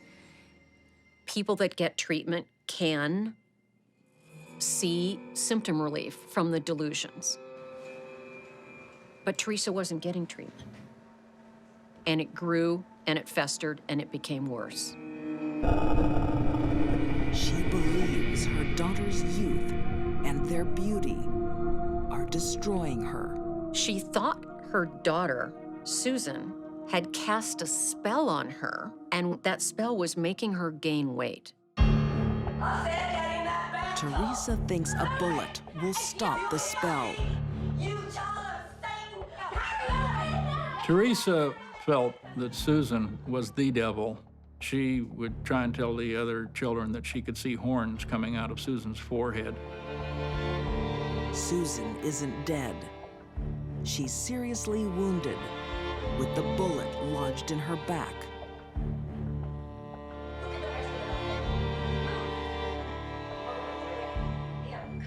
Her mother decides to let her live. But no one calls a doctor.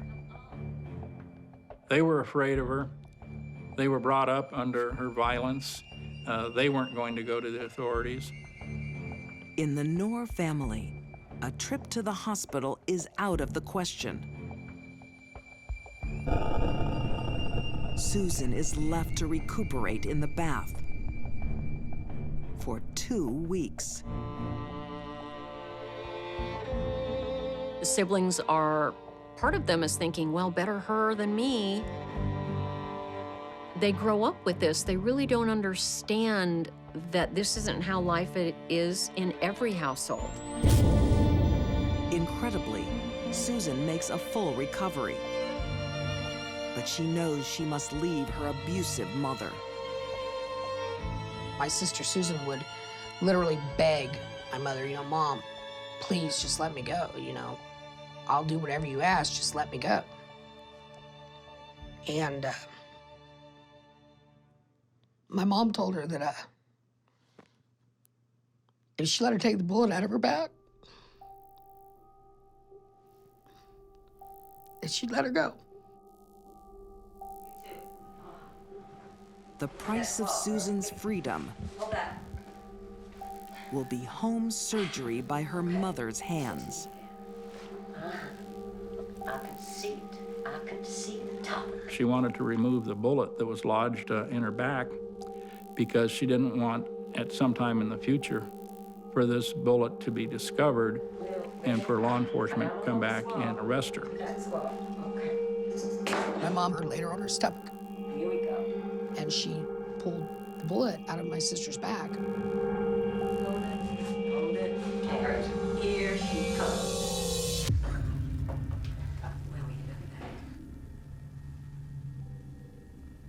Why in the world Suzanne said okay to that is beyond me, but it does speak to the complete domination and control through fear that those children had of their mother.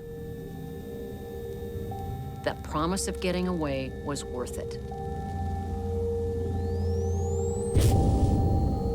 Instead of gaining freedom, Susan becomes gravely ill, sliding into a coma as her body fights infection from the kitchen surgery.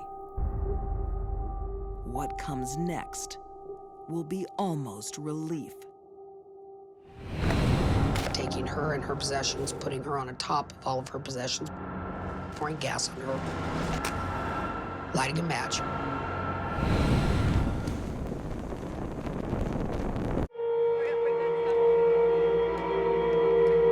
In Sacramento, California, Teresa Knorr makes her sons build a funeral pyre. Driven by schizophrenic delusions, she has already shot her daughter, then cut the bullet out. Now, she wants to burn her body.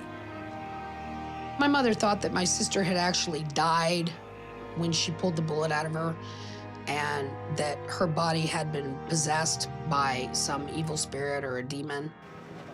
In order for her to purge that evil spirit out of my sister's body had to be burned.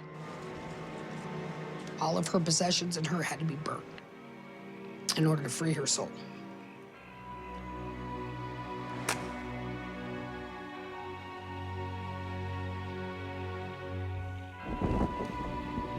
But Susan isn't dead. She's in a coma. Her mother is burning her alive.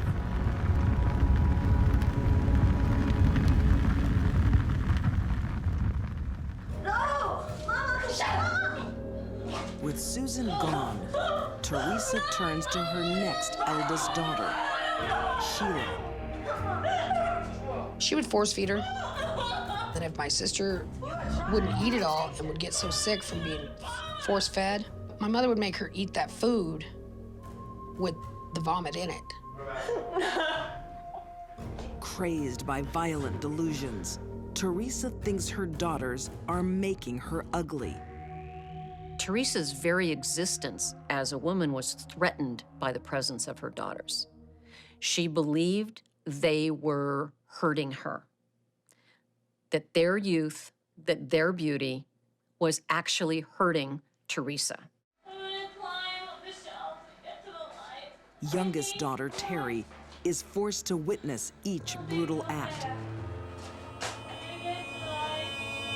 In the height of summer, Teresa locks Sheila in a closet I'm gonna get up to the light. without food or water for over a week.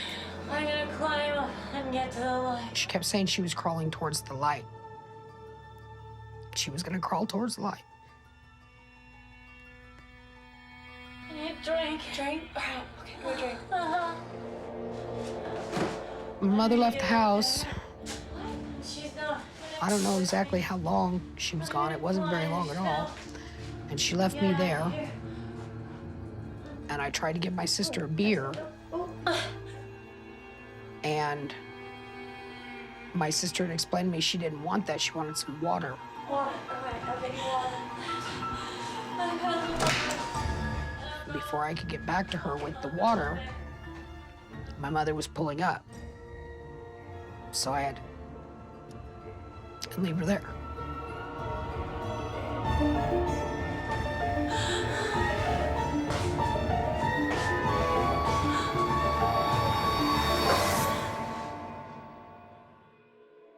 Beaten and bound, Sheila dies at just 20. Before she passes, she warns her little sister. She told me, Mom killed Susan. And Susan told me I would be next, and I am. And she said, and when Mom's done with me, she's gonna kill you. Terry finally decides to leave. She runs to authorities, but her story is so grotesque, no one believes her. I had told police officials, I had told a lawyer who went to the police in Sacramento, nobody believed me. So I was starting to doubt myself even. In time, someone began putting the pieces together. Detective John Fitzgerald has 2 unsolved murder cases that seem to confirm Terry's story. One involved a young lady that was located along the highway. She was on fire at the time. We're gonna put your sister in this box. The other case involved a young lady that approximately 1 year later was discovered about 5 miles away at the edge of a small lake, and she had been placed in a box. John Fitzgerald is my personal hero. He is the detective that kept the case open. He's the detective that ultimately came to my house and listened to me.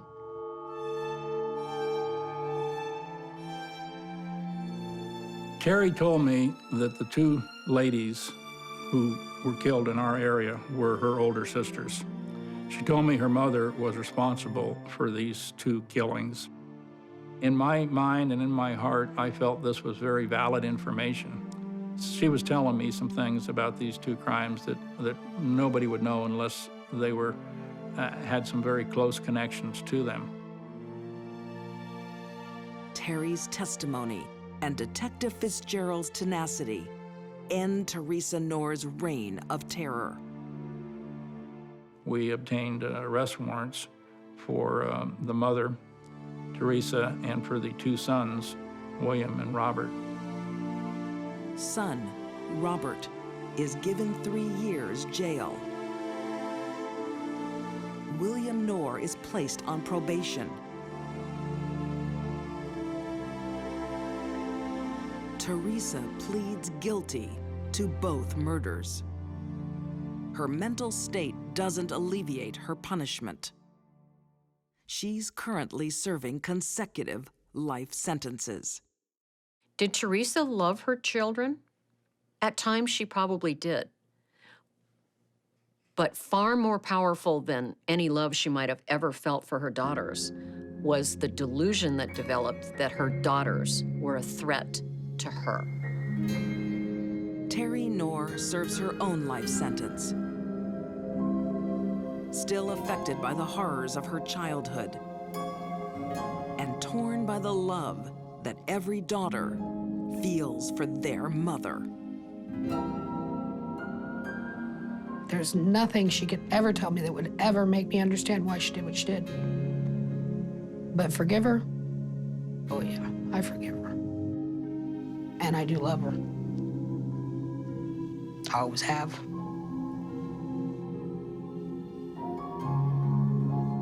She's my mother. That's it.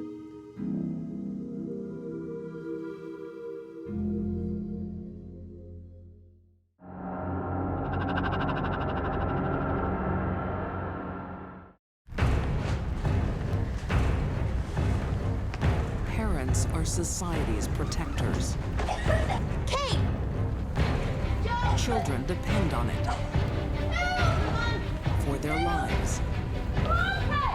But some women break the parents' code. Kate, jump! I can't do it, I'm afraid! Like Deborah Green, one night in Kansas City. You jump now!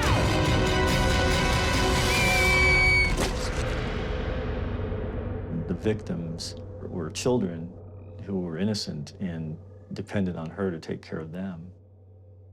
She betrayed them.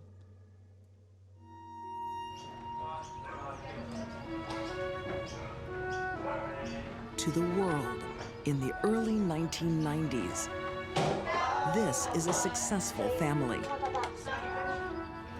Dr. Mike Farah is a promising cardiologist. Kids Kelly, Tim, and Kate are happy and confident. Their mom's a doctor too. Oncologist Deborah Green. But beneath the surface lies danger. I think most people would look at her and see Deborah Green as a successful oncologist, but she was perhaps tortured with issues involving alcohol abuse, mental illness issues, and emotional maturity issues. Deborah has been a straight-A achiever all her life.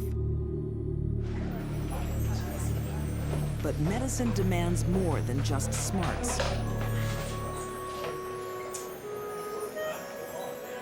No, this is not right. Deborah Green's biggest problem was Deborah Green. Deborah suffers severe mood swings, lashing out at colleagues and patients. Do it all over again. And when the lows hit, she turns to alcohol and narcotics to stop the pain.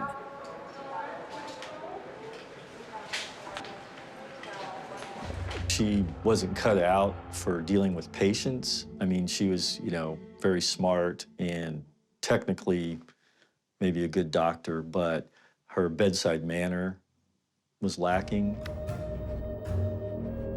Journalist Tony Rizzo investigated Deborah's fall. From valued doctor to ostracized clinician. She quit actively practicing medicine. She did some work like that involved, reviewing records and things like that, but she wasn't really involved with dealing with patients. The moods and the tantrums shut Deborah off from colleagues and family. Not again. She rose to a pinnacle very early in life, but her personality didn't keep up with it. Her self-discipline didn't keep up with it. Her self-control was never there, and it started to fall apart. What are you doing on this place? It's a pigsty. Oh, God. Husband Mike finds her drunk once too often. I'm out. He threatens to leave and starts an affair. Everything Deborah has is slipping through her fingers. Her career, her prestige, her husband. So she starts planning retribution with a deadly poison. She used ricin, which she obtained from seeds of the castor plant, which is an ornamental plant. And it was apparently crushed up and put into the food that she served him. Yeah, thanks. What's so soon? Chicken. Ricin is probably one of the top 1, 2, or 3 most toxic substances that are naturally derived on Earth. There's so much pain and suffering associated with ricin poisoning. This is a death that punishes. Within hours, Mike Farah's body will react violently. The toxin attacks all the cells that line the gastrointestinal tract, the esophagus, the stomach, the small and large bowel, if it makes it that far. The person becomes rapidly dehydrated, they have terrible abdominal pain, and then rather rapidly their blood pressure will drop, their heart rate will increase, and unless they get supportive medical care, they're going to die. But Mike is not the only person on Deborah's hit list. I can't imagine how frightening, terrifying, few moments that was for the children.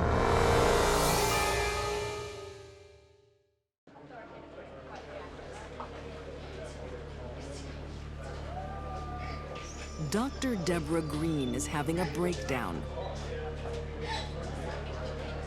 She has a history of depression.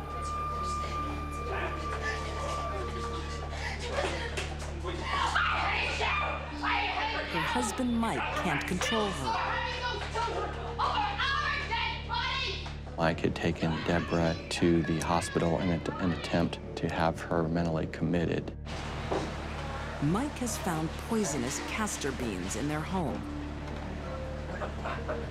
and thinks she's trying to kill herself. The doctor examined her and determined that it was a family dispute and was not something that would be a mental commitment situation. Mike doesn't realize the deadly poison was meant for him.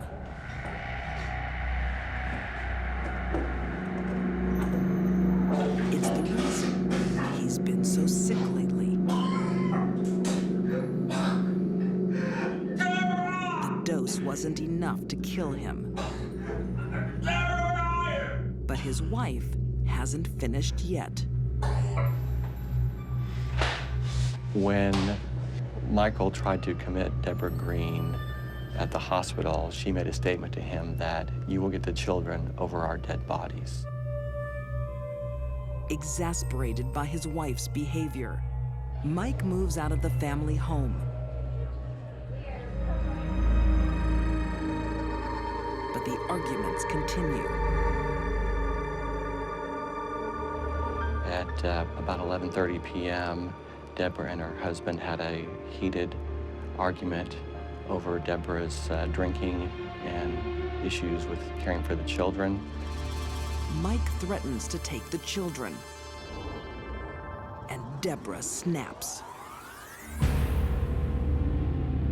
Deborah's need to punish Mike superseded any love she might have ever felt, if she ever did, for her own 3 children.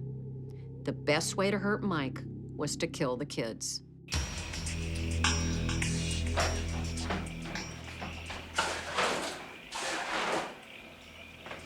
The events of that night were sort of a perfect storm of 3 different factors.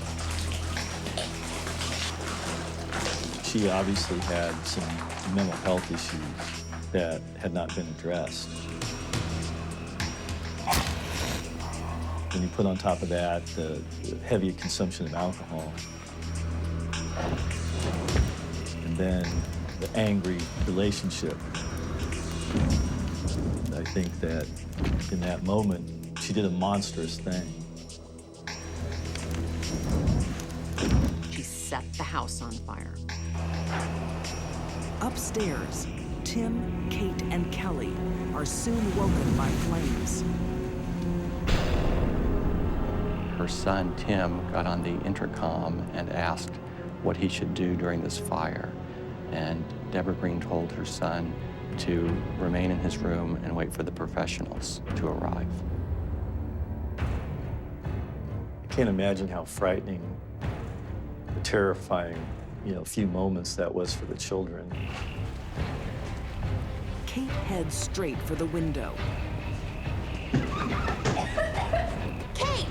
And makes her way onto the roof. She has a simple choice. Jump or perish. Kate, jump! I can't do it, I'm afraid! You jump now! Deborah Green stepped aside and the daughter landed on the ground. It's very hard to understand why someone would kill their children, but you have to remember that the women that would think that murder's the only answer aren't thinking right to begin with. Right, it's a two-story building. It's almost completely in flames now. We need you guys Police here now. arrive, along with Mike. What's going on? What's going on? Who are you, sir? But it's too late. I'm gonna get the children. Please. I'm gonna get my kids. Lying dead in their bedrooms, where Mom told them to wait, are 13-year-old Tim and 6-year-old Kelly. One of the most gut-wrenching scenes was seeing the picture of the little girl, the 6-year-old. When they found her body, she was basically curled up on her bed in kind of a fetal position, but, you know, looked like she was sleeping. I could not begin to imagine how her husband would feel after having lost 2 of his children to what she did. A lot of people were affected by this case. It's just so shocking to have a situation where you have a mother that's capable of doing something like this to her own children. The fire investigators found about 4 different points of origin of the fire. They determined that an accelerant was used and that the fire was intentionally set, that it was arson. Deborah is the prime suspect. She's charged with murdering her children. Attempted murder of her husband. And aggravated arson. Found guilty on all counts. She's sentenced to 40 years. If Deborah ever did love her children, by the time she killed them, all of those feelings had long since died. The only thing that mattered in Deborah's life was making Mike pay for leaving her. She did a monstrous thing, but I don't think that necessarily means that she was a monster. But in this case, it was hard to not feel some anger towards her. And the victims were children who were innocent and depended on her to take care of them. And she betrayed them.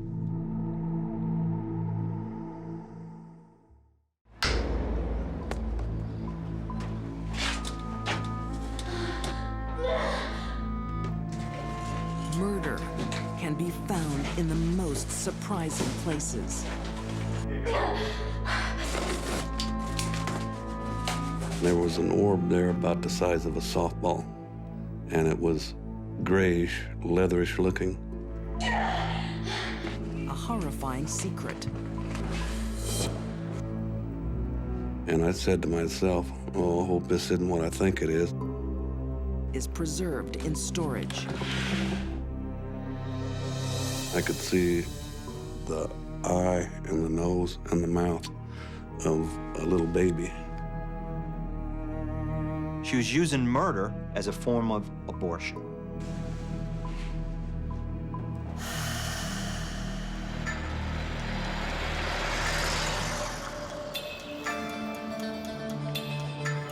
In the early 1970s, at Conneaut Lake, upstate New York, Diane Odell is a young woman giving in to her desires. The way Diane was, it was like, now I can do whatever I want because I'm free. And she did. She met the wrong guys, and she got pregnant, and all kinds of bad things happened. Diane is a headstrong go-getter who won't listen to her mother, Mabel. Mabel had no control over her. So if Diane wanted to go out at 2 o'clock in the morning and meet some guy and go for a trice in the woods, that's what she did. Diane's wild ways soon deliver consequences.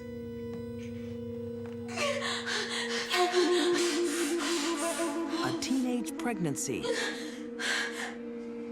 with a terrible aftermath. I think that Diane Odell did not want this baby, and when this baby came out, she was alone, and she murdered this baby.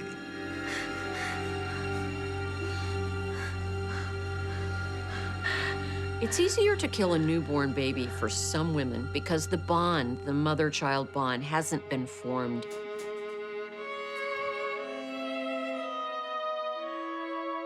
For most women, though, that bond starts forming the moment she finds out she's pregnant.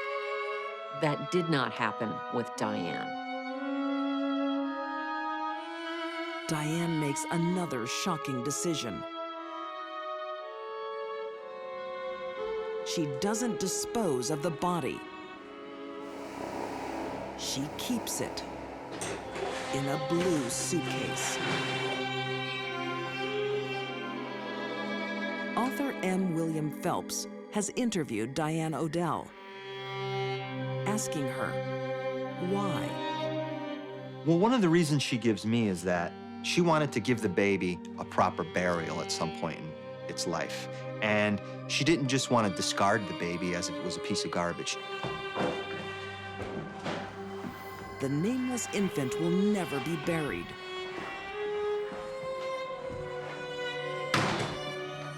What? For the next 15 years, Diane takes the corpse wherever she goes. And as Diane and her mother move around the country, she dreams of finding the ideal husband and father.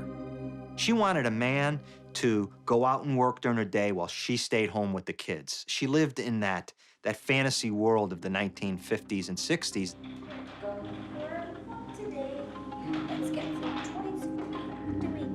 For 5 short years, she finds that dream.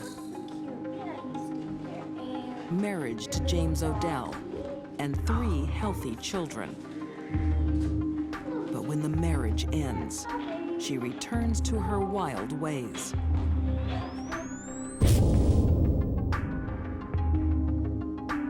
So Diane is again without a man in her life. She's got 3 living kids and 1 baby in a suitcase. And she gets pregnant by, she doesn't really know who. She's sleeping with so many different men at the same time. Her 5th pregnancy is a problem. With no husband, another child is another burden. But Diane has a solution. There probably wasn't much decision-making going on in her head to kill that child. It was easy. She'd done it before, and the child wasn't doing her any good. Diane Odell is becoming a serial killer of her own children. Diane's mind was twisted.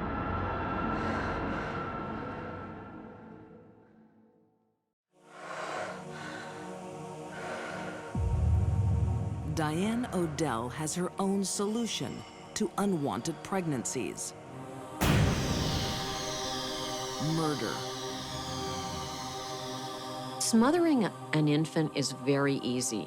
They can die without much effort at all. With most infants, if something is placed over their mouth or nose, their exhaled carbon dioxide is then re-inhaled in.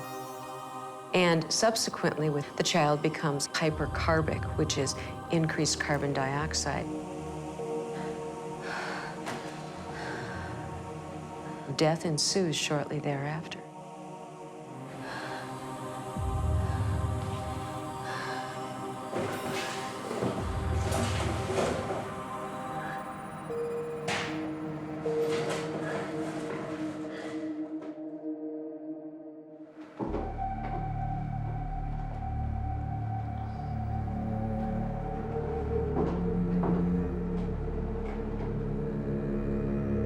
Maybe she did it for guilt. Maybe she did it because she was afraid to leave them behind, thinking they'd be found, and she'd get in trouble. Maybe she did it because she could convince herself if she had them, they weren't really dead. We really don't know. Diane's mind was twisted.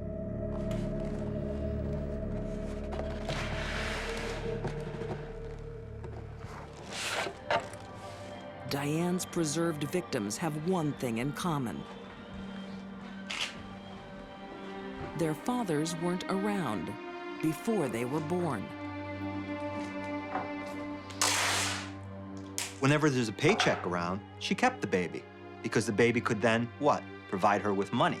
The dad was bringing the money into the house. There will be more pregnancies, more boxes. Eventually, Diane has 4 dead babies. Basically, for Diane Odell, whenever she got pregnant and the father of the child wasn't around, she murdered that child. She was using murder as a form of abortion.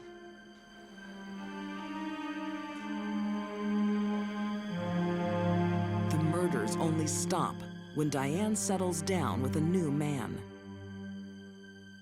and has 4 healthy children.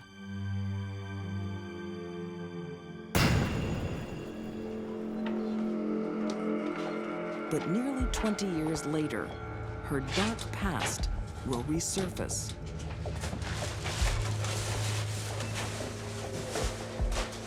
Diane has abandoned her personal possessions in an Arizona storage facility. When she doesn't pay the rent, the contents are sold. Thomas Bright thinks he's got a bargain.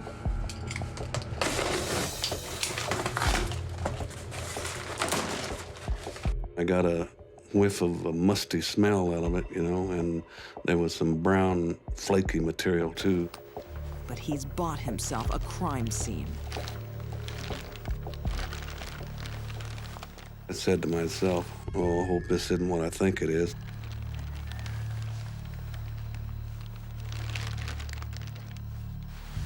And I pushed the bag a little further apart, and I could see the eye and the nose and the mouth of a little baby.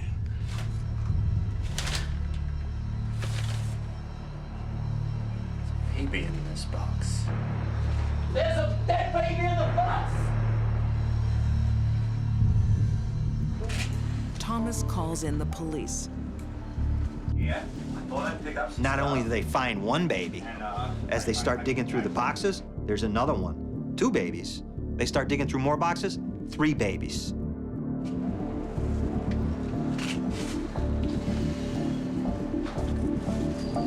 Along with the bodies are documents and effects leading straight to Diane Odell.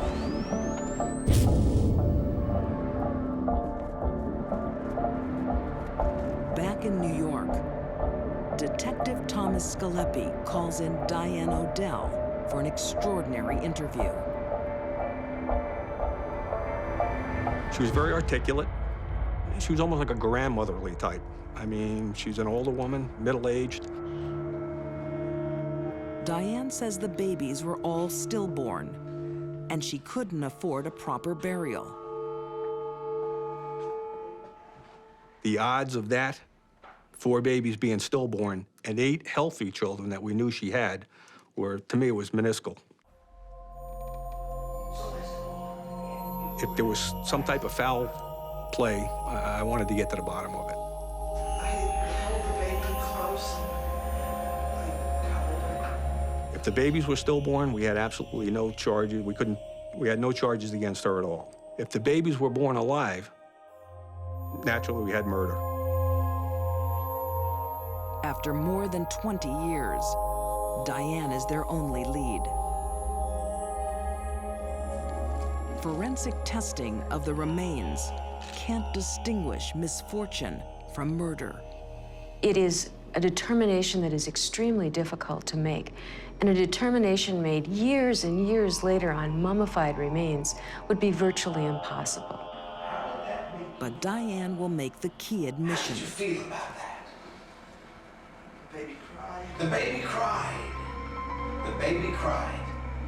That's when she told us that, yes, the baby did gasp and cry. She eventually told us that all 3 babies gasped or cried. The babies cried. When they were born, they were alive. The only way they can build a case against her is if Diane Odell puts a noose around her own neck, which she just did. She asked me, what do you think is going to happen to me? I said, Diane, what do you think should happen to you? And that's when she just looked at me and she says, I think I should go to jail. Diane Odell is found guilty of 3 murders. She's serving the sentences concurrently. Over 25 years.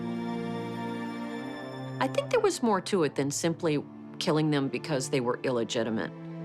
Most mothers love their child no matter what the circumstances of their birth are. Diane did not. I was stunned.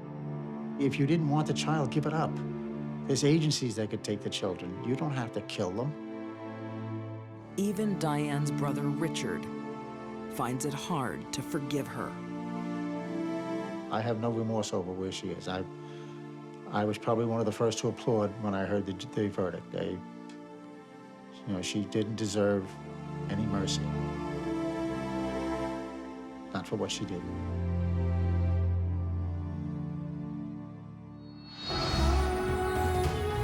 There's nothing like a mother's love from these deadly women. Driven by delusions, Teresa Noor destroyed her daughters.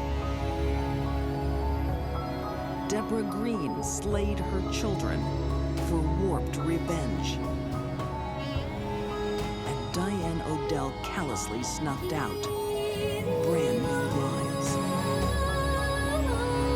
They murdered the very children they gave life to, breaking the sacred bond between mother and child.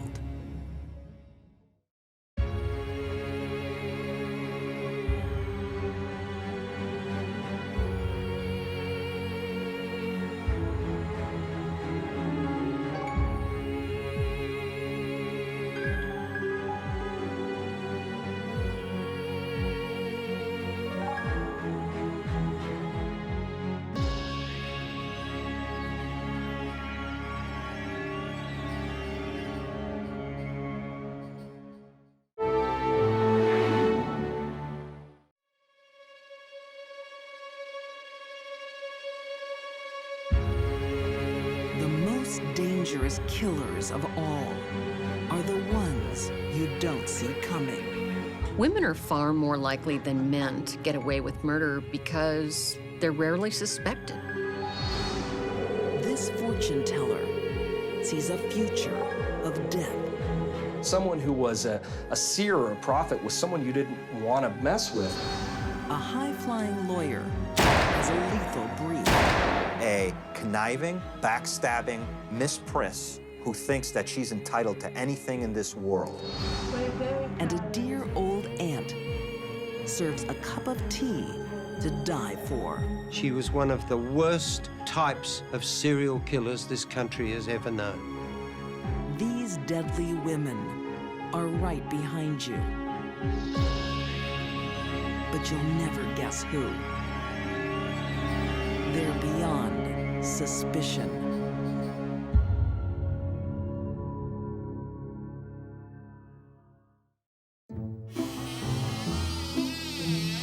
She claims to have a special gift. She could foresee the future. That made people admire her, and she relished that. They thought that she was possessed with some power of the occult and the beyond that made her this amazing prophet of doom. Tilly Gaburek is special, but not in the way her customers think. Tilly was on a killing spree. She was enjoying killing people.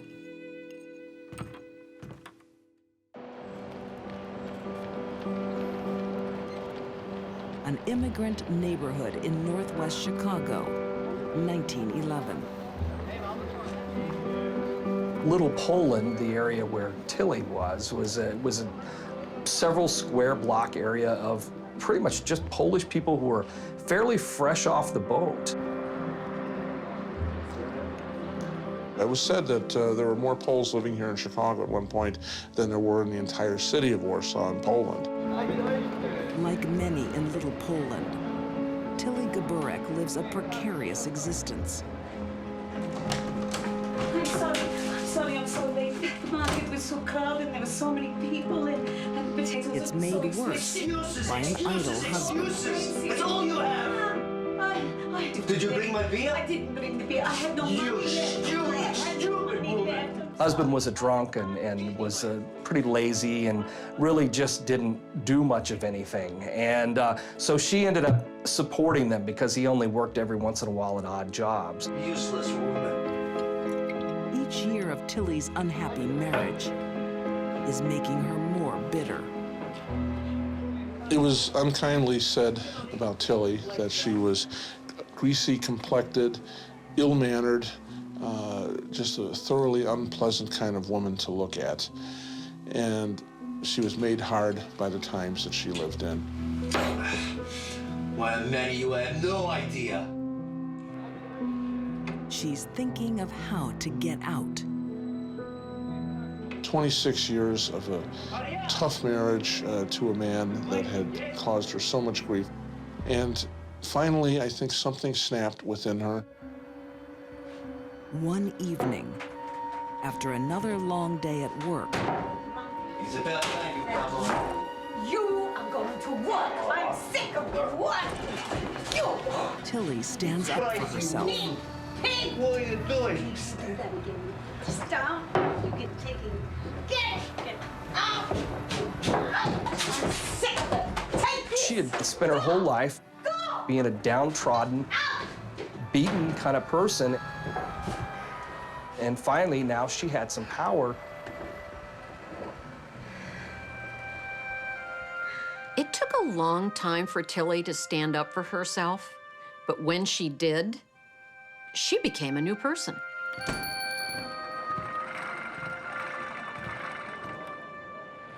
At age 55, Tilly wants a new life, a new look, and a new career.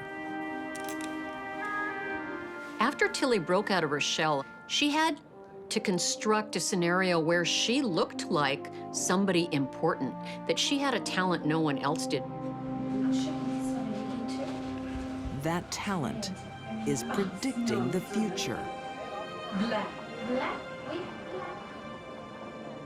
When you go into a dress shop and you order a black dress, obviously a morning dress, and a shopkeeper asks, "Oh, I'm sorry, when did your husband die?" In 2 weeks.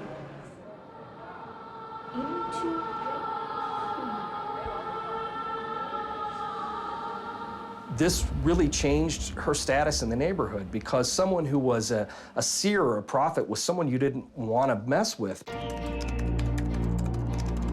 Writer Troy Taylor says Tilly's self-proclaimed psychic powers gave her something she'd never had before: respect. Throughout her life, Tilly was just a plain, ordinary person who had no real claim to fame. It wasn't until she made these psychic predictions of who was going to die that she was really set apart from the rest of the crowd. But Tilly's predictions are worthless unless she can make them come true.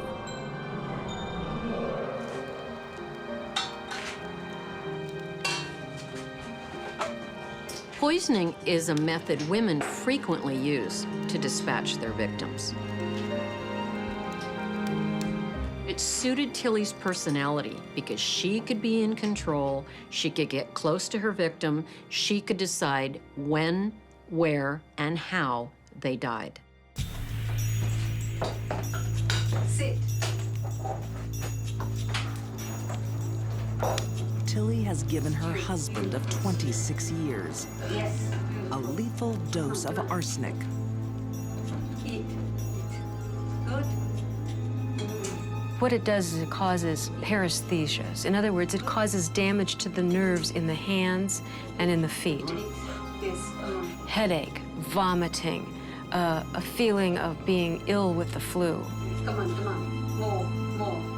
This is particularly distressing because once it starts, it doesn't go away. It's there day and night, day after day after day.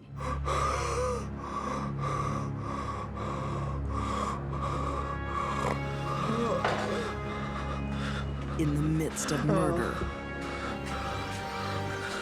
something unexpected happens. Tilly begins to enjoy it. She had this very perverse, sadistic glee in watching the death throes, the agonizing death throes of her victims.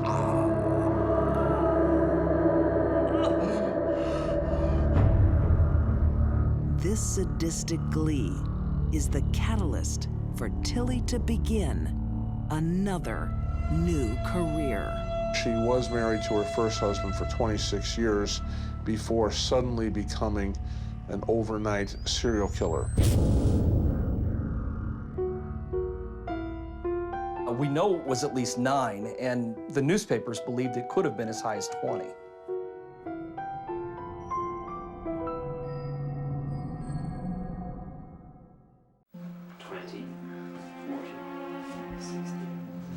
A grieving widow beyond suspicion. Tilly Gaburek has murdered her first husband. $200,000. Now she's cashing in.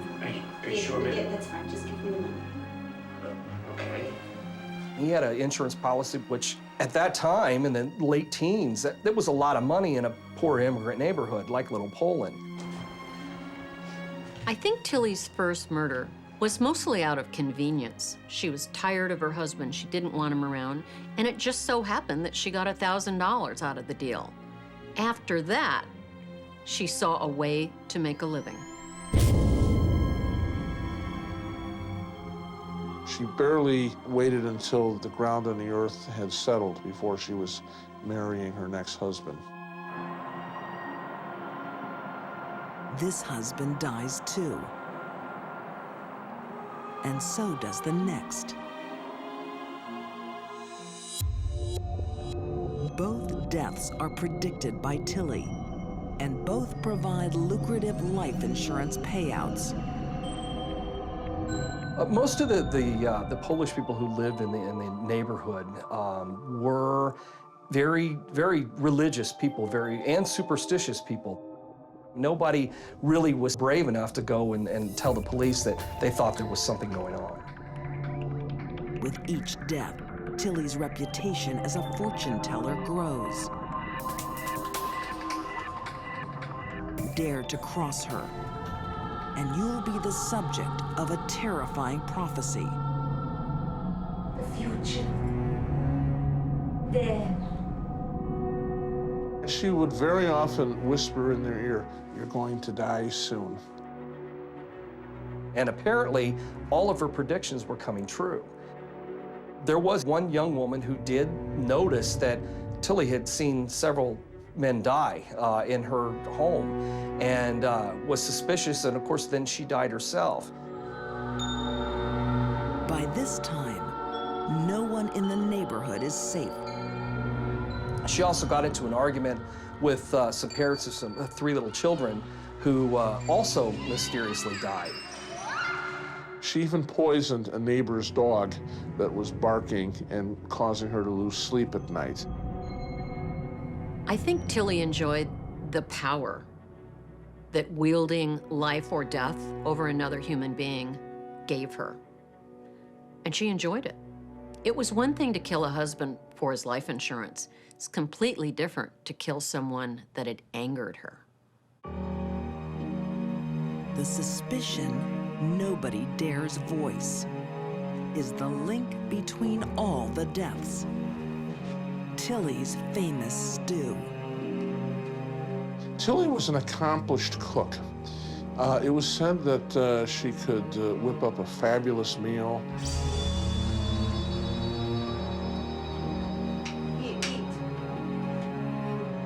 Perhaps that is what attracts her fourth and final husband, Joe Klimek. Joe Klimek, who kind of strikes me as being a little clueless. I guess today we would say he was very laid back and didn't pay much attention to local gossip. Joe doesn't realize the woman pretending to nurse him back to health is actually killing him. It wasn't until his brother finally said, you know, I think there's something wrong with you, that he realized that he was getting sick. More soup? In fact, he never did anything. It was his brother who thought there was something suspicious going on after asking around the neighborhood and finding out that Tilly had already buried several other husbands. And for every husband who eats a deadly serving of stew,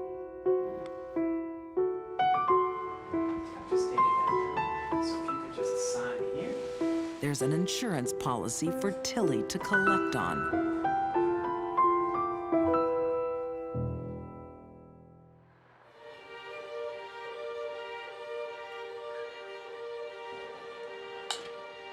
When Joe Klimek's brother alerts the police, they're just in time to prevent Tilly claiming her final victim.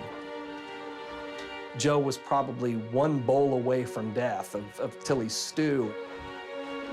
When the police showed up at their home on Winchester, it was simmering on the stove.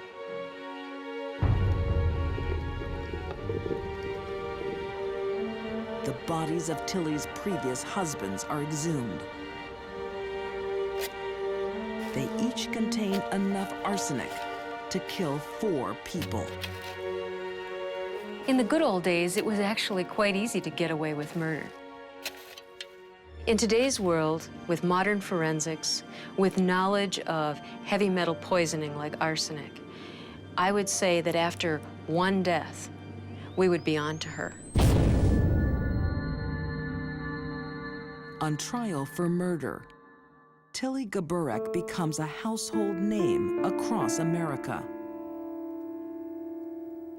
Her transformation from an unknown working woman is complete. She really seemed to enjoy the attention, and I think that that was a big part of why she did what she did.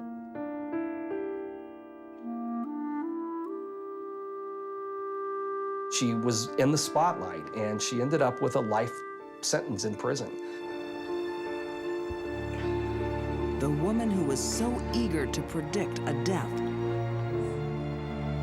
won't admit to causing any.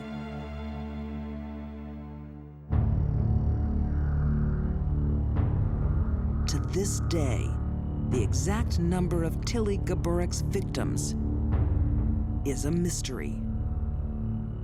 The number of dead that Tilly left in her wake is a pretty amazing number. We know it was at least 9, and the newspapers believed it could have been as high as 20. She does definitely rate up there as I would say, probably the deadliest woman in Chicago history.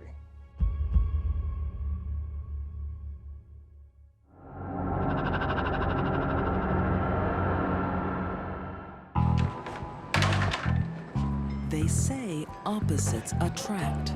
A 60-year-old, overweight, alcoholic, drug addict, beautiful, young, 30-year-old lawyer. But it's not love that brought this couple together. She always dated a man to get something out of him, be it a car, be it an apartment. She was investing in this relationship for some reason. Hey! And that was probably what? Murder.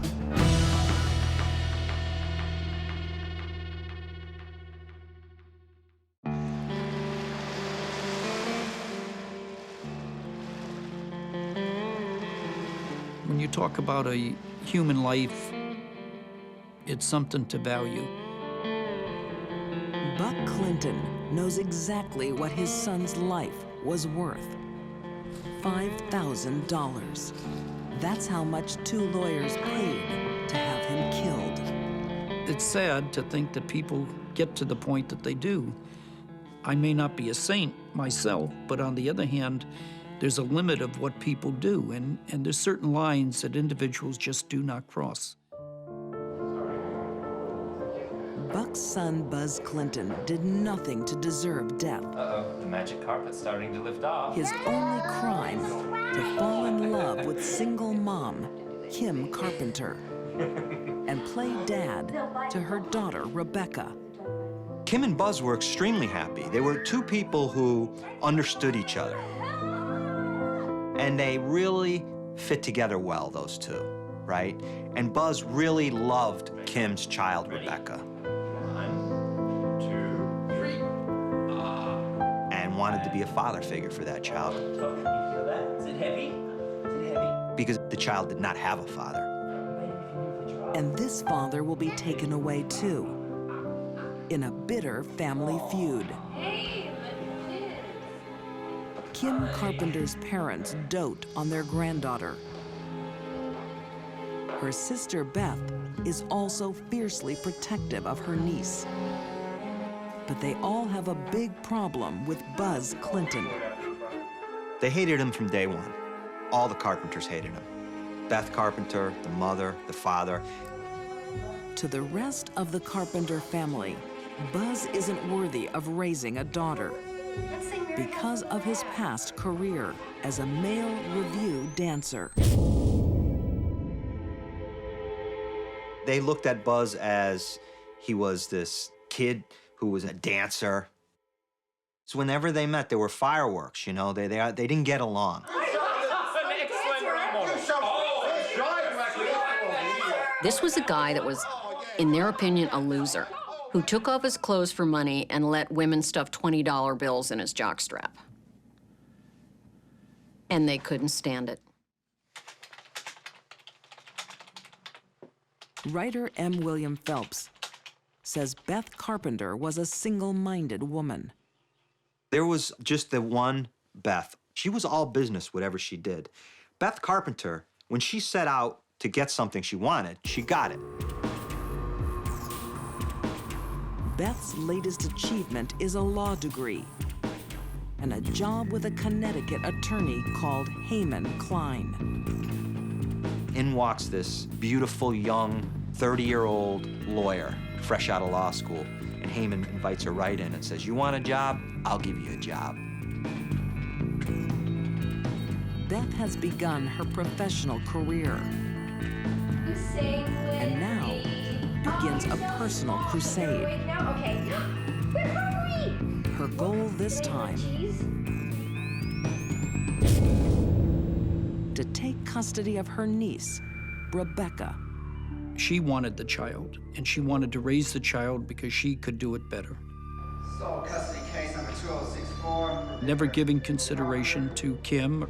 Custody case of Rebecca Carpenter. Beth Carpenter decided we're gonna have to fight for custody of that child, and we're gonna begin to show that Kim and Buzz are just not capable of raising that child. The drawn-out custody case pits sister against sister in a vicious battle. Beth began to just testify in court that, you know, Buzz is this, Buzz is that. Kim is this, Kim is that. Kim never comes home to take care of the child. What's gonna be different now? And ultimately comes down to, what is a judge gonna believe? And the judge sides with whom? Kim and Buzz. For the first time in her life, Beth Carpenter doesn't get what she wants. Beth and her parents believed that Kim and her husband, Buzz, were unfit parents. But apparently the court didn't see it that way. The court awarded custody of that child to her parents, to her own parents, to be with her mommy and daddy. And I think maybe Beth's a real sore loser. She has taken the legal route, and it has failed her. Now, young attorney Beth Carpenter will take the law into her own hands. This is her obsession now. Taking this child away from her sister. This is her life's work. She needs to do this. She started it, she's gonna finish it. There's only one thing left to do in Beth's mind. Yo, what is this? And that is to get rid of the problem.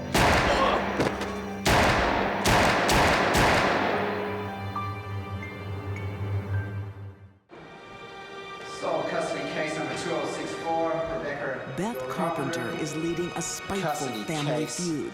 I find no evidence whatsoever of any child abuse in this case, and She's therefore, lost a legal battle against her sister for custody of her sister's child. this case is dismissed.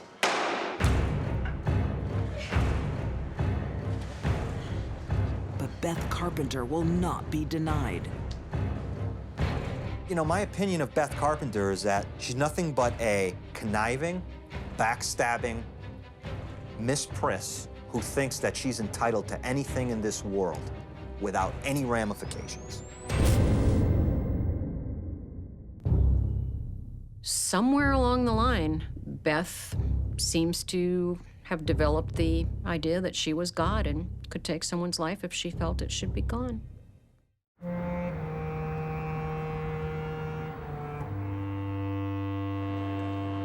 Beth Carpenter has a deadly plan in motion. Her kisses never come for free. Beth was very skilled at manipulation and getting other people to do something that she didn't want to get her hands dirty doing herself.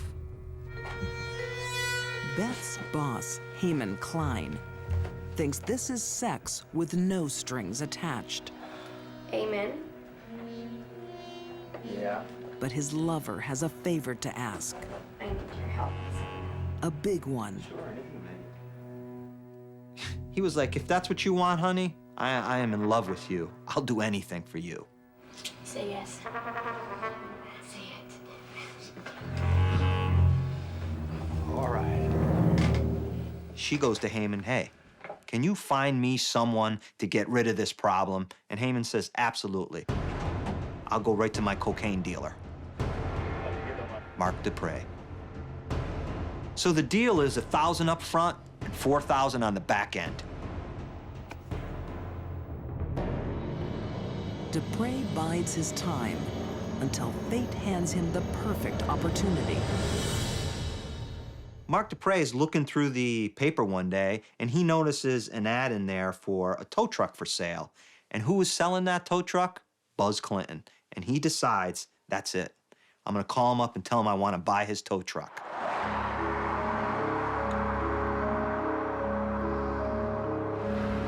So, Mark Dupre goes and for some reason picks up his son and brings him along.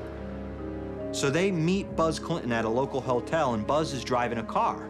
And Mark says, where's it? Buzz says, I have to jump the tow truck, the battery's dead, follow me, and I'll take you to it right now. Mark says, great. And they're driving to go look at this tow truck. And Mark Dupre is in back of him, and Mark Dupre flashes his lights at Buzz to pull over. Buzz pulls over right on the connector, right on the exit ramp. Pulls over. Mark Dupre pulls over in back of him.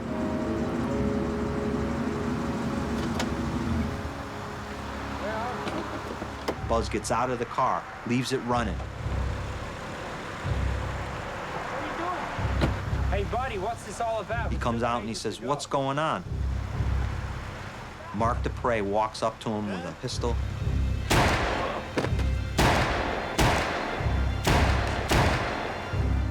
And drops him right there on the interstate. That night, Buck Clinton gets a call from his daughter-in-law who breaks his heart. About 20 after 7 or a little after, shortly after that, got a call from Kim that Buzz isn't home yet.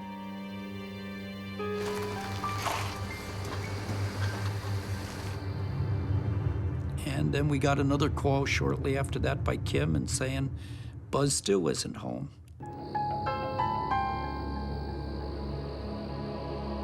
A friend had stopped by and said that his car is on the side of the road and somebody had been shot.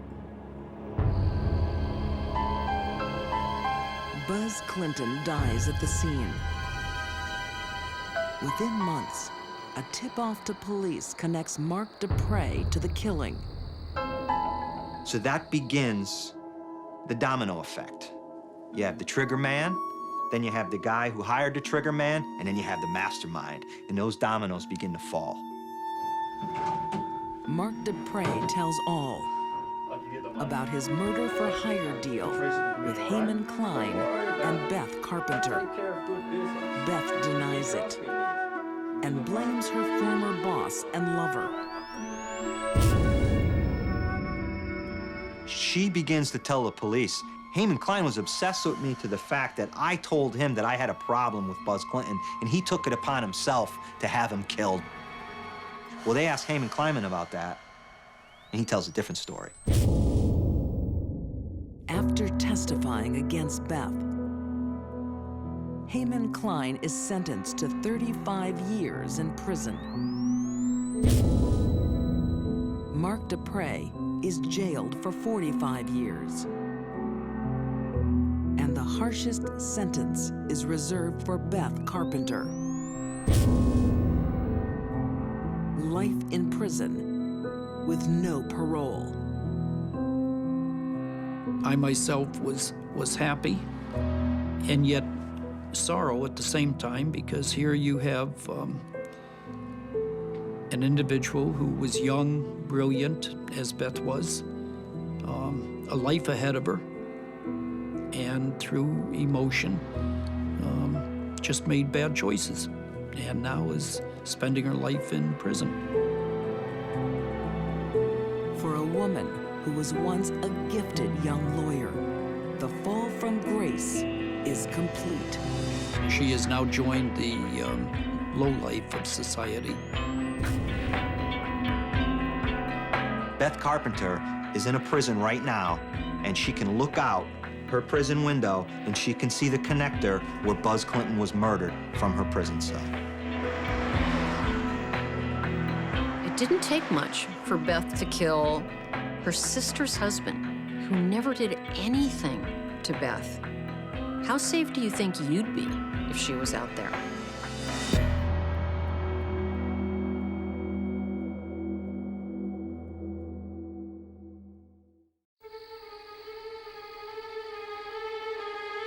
No poison is more potent than the one served by a trusted hand. Well, she was a dear, caring, loving, beautiful grandmother. She helped everyone. She looked after everyone. Oh, good, I brought you some homemade goodies. She'd bring cake, and she'd bring biscuits, and she'd bring food. And she'd bring death. She went and saw them at their homes. She sat beside them. Ready for the tea? And then gave them poison. Do you need just a little bit more, otherwise you're dehydrated. What sort of a person does that?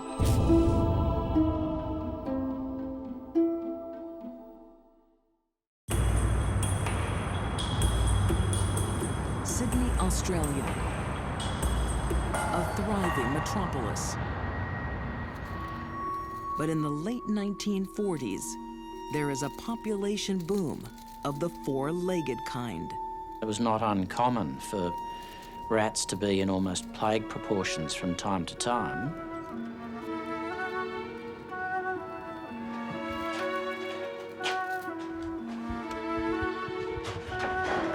In her small tenement home, Caroline Grills is fighting a losing battle.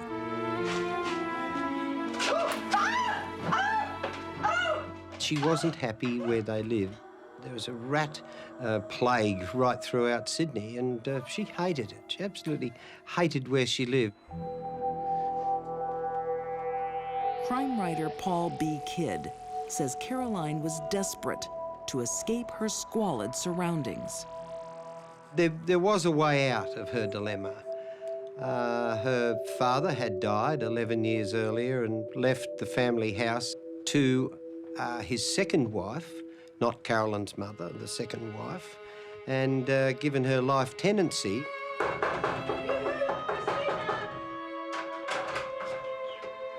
Caroline's stepmother has a lovely home in a wealthy suburb Let me help you.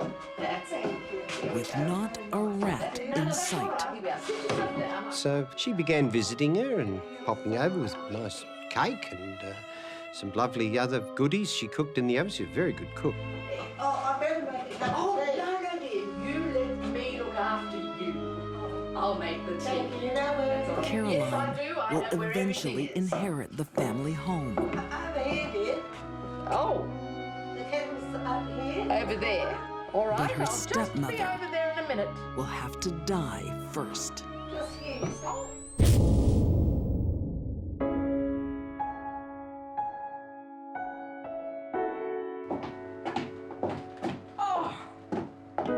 Back in her own squalid home, Caroline is left to dream of the house she thinks should be hers.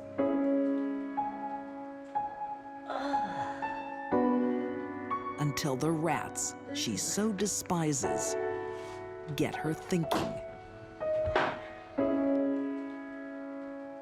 People don't wake up one morning in their 50s and decide to kill unless they've been thinking about it. We find that with killers, they fantasize about killing down to the last detail over and over and over. Soon, Caroline Grills finds any excuse to drop in on her stepmother for some cake and tea. Oh, and how did you get? Oh, lovely. You've nearly finished it. The dear old love, her stepmother, fell very, very ill. Her hair started to fall out. She couldn't see anymore. She was going blind. Oh, doctor, she's in here.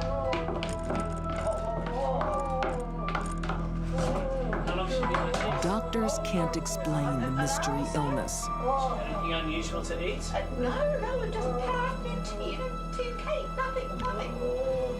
One woman knows exactly what the cause is. Rat poison containing thallium. Thallium is actually an element. It's located in the atomic table between mercury and lead. It's a lethal substance, familiar to forensic pathologist Janice Amatuzio. As a poison, thallium is absolutely ideal. It is odorless, it is tasteless, and it's easy to dissolve in liquids. Death from thallium poisoning can be quick, and if it is, that's merciful. If a less than lethal dose is given, More tea, that's it.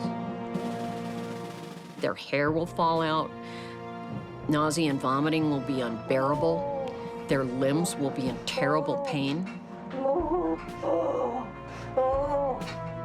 It's a dreadful way to die. The tragic death of her stepmother has a happy result for Caroline Grills. She inherited the house from her stepmother when her stepmother had passed away from what was at the time an unexplained illness. She has her dream home, and no one suspects what a dear old lady did to get it. She was just an ordinary suburban mum to look at, and she was just one of those people that if she walked by, you wouldn't even notice her. It had to be very exciting for Caroline to know that she was above suspicion. She was a little old lady living a lie. Caroline Grills has stumbled upon the perfect poison. And now, there's no stopping her. She was one of the worst types of serial killers this country has ever known.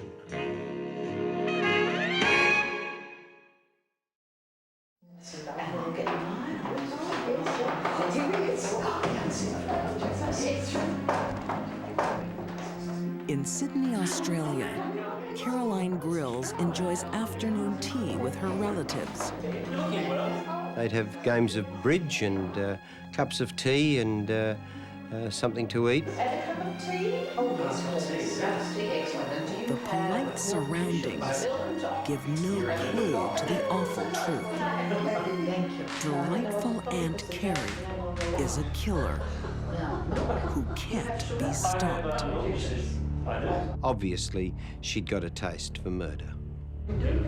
4 years ago, Caroline Grills inherited the family home when her stepmother mysteriously died. Since then, 3 more relatives have suffered unexplained deaths. In every case, she is right by their bedside. Carolyn's first murder was motivated out of convenience and greed.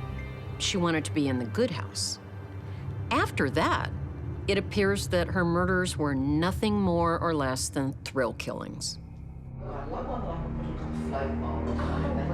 Evelyn Lundberg and her son-in-law, John Downey, have no idea that Evelyn is next on the hit list.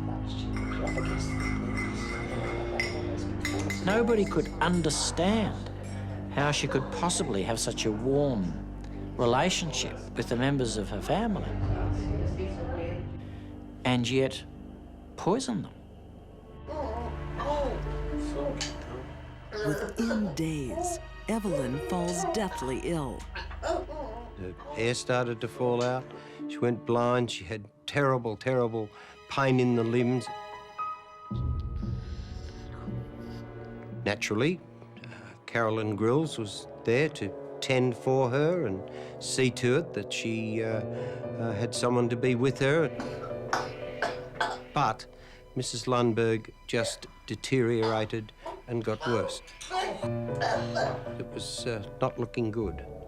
Yeah, let me take that from you. Caroline Grills is a killer beyond suspicion. Now, you go and put your feet up for a little while, and I'll make sure that everyone's all right, okay? You're a saint, you really are. And it makes her feel invincible. Teach a little bit more of this. It wasn't for personal gain. It was for a mixture of being in control, having control of someone else's life, but also a sense of I'm the only one who knows what the real cause of this illness is. So there's a sense of power behind it. Her secret weapon is rat poison.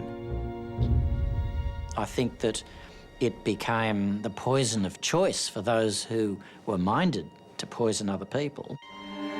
As John Downey's mother-in-law recovers in the hospital from her strange and sudden illness,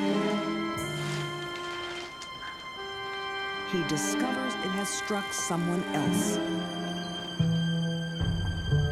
John's suspicions were aroused during the arrest and trial of one Gladys Fletcher, who had allegedly poisoned her husband, the local rat catcher. The symptoms were exactly the same as Evelyn's. John suspects that Evelyn is also being slowly poisoned. But to prove it, he needs to catch Aunt Carrie in the act. Evelyn Lundberg will be the bait. When Evelyn Lundberg was finally well enough to come home, the Downeys made sure that Aunt Carrie was aware of it. Of course, she came to pay a visit with some lovely things to eat. Tea was made for everybody. And John Downey saw her reach towards the front of her dress, towards the area where she had a pocket, and then pass her hand over the cup, and then put her hand back to the pocket.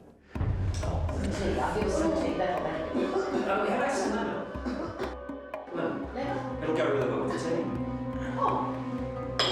Good idea.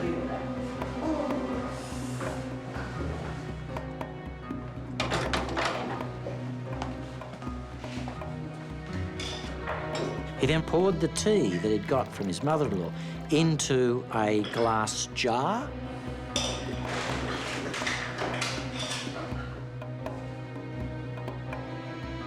Which he eventually took to the police when he voiced his suspicions. And the tea in this glass jar was sent to an analyst by the police, who several weeks later discovered that it contained a very significant amount of thallium in it. Convicted of 3 murders, Caroline Grills is sentenced to life. In prison, she gets a new nickname, Aunt Thally, after her poison of choice. If Caroline hadn't been stopped, the body count would have been enormous. When she ran out of poor relatives, she probably would have started on the neighbors. There was no monetary gain, there was no sexual gain. She simply enjoyed it.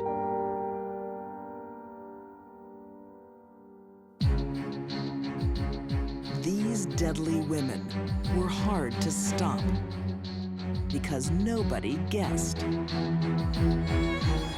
Tilly Gaburik was a serial murderer who thrived on power. Beth Carpenter thought she was above the law. And Caroline Grills quietly killed behind a nice cup of tea. The mission was murder in front of our eyes. They lived and they killed beyond suspicion.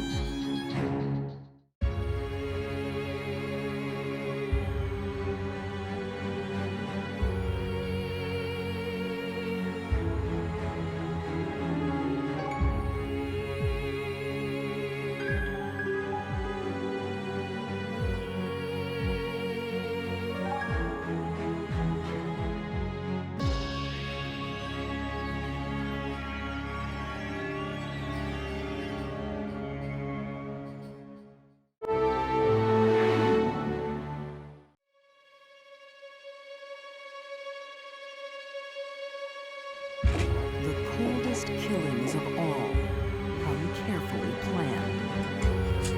Women are much more likely to methodically plan out the murder of someone that they want dead.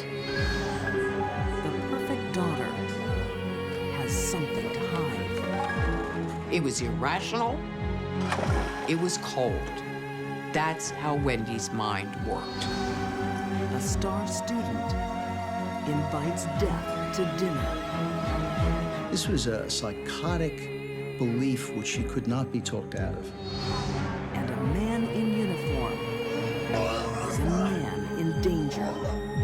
My heart was pounding. I said, something's up, something's up.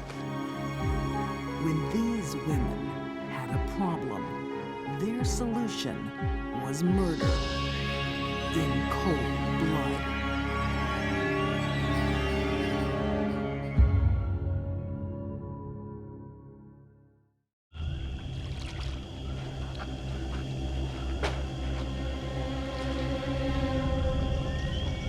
It's after midnight, on the edge of a ranch stock pond in Texas.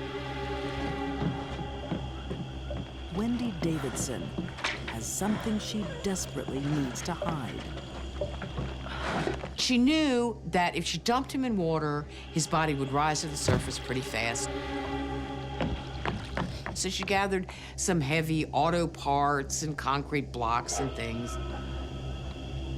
She tied these things to his body.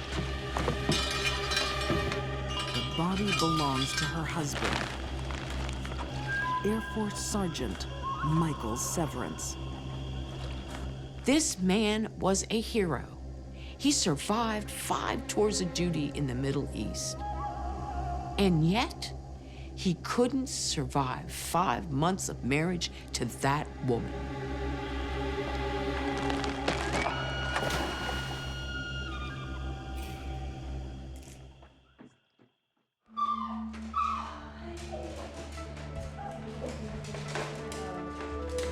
On the outside, Wendy Davidson looks like a smart, successful vet. Cleanse your teeth. Okay, open wide. Good doggy. But Wendy's family makes life complicated.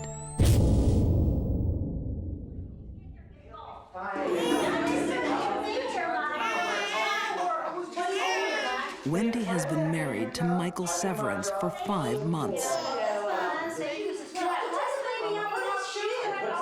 But no matter how hard he tries, Michael can never satisfy his new mother-in-law.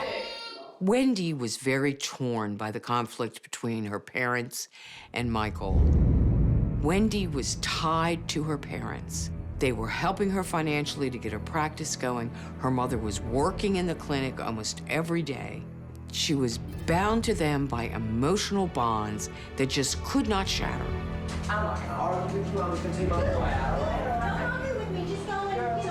When Michael and Wendy plan a visit to his father in Maine, Wendy's mom doesn't like the idea.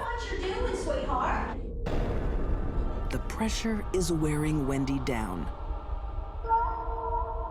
Somehow, Wendy, in her self-centered, vainglorious way, decided that this was the solution to her problem. That if she got rid of Michael, her life would be fine. It was irrational, it was heartless, it was cold. But that's how Wendy's mind worked.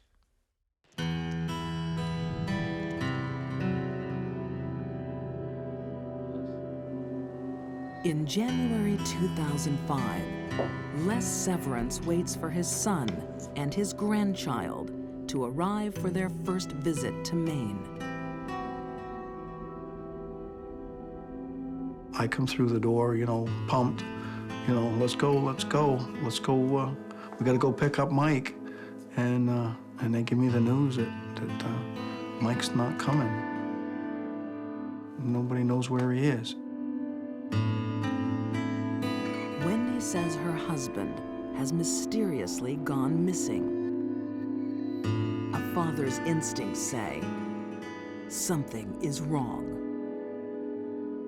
It was just all piling up that something is amiss here. That something's not right.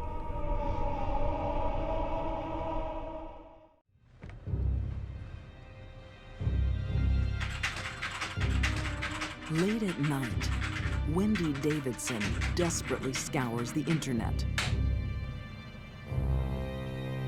Her searches will leave clues to a murder.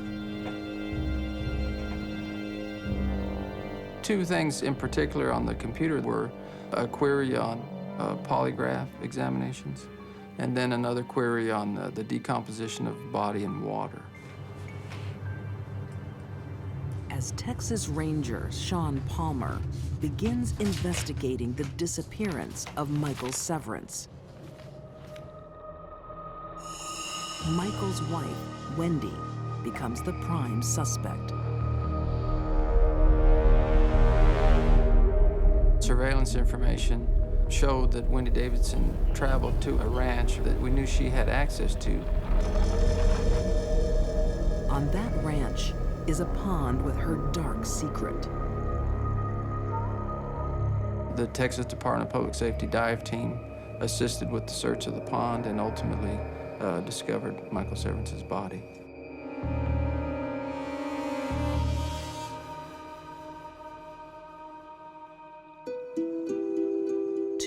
Miles away, in Maine, Michael's father receives grim visitors.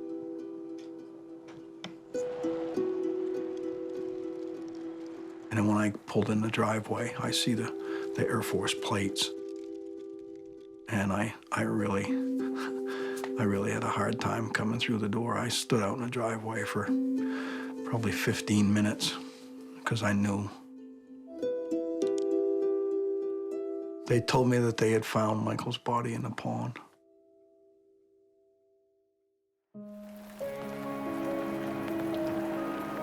As police close in, Wendy Davidson panics. she calls her family to a secluded cemetery and makes a strange confession. She told her brother that I did not kill Michael Severance, but I disposed of his body. She said, because I knew someone in my family must have killed him, and I wanted to protect my family. But all the evidence is pointing to Wendy. One of the things that was critical in the investigation was the drugs that she kept at the clinic.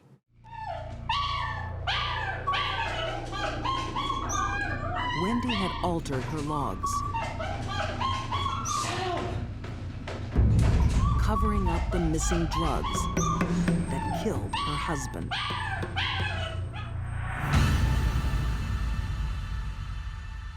Law enforcement pieced together all the little bits of evidence and came up with a scenario.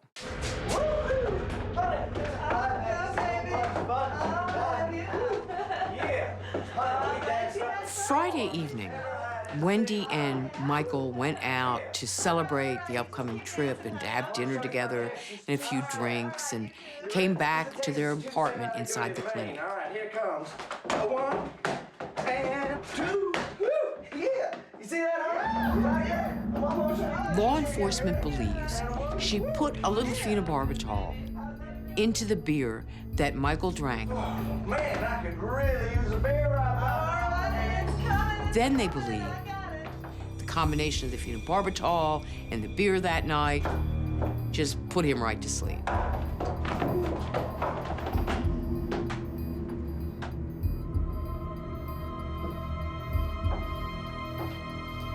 They believe that when that happened, she pulled out a veterinary syringe, filled it with euthanasia,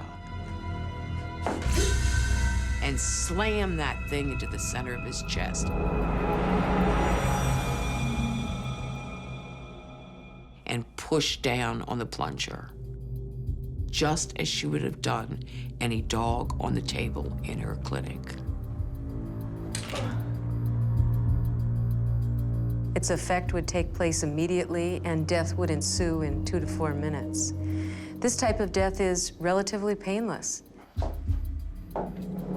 They simply fall asleep and stop breathing.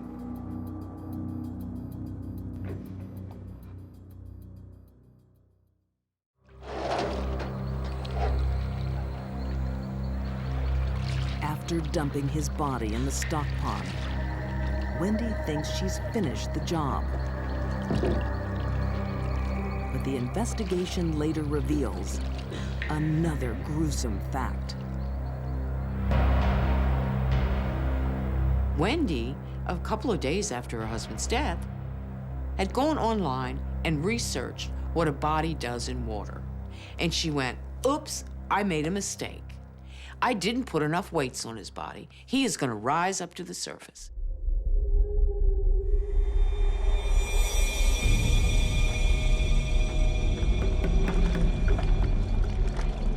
Wendy returned to the pond. She saw the body was indeed rising.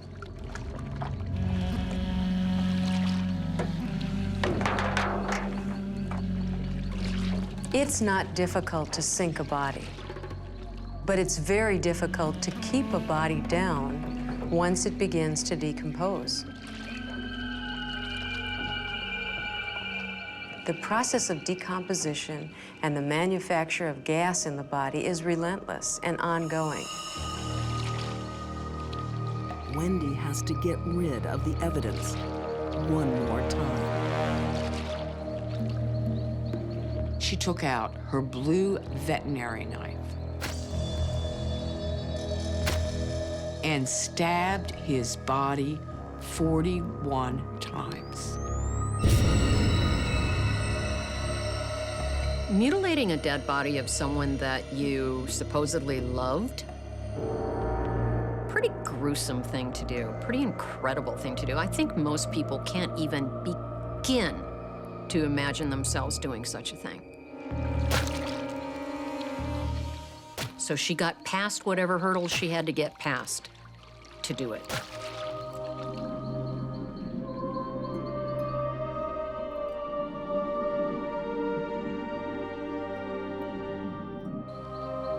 After her arrest, Wendy enters a plea bargain. Convicted of murder, she's sentenced to 35 years in prison. Wendy still claims she is innocent.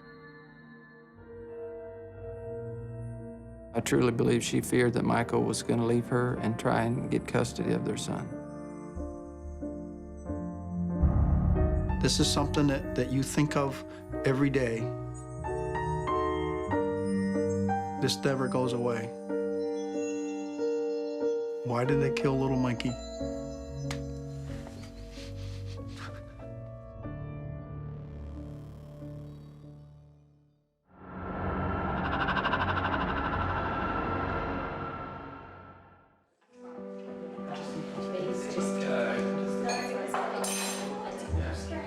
It was a dinner invitation they couldn't refuse. I'd like to make a toast to thank you all for being here on this wonderful occasion.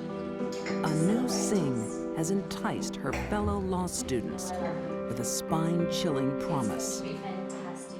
I will be a new person. She told a whole bunch of people, So much better. I'm going to commit suicide. Come to my place and we'll have a farewell dinner. I just feel so good about this. I really One do. I'm person glad that you're all here. doesn't know of her sinister plan. Her fiancé, Joe. Somewhere in that process, she said to herself, well, if I'm going to die, Joe should die with me. Don't be sad when he comes back. It's fine. It is beyond my comprehension that those at the party that knew what this was all about didn't speak up and stop it.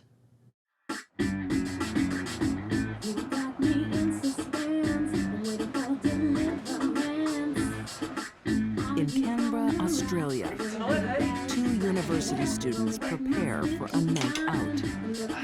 Great. Hey, you see my one? Joe Chinque is smitten with his pretty fiancée, Anu Singh. I'm fat. Look at me. No, you're beautiful, baby. You look amazing. But Anu's obsession is herself. She's also impulsive, immature, rather manipulative, and extremely narcissistic. She really had to be the center of attention. Need a little bit of help. Hello. Sure. What do I do? No, do it up. I'm trying. Just give me 1 Oh, second. come on. This is not gonna work. Yeah, maybe you should try that Ipecac stuff, you know? Like, Do you think it would work? I don't think you need it, but I mean, if you want to, you can take it. I don't know. When Joe mentions Ipecac, an idea takes hold in Anu's mind.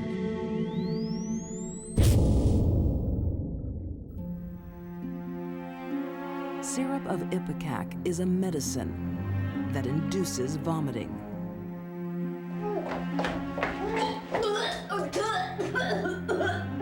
Anu starts to abuse it daily and soon wastes away to just 88 pounds. Anu seemed to have a pretty normal life until her mid to late teen years, when her mental illnesses started manifesting. The first one was an eating disorder. The second one is a dangerous delusion. Once she started taking the Ipecac, she developed this delusion that she was dying. And when I say delusion, I don't just mean a kind of funny idea that all of us have in our heads. This was a psychotic belief which she could not be talked out of.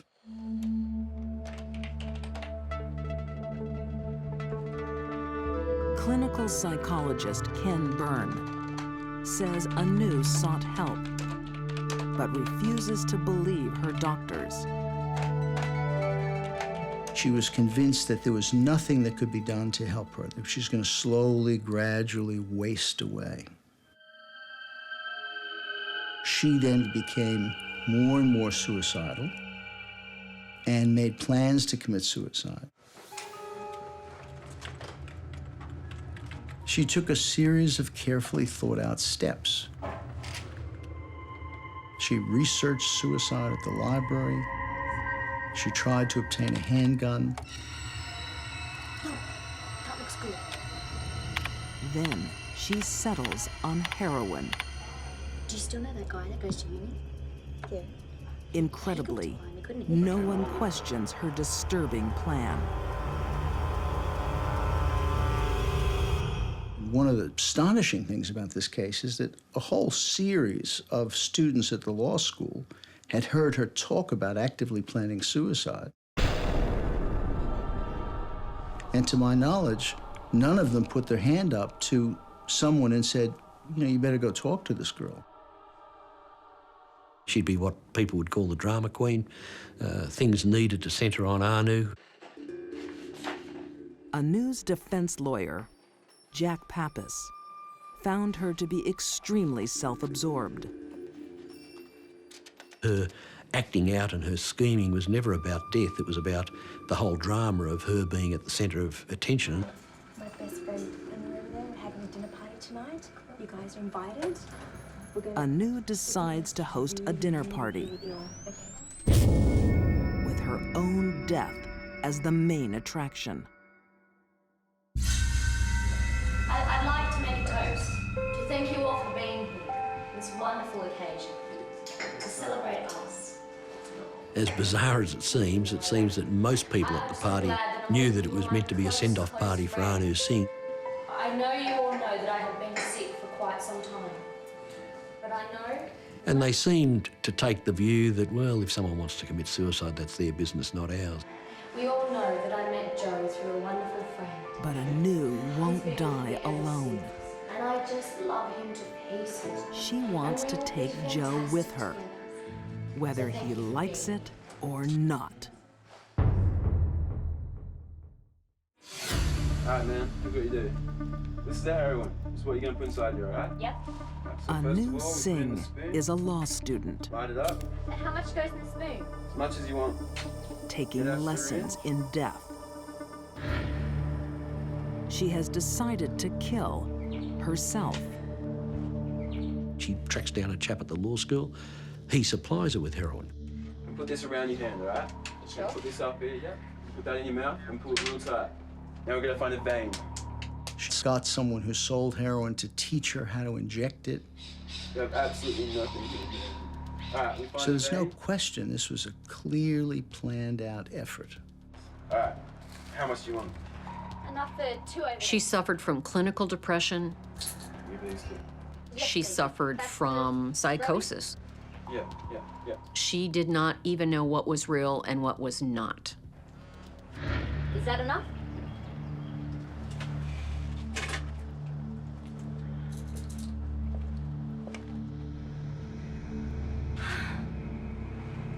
Anu has a strong delusion. She thinks she's dying from using syrup of ipecac. It's a medicine her boyfriend suggested might help her lose weight.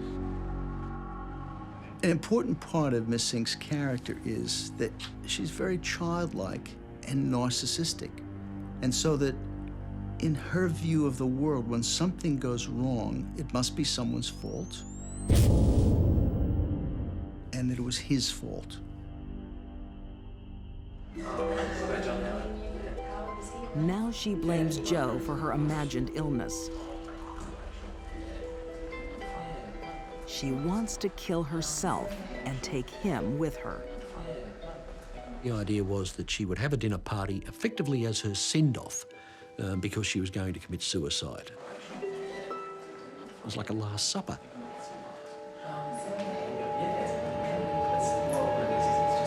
Anu plans to heavily sedate Joe with Rohypnol. Rohypnol is a date rape drug. It causes very rapid loss of consciousness and causes somebody to fall asleep. It also tends to decrease a person's memory of any of the events that occurs to them.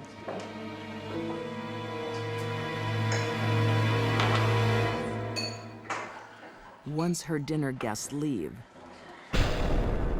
Anu begins stage 2 of her scheme.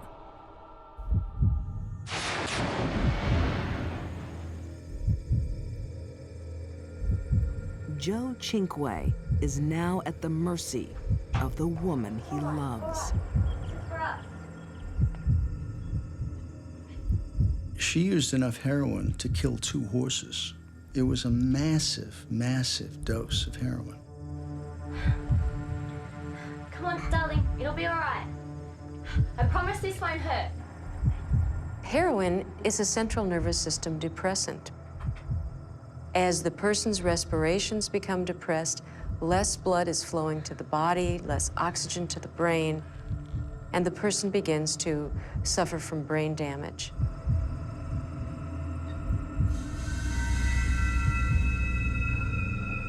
It won't be the peaceful departure Anu hopes for.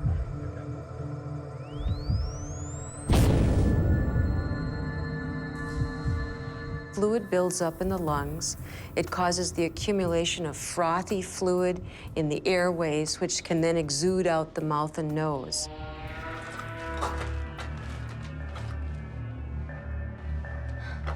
The nature of the murder might have started out as some kind of a romantic fantasy of leaving the world together and being forever together. But that fantasy was long since gone. Joe! No, wake up! Joe! Oh!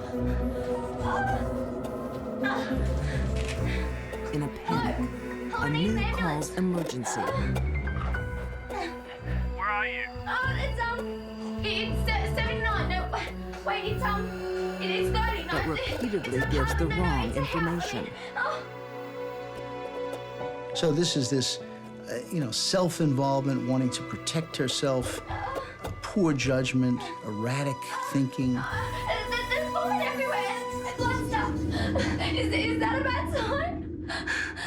Joe could have been saved had he gotten rapid medical attention. But Joe Chinque is dead. And Anu has not kept her part of the deal. She doesn't try to join him. She had every opportunity to kill herself at the end if she'd been serious about it, and yet she never even attempted, so far as anyone could ever discover, to inject herself at that time. Anu Singh is charged with murder. The prosecution were of the view that she was a highly intelligent girl, and she was, who had determined that she could get away with murder and was smart enough to feign mental illness. But her defense proves Anu is mentally ill at the time of the murder. Anu was compelled to carry out a fantasy that involved death. She had a psychological condition that made her less responsible for her actions than you or I. Found guilty of manslaughter, Anu is sentenced to 10 years in prison. She serves a total of 4 and now lives in Sydney, Australia. And maybe if one person had gone to someone in authority, maybe this boy would still be alive.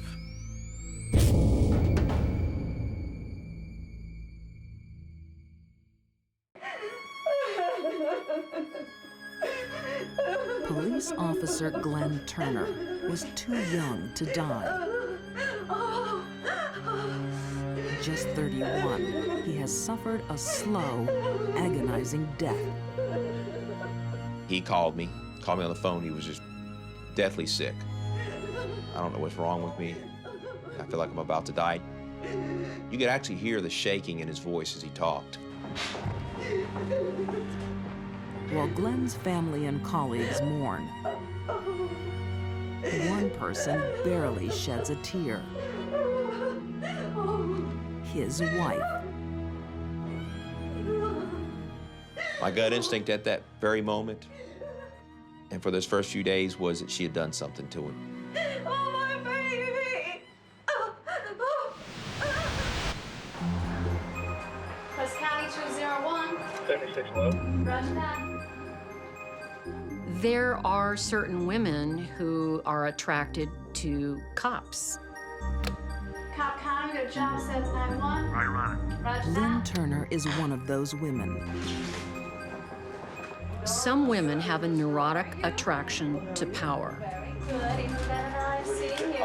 And uniforms, badges, they represent power and authority in our society.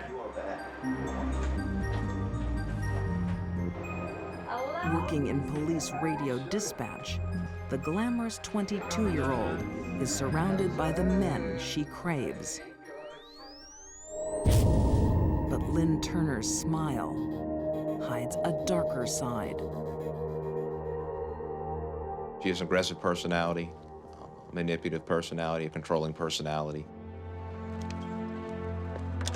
In Cobb County, Georgia, police officer Mike Archer knew her as a woman to keep well away from. She didn't have a real good reputation, and she was just kind of sneaky. Lynn was dangerous to any man who had a wallet and a badge.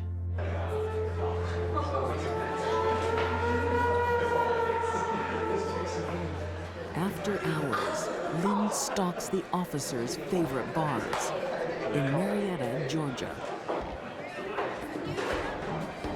It's here she meets Officer Glenn Turner. Glenn didn't have any enemies. Glenn just got along with everybody, and he was very gullible. Just a very easygoing, likable, big teddy bear guy. Singled out by the sexy brunette, Glenn falls quickly under her spell. Fairly attractive lady. And for Glenn, it was, Glenn wasn't the best looking guy. He wasn't in the best physical shape. He wasn't chiseled or anything, but, and for Glenn, Lynn was a catch. Just 2 months later, Glenn announces his engagement. I was just shocked. I was like, you gotta be kidding me. Simply because her background didn't fit Glenn's personality.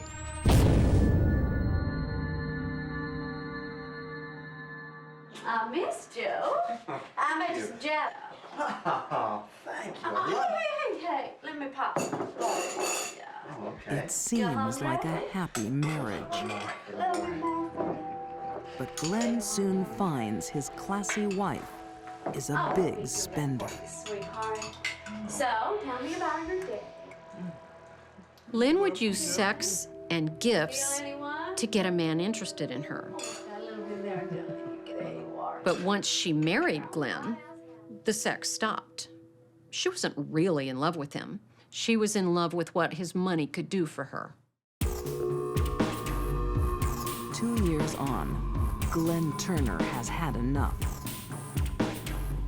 He wants a divorce. But Lynn wants his money. And she'll get more if her husband is dead.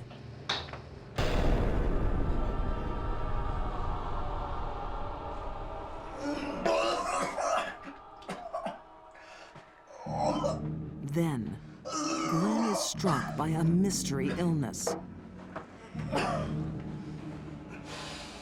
I mean, he just called me on the phone, said, I'm just so sick. I've had extreme diarrhea. I mean, I'm throwing up. I've been throwing up for 2 days. I can't stop. I don't know what's wrong with me. I feel like I'm about to die. Days later, the healthy police sergeant is dead. Sergeant Judith Fannin, who had called me and told me that they'd found Glenn dead in bed.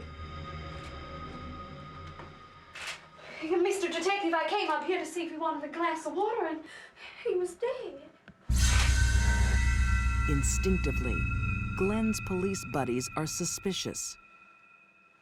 I took him to the hospital earlier, and they sent him home. They said he'd be okay. You sure about that? Yeah. We had the discussion about the possibility that Lynn had done something to Glenn, and everybody was in agreement that we thought something had happened.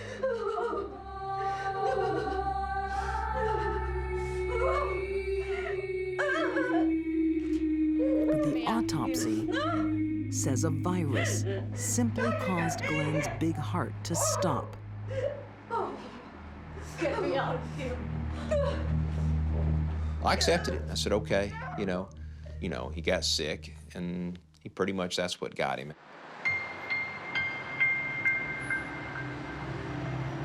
After the funeral, Lynn collects Glenn's insurance payout and quickly leaves town, straight into the arms of a new police officer, Randy Thompson.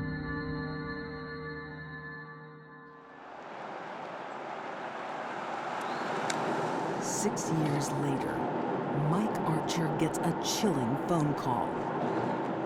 76 floor, Lieutenant. And I said, what is it? He goes, no, you really need to sit down. I sat down, and he said, they found Randy, and Randy was about 32 years of age. He said, they found Randy dead in his bed yesterday morning.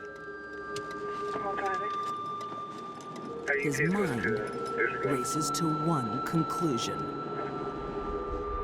I mean, then I knew she had done something.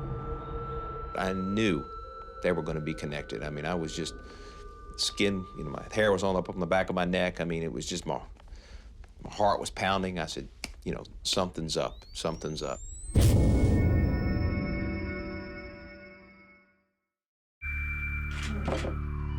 Lynn Turner loves a man in uniform. There were two things in life very important to Lynn. One was that her husband be a cop. The other was that she be able to spend a lot of money. The problem is, Lynn's men in uniform keep dying. Lynn was a black widow in every sense of the word. She mated, she killed, and moved on to the next person.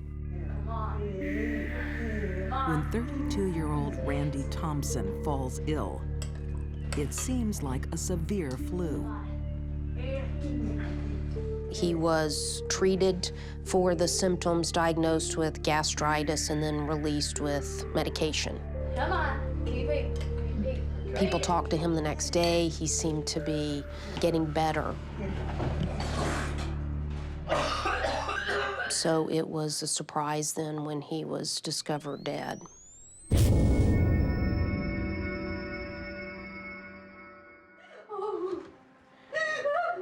On its own, Randy's death doesn't seem strange. But Lynn Turner has lost a man before. Oh, get away from me! Oh, my baby! Glenn Turner's sudden death left his fellow officers suspicious. When they hear about Randy Thompson, they hit the phones.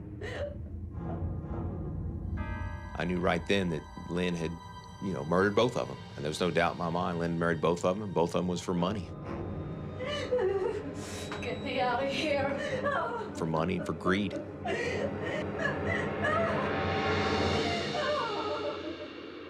You had young men about the same age.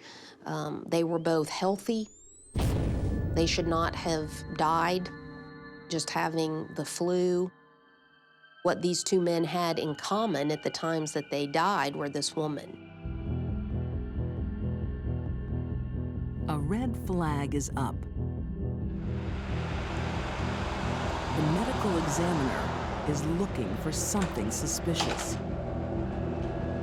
During the autopsy of Randy, the medical examiner discovered crystals in the kidneys, which was an indication of poisoning.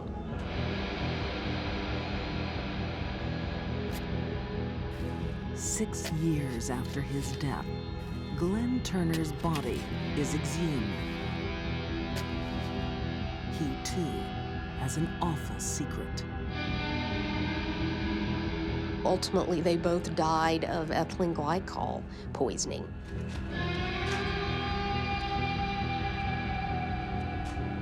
Ethylene glycol is a liquid found in the garages of millions of Americans. Most people know it as antifreeze. To Lynn Turner, it's a murder weapon, hidden in a bowl of Jell-O.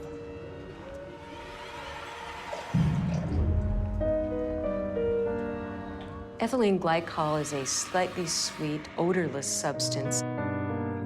It can be disguised rather easily in Jell-O or tea or a soft drink.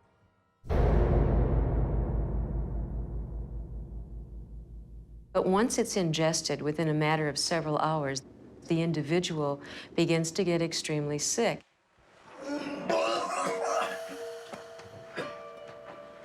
They will experience headache, confusion, abdominal pain. They will be disoriented. And frequently, they will start to experience abnormal bleeding in their body as well.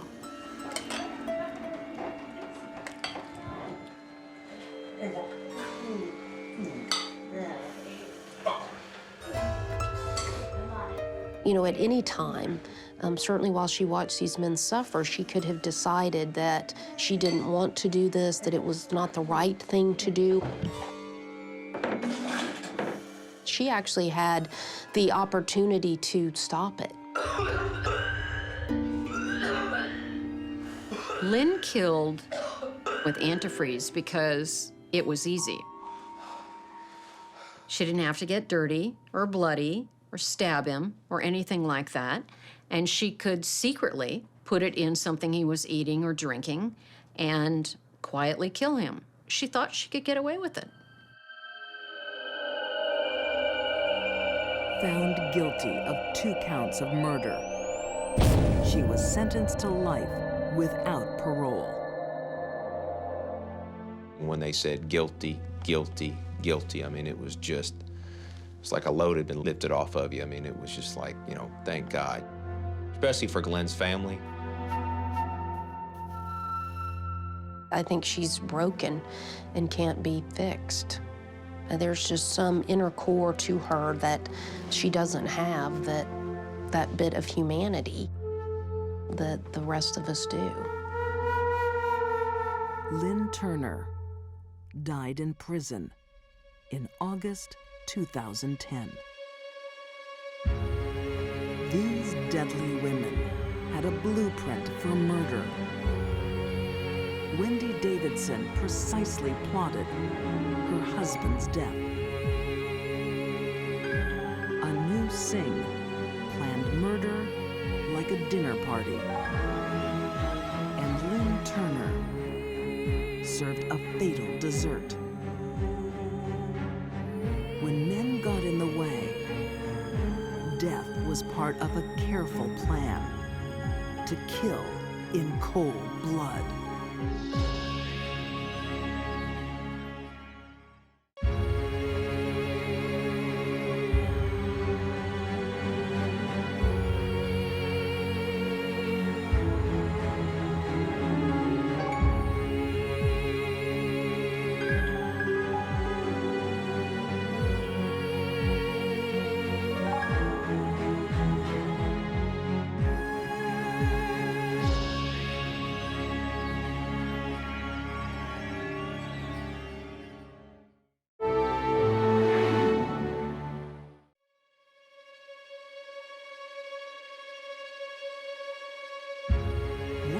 A woman fall under the spell of a dangerous man?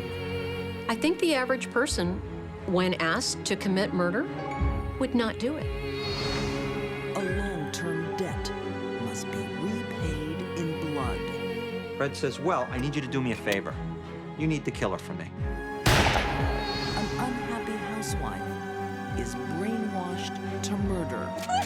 She was on the ground begging for her life. I'm sure she was about as scared as one could be. And a child is sacrificed for a twisted love. It was a nightmare, and you hoped you'd wake up, but the nightmare was always there. These women became easy prey for a powerful man, turning deadly under his control.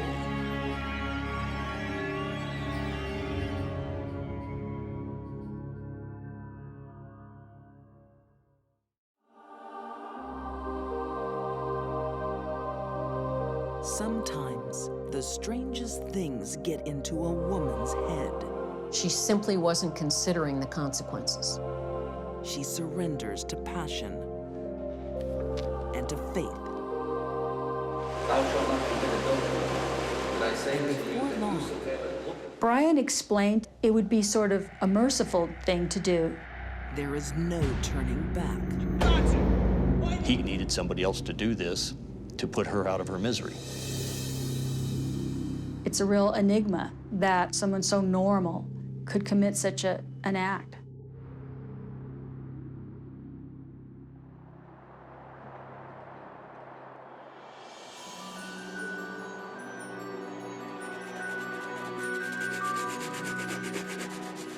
It's 1990 in Colorado Springs. Jennifer Reale is wishing she never married her soldier husband, Ben. He's strict, controlling, judgmental. Have you been using that gym membership I got you? Yeah, why? Your ass looks like Jell-O.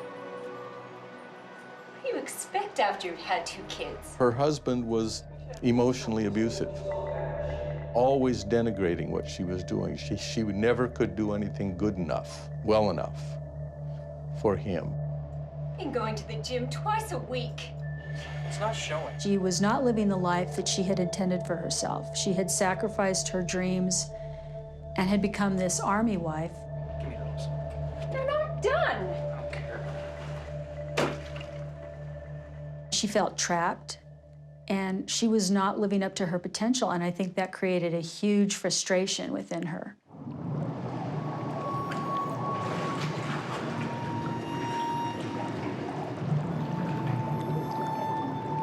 Jennifer's misery will soon have company. Hi, mind if I join you? His name is Brian Hood, a dashing 30-something with a sad story of his own. His wife, Diane, has an immune disease called lupus. She needs constant care. He was very disappointed that his wife had lupus. She wasn't the same person that he married. I sell life insurance. Jennifer and Brian hit it off. Brian Hood lit a spark in Jennifer's life that she hadn't felt for a long time. That spark erupts a month later when Jennifer is home alone. Brian makes a house call to sell her insurance, but ends up with a better deal.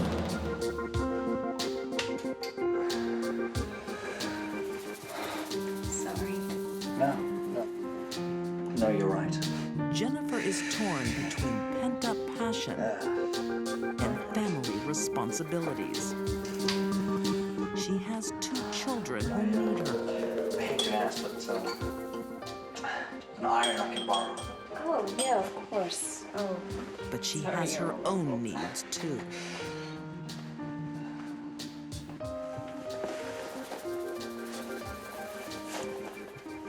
The first time Jennifer and Brian had intimate relations in her home, Jennifer was swept away. There was no returning.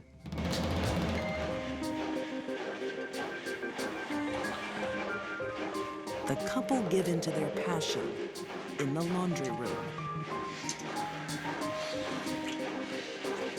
For the first time in a long while, Jennifer Reale feels the warmth of a loving man. Sexual arousal, affection, excitement, and he praised her. He lavished her with compliments, and in doing so, criticized her husband. This would be no ordinary affair. According to Brian, it was sanctioned by God. We're not one in the eyes of God.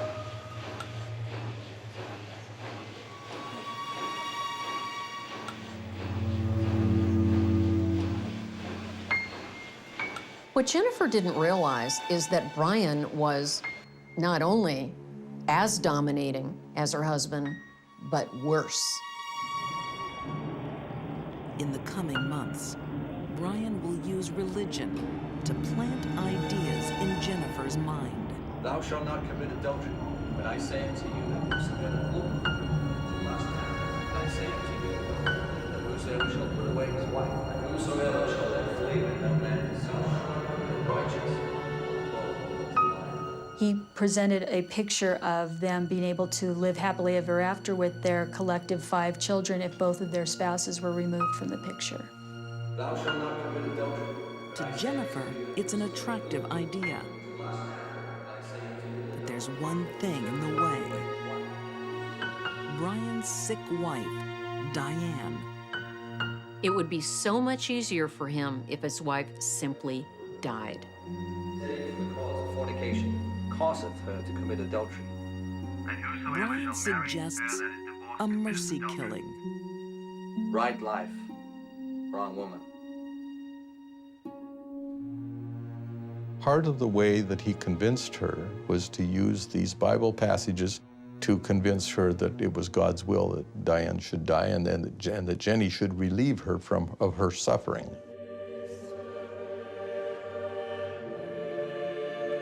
Jennifer is being asked to murder. Somehow, in her mind, she's starting to feel it's the right thing to do. For the victim, for her new lover, and for God. Right life, wrong woman. That's my first experience with anybody using the Bible to manipulate somebody to do a cold-blooded murder. Especially when the Bible says you shall not kill. Soon, Jennifer will defy the Bible and her instincts.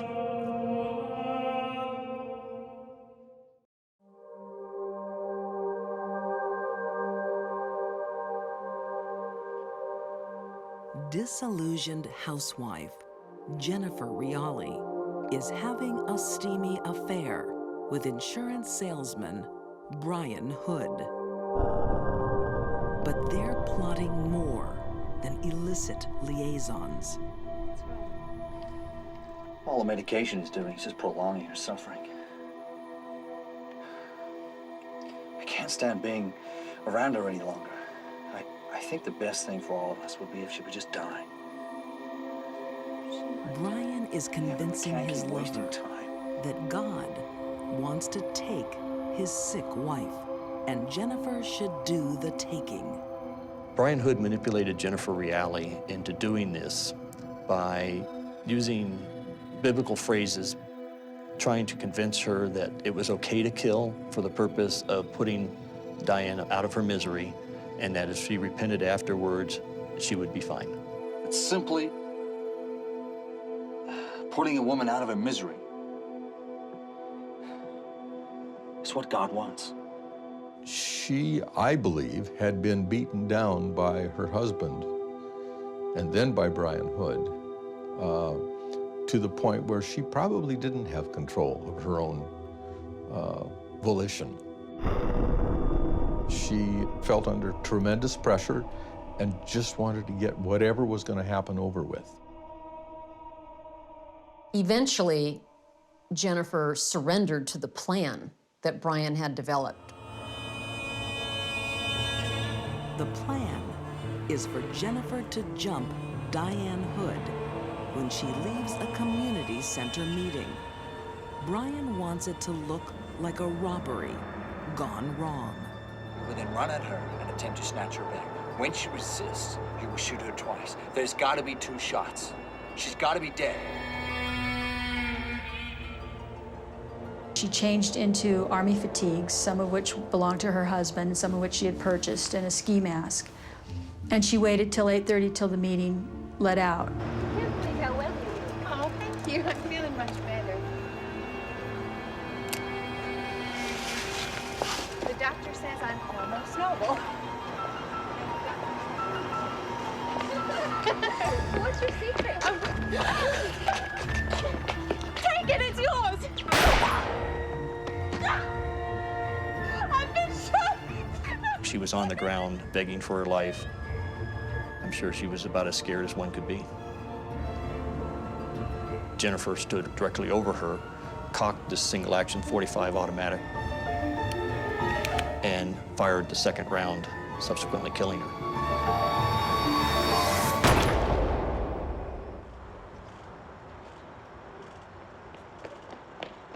She shot her twice because she had been told, you must shoot twice to make sure that Diane was dead.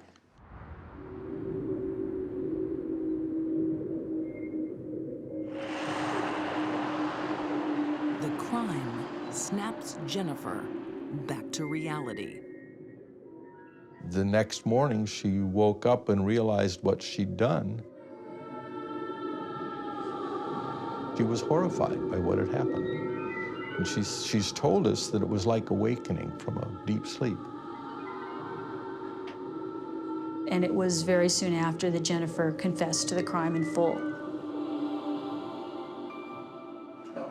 Do you want to tell me what happened?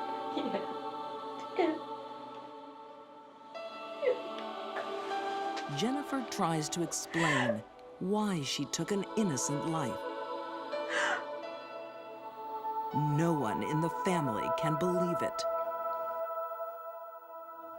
I was very surprised when I learned what Jenny had done because it was so far out of character. When I learned about the coercive manner in which Brian dealt with her, it began to make sense. And when I learned that she had confessed to her horror that she had done it, that made sense to me. That's who I thought she was. Jennifer's testimony helps convict Brian Hood. He claims innocence, but is found guilty of criminal solicitation and murder conspiracy. He's sentenced to 37 years. Jennifer is found guilty of first-degree murder and sentenced to life. Her father will spend the next 20 years trying to understand. I have between 13 and 14 feet of bookshelf, and I've read every one of them. Every kind of psychology you can think of. I just needed to learn how this could have happened. His conclusion: persuasion can be a murder weapon. Coercive persuasion. And a great many salespeople avail themselves of this method. And frequently they are, like Brian was, a psychology major in college. I think Jennifer Reale, had she never met Brian Hood, probably would never have killed anybody.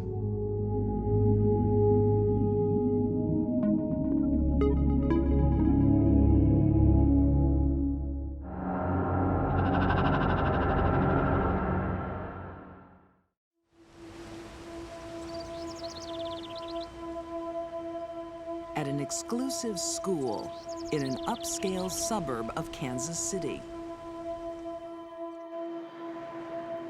a young student is about to leave early. He was just a very sweet-looking child that was very easy to be around. But this is no ordinary boy. Robert Greenlease, the father of the boy, was said to be one of the 10 largest shareholders of General Motors. And this is no ordinary woman. Hi, Bobby. Bonnie Hetty didn't seem to have a moral compass. 6-year-old Bobby Greenlease is not going home. Ever. People didn't trust ever quite as much after that, and I'm sure that they locked their doors. I know my family did.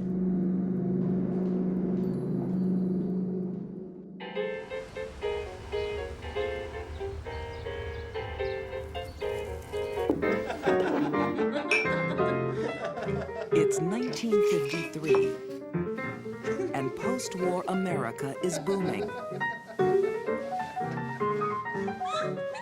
As for Bonnie Hetty, she's turning tricks for $20 a time in her attic when she's not drinking. She serviced 150 men over 2 or 3 years.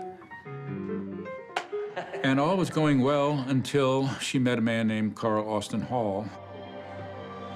Bonnie has one failed marriage behind her. But Carl, 10 years younger, looks like a real catch. Oh, is that all you come in here for, my money? No. Bonnie was Carl in female form, and Carl was Bonnie in male form. Well, then. Not all. With a lot in common, they click from the first day.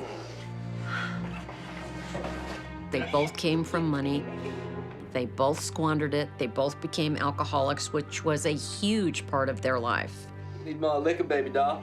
Yeah, will you get me some cigarettes? And while of you're all at that, too? Bonnie's tricks, If you're a good girl. Carl is the only one who wants to That's my stay. When Carl Austin Hall turned out to be the man who really warmed up to her after meeting, within 2 or 3 days, he moved in with her. Author John Hedenry says Bonnie is easy prey for a manipulating man. He sizes her up instantly as, you know, somebody who's not going to give him a lot of trouble, who's pliable, who's a drunk, and who will do what he wants her to do. Carl once had a rich inheritance and spent it all.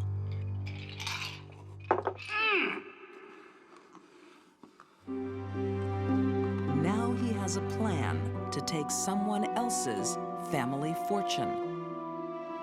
6-year-old Bobby Greenlease will be Carl's new meal ticket. Greenlease family owned Cadillac distributorships in Kansas and all through the Southwest. Robert Greenlease was said to be one of the 10 largest shareholders of General Motors. Ready to hit the road? Yes, sir. Great. You can drive today, okay? Little Bobby means everything to his aging father. Now give me a kiss. A lot of people were quite aware of the fact that Mr. Greenlease was quite old when Bobby was born, and that Bobby was sort of the apple of his eye. Pat Lidzenich went to school with Bobby Greenlease in the 50s. It was an innocent time. Kansas City was an easy town in which to be a child. You felt totally safe. You could ride your bike anywhere, take the streetcar or the bus. People didn't lock their doors.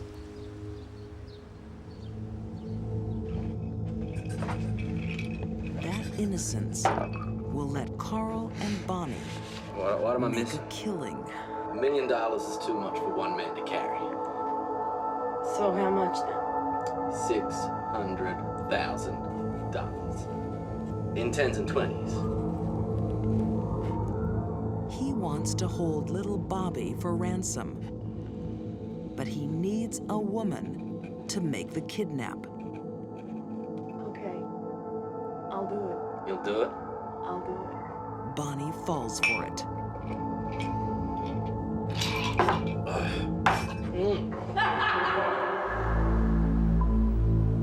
It will be a brazen kidnapping in broad daylight. At Bobby's school, the French Institute of Notre Dame. Bonnie Brown Hetty came to the front door and told the nuns that Mrs. Greenlease had suffered a heart attack on the plaza and that she wanted to see Bobby and that she was his aunt and he was to go with her.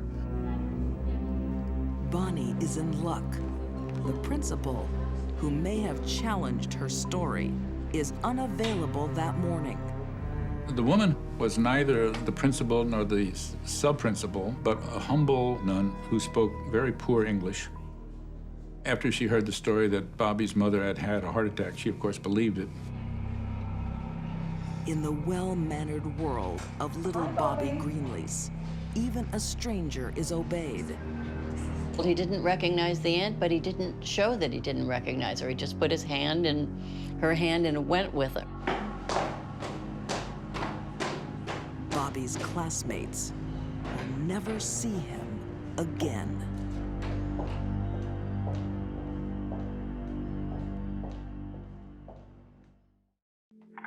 Now we've got little Bobby. Virginia Greenlease and her husband, Robert, have shocking news. Is he all right? Their 6-year-old only son has been abducted from school.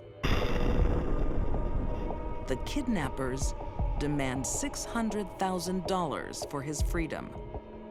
At that time, the biggest ransom in U.S. history. Please, just want you to know that we'll do anything, whatever it takes. Good, good. Thank you, Mr. Green. Carl Hall and Bonnie Hetty have chosen the perfect target. The rich parents are ready to deal. We just want our boy back. Please don't hurt him. Robert Greenlease and his wife were willing to give $600,000, the equivalent of $10 million in today's money, to this kidnapper, whoever he was. And they would go along with everything. They did not want the police to get involved in the least. The Greenleases believe their money will save their only son. But Bonnie and Carl won't be keeping their side of the bargain. I don't think my dog will ever be as big as your boxer. Really? Well, how big are his paws? Because, you know, you can tell how big a dog is going to get by the size of its paws. After driving to a clearing with Bonnie's dog as comfort for little Bobby, it's time for part 2 of the plan. Where are you going? I'm just going to take Chloe for a walk. You stay here with Carl, okay? Seemed so strange to me that somebody that could care enough to have a dog with them and obviously care for a dog could do something as heinous as murdering this little boy. Carl thinks Bobby will give them away if he's returned alive. Come on, Chloe, let's go for a walk. You stay here with Carl, okay?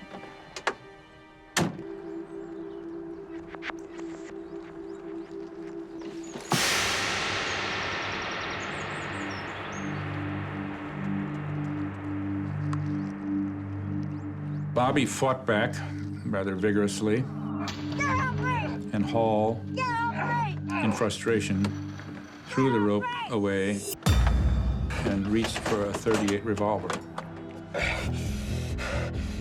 And he threw Bobby down into the floorboard of the car and held him there with his hand, and he fired once. And he missed. The bullet went through the floorboard.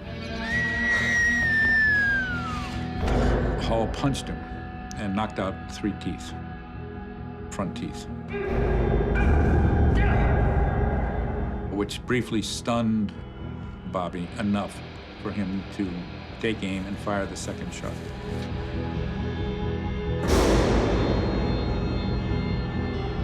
bullet went right through Bobby's brain, splattering blood and brain tissue all over.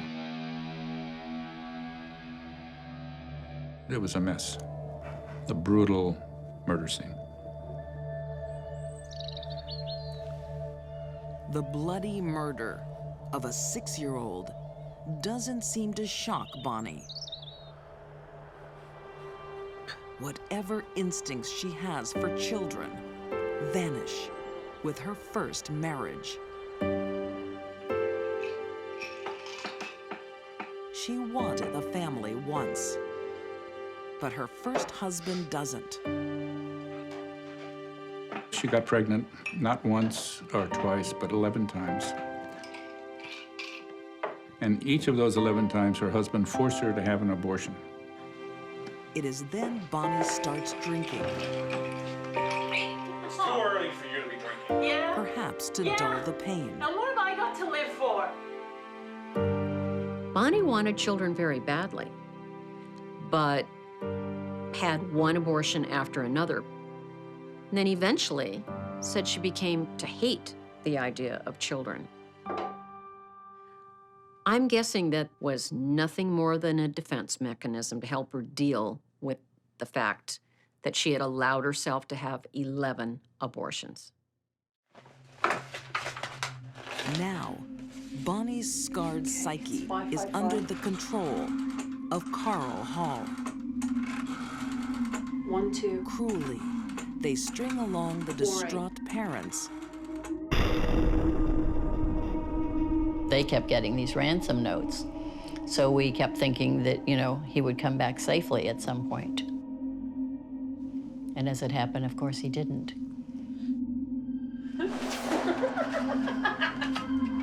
The Greenleases pay the ransom and wait for their son. He never shows.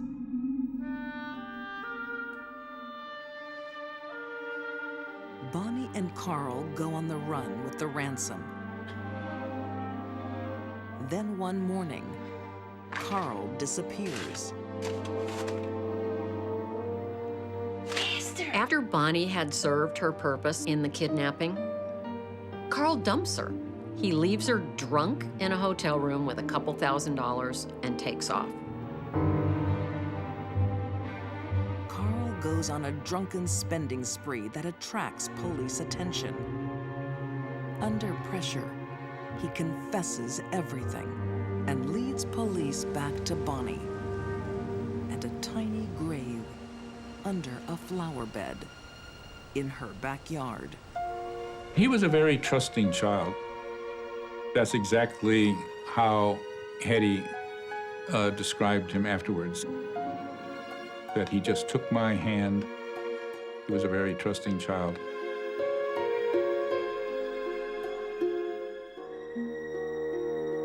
Both are convicted of murder. Bonnie Hetty and Carl Hall will die side by side in the gas chamber. You know, they're strapped in and they're blindfolded. The very last words that they spoke was, Hetty says, "Carl, I love you." And he said, "I love you too."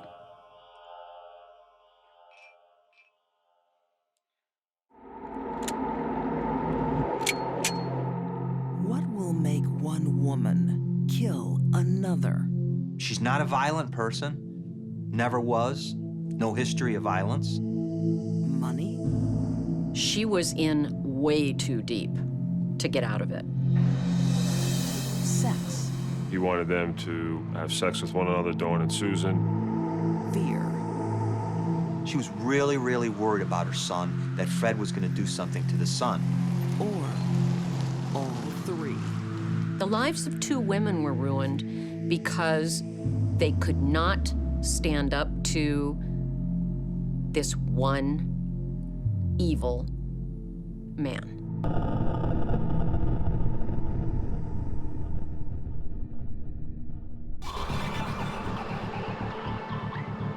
A deal is going down in upstate New York, in the town of Poughkeepsie. I want to show you cut back from here, and I've taken out a bit from there. That's not what I'm interested in. A developer Okay, made city I have your approval money. for his water plans. Take that. But city representative How much? Fred Andros 400. wants something in return. Do you want your permit or not?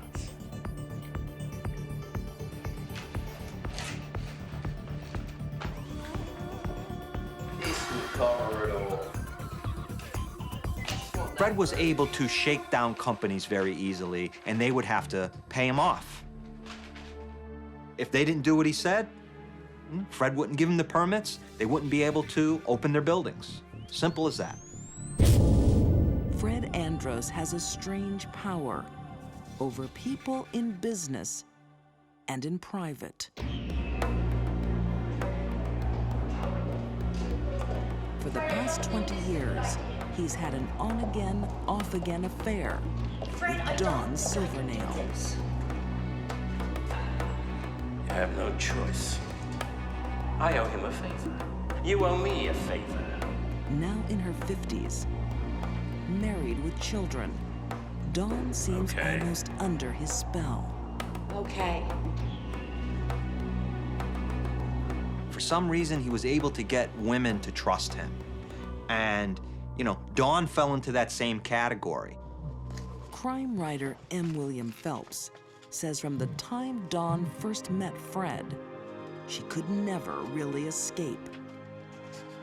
Dawn didn't really want to be romantic with Fred. She just no connection with him. So she takes off for this job down south, and she never told Fred where she was going. But she gets a call one day from Fred, and Fred says, "You can't hide from me. I know where you are at all times." Over the years, Dawn has relied on Fred for money. In return, he or his associates receive sex. Fred's power over Dawn didn't happen overnight. It happened over years.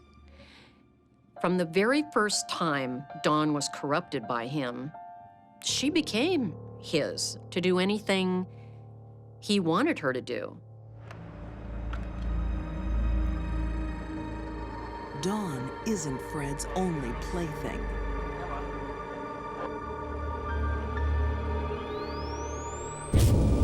He's also having an affair with Susan Fassett, a policeman's wife. Occasionally, he gets the two women together for his sexual gratification. Get your robes off. Fred decides that he wants Susan to have sex with another woman while he videotapes it. And Susan says, "Okay, I'll do it," because she wants to do anything to make Fred happy, I guess. Fred, I don't want to do this. I don't think I can do it. Get undressed. I think Fred was able to control Susan and Dawn because they were afraid of him.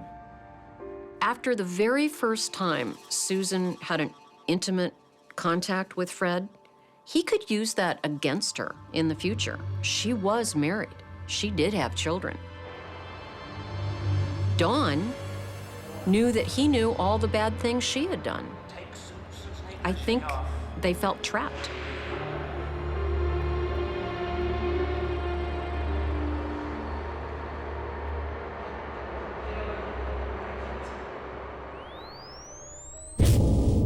Dawn is also embroiled in Fred's shady shakedowns at the water department. She picked up several envelopes of money while Fred was ongoing with his corruption scandal. She went along with this and made some extra money by helping Fred out. But Fred's corruption is about to be exposed. Captain Arthur Boyko from the Poughkeepsie Major Crime Unit was there. He was under a corruption scandal and was a witness in a federal probe into his position as a town of Poughkeepsie water supervisor. Yeah. With the federal investigation looming, everyone is on edge. Cooper now, okay, but there's something wrong with the specifications. Well, look, I haven't done the permit because I haven't seen the specifications. Susan decides she wants to distance herself. Set up an appointment with him. I'll ring you back. Bye. Take him back. No, Fred. It's over. He had told her about some of these things. So he kind of made it seem to her like you're involved as much as I am. I love you, Susan. Don't, not now. And Fred could not take rejection. It was something he just couldn't take. So he turned rejection into revenge. Be careful, Susan. Don't do anything you're gonna regret. Fred is in deep trouble. Susan, a policeman's wife, can bring him down. He needs a fix. So he turns to his old girlfriend, ever reliable, Dawn Silvernail. Fred says, well, I need you to do me a favor. That woman that you've been having sex with, that I've been videotaping, you need to kill her for me.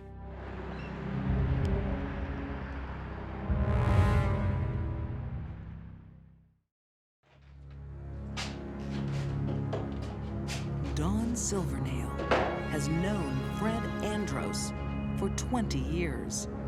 He's been her friend, her lover, her financier. What the hell? Now, he wants his return. They look like surveillance photographs almost of Dawn's son, smoking a cigarette on the back dock where he works. There's a picture of Dawn's aunt walking her dog. And Fred says, you see these? You don't want anything to happen to these people, do you, Dawn? Fred wants Dawn to be his assassin. The target is Susan Fassett, Fred's ex-lover, and Dawn's ex-sex partner. Sure be a shame if there was a drive-by shooting and your son was shot. She was in fear for her safety and well-being as well as her family members, and that's what helped motivate her to do this crime.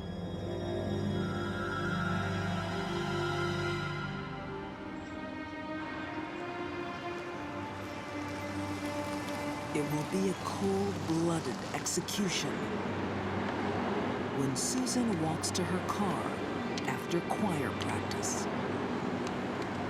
Fred was certainly the mastermind behind the whole thing, provided Dawn with all the details where Susan would be, the time that she would be leaving the choir practice, and pretty much gave her everything she needed to commit the murder. So Dawn parks right next to Susan's car, knowing that she's gonna come out at some point. And she just waited.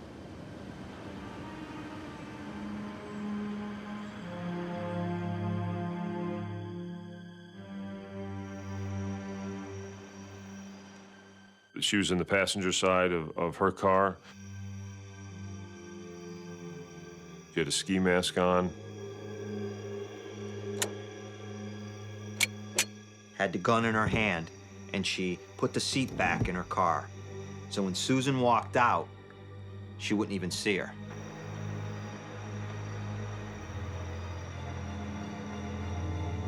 She keeps looking, and she sees Susan walk out of the church, walk across the street.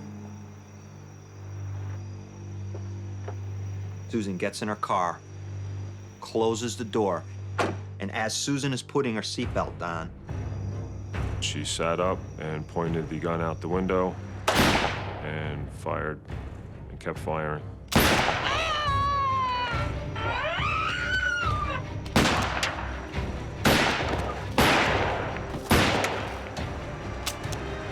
Dawn just kind of unloaded the gun. A lot of the bullets hit Susan Fassett.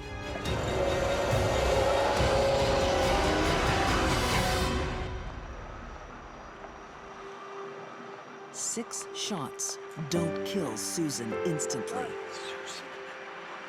She will die 2 hours later in the hospital. Susan was an innocent. She did nothing wrong, except probably try to break up with the wrong guy. Fred Andros is used to getting his way. But the weight of guilt will break Dawn's 20 years of subservience. I can't do this. What do you mean you can't do it? She turns herself in. Susan had family, 2 sons that loved her, and I think the emotional part of it eventually got to Dawn. And there will be no deal when police arrive to arrest Fred.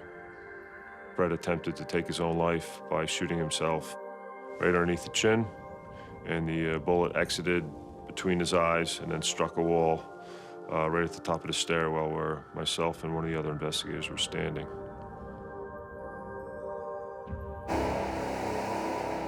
Fred lives to be found guilty of second-degree murder and sentenced to 25 years.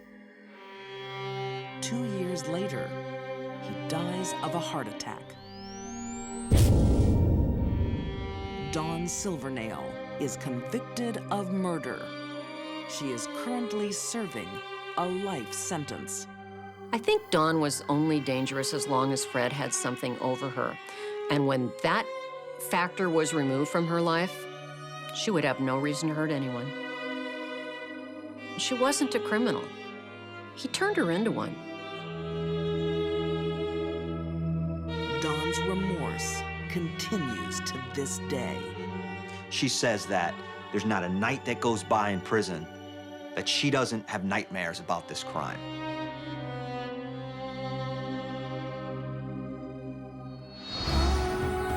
These deadly women became puppets, killing on demand. Dawn Silvernail hoped cold-blooded murder would cancel a debt. Bonnie Heddy's need for a man cut short a young life. And Jennifer Reale was conditioned to kill.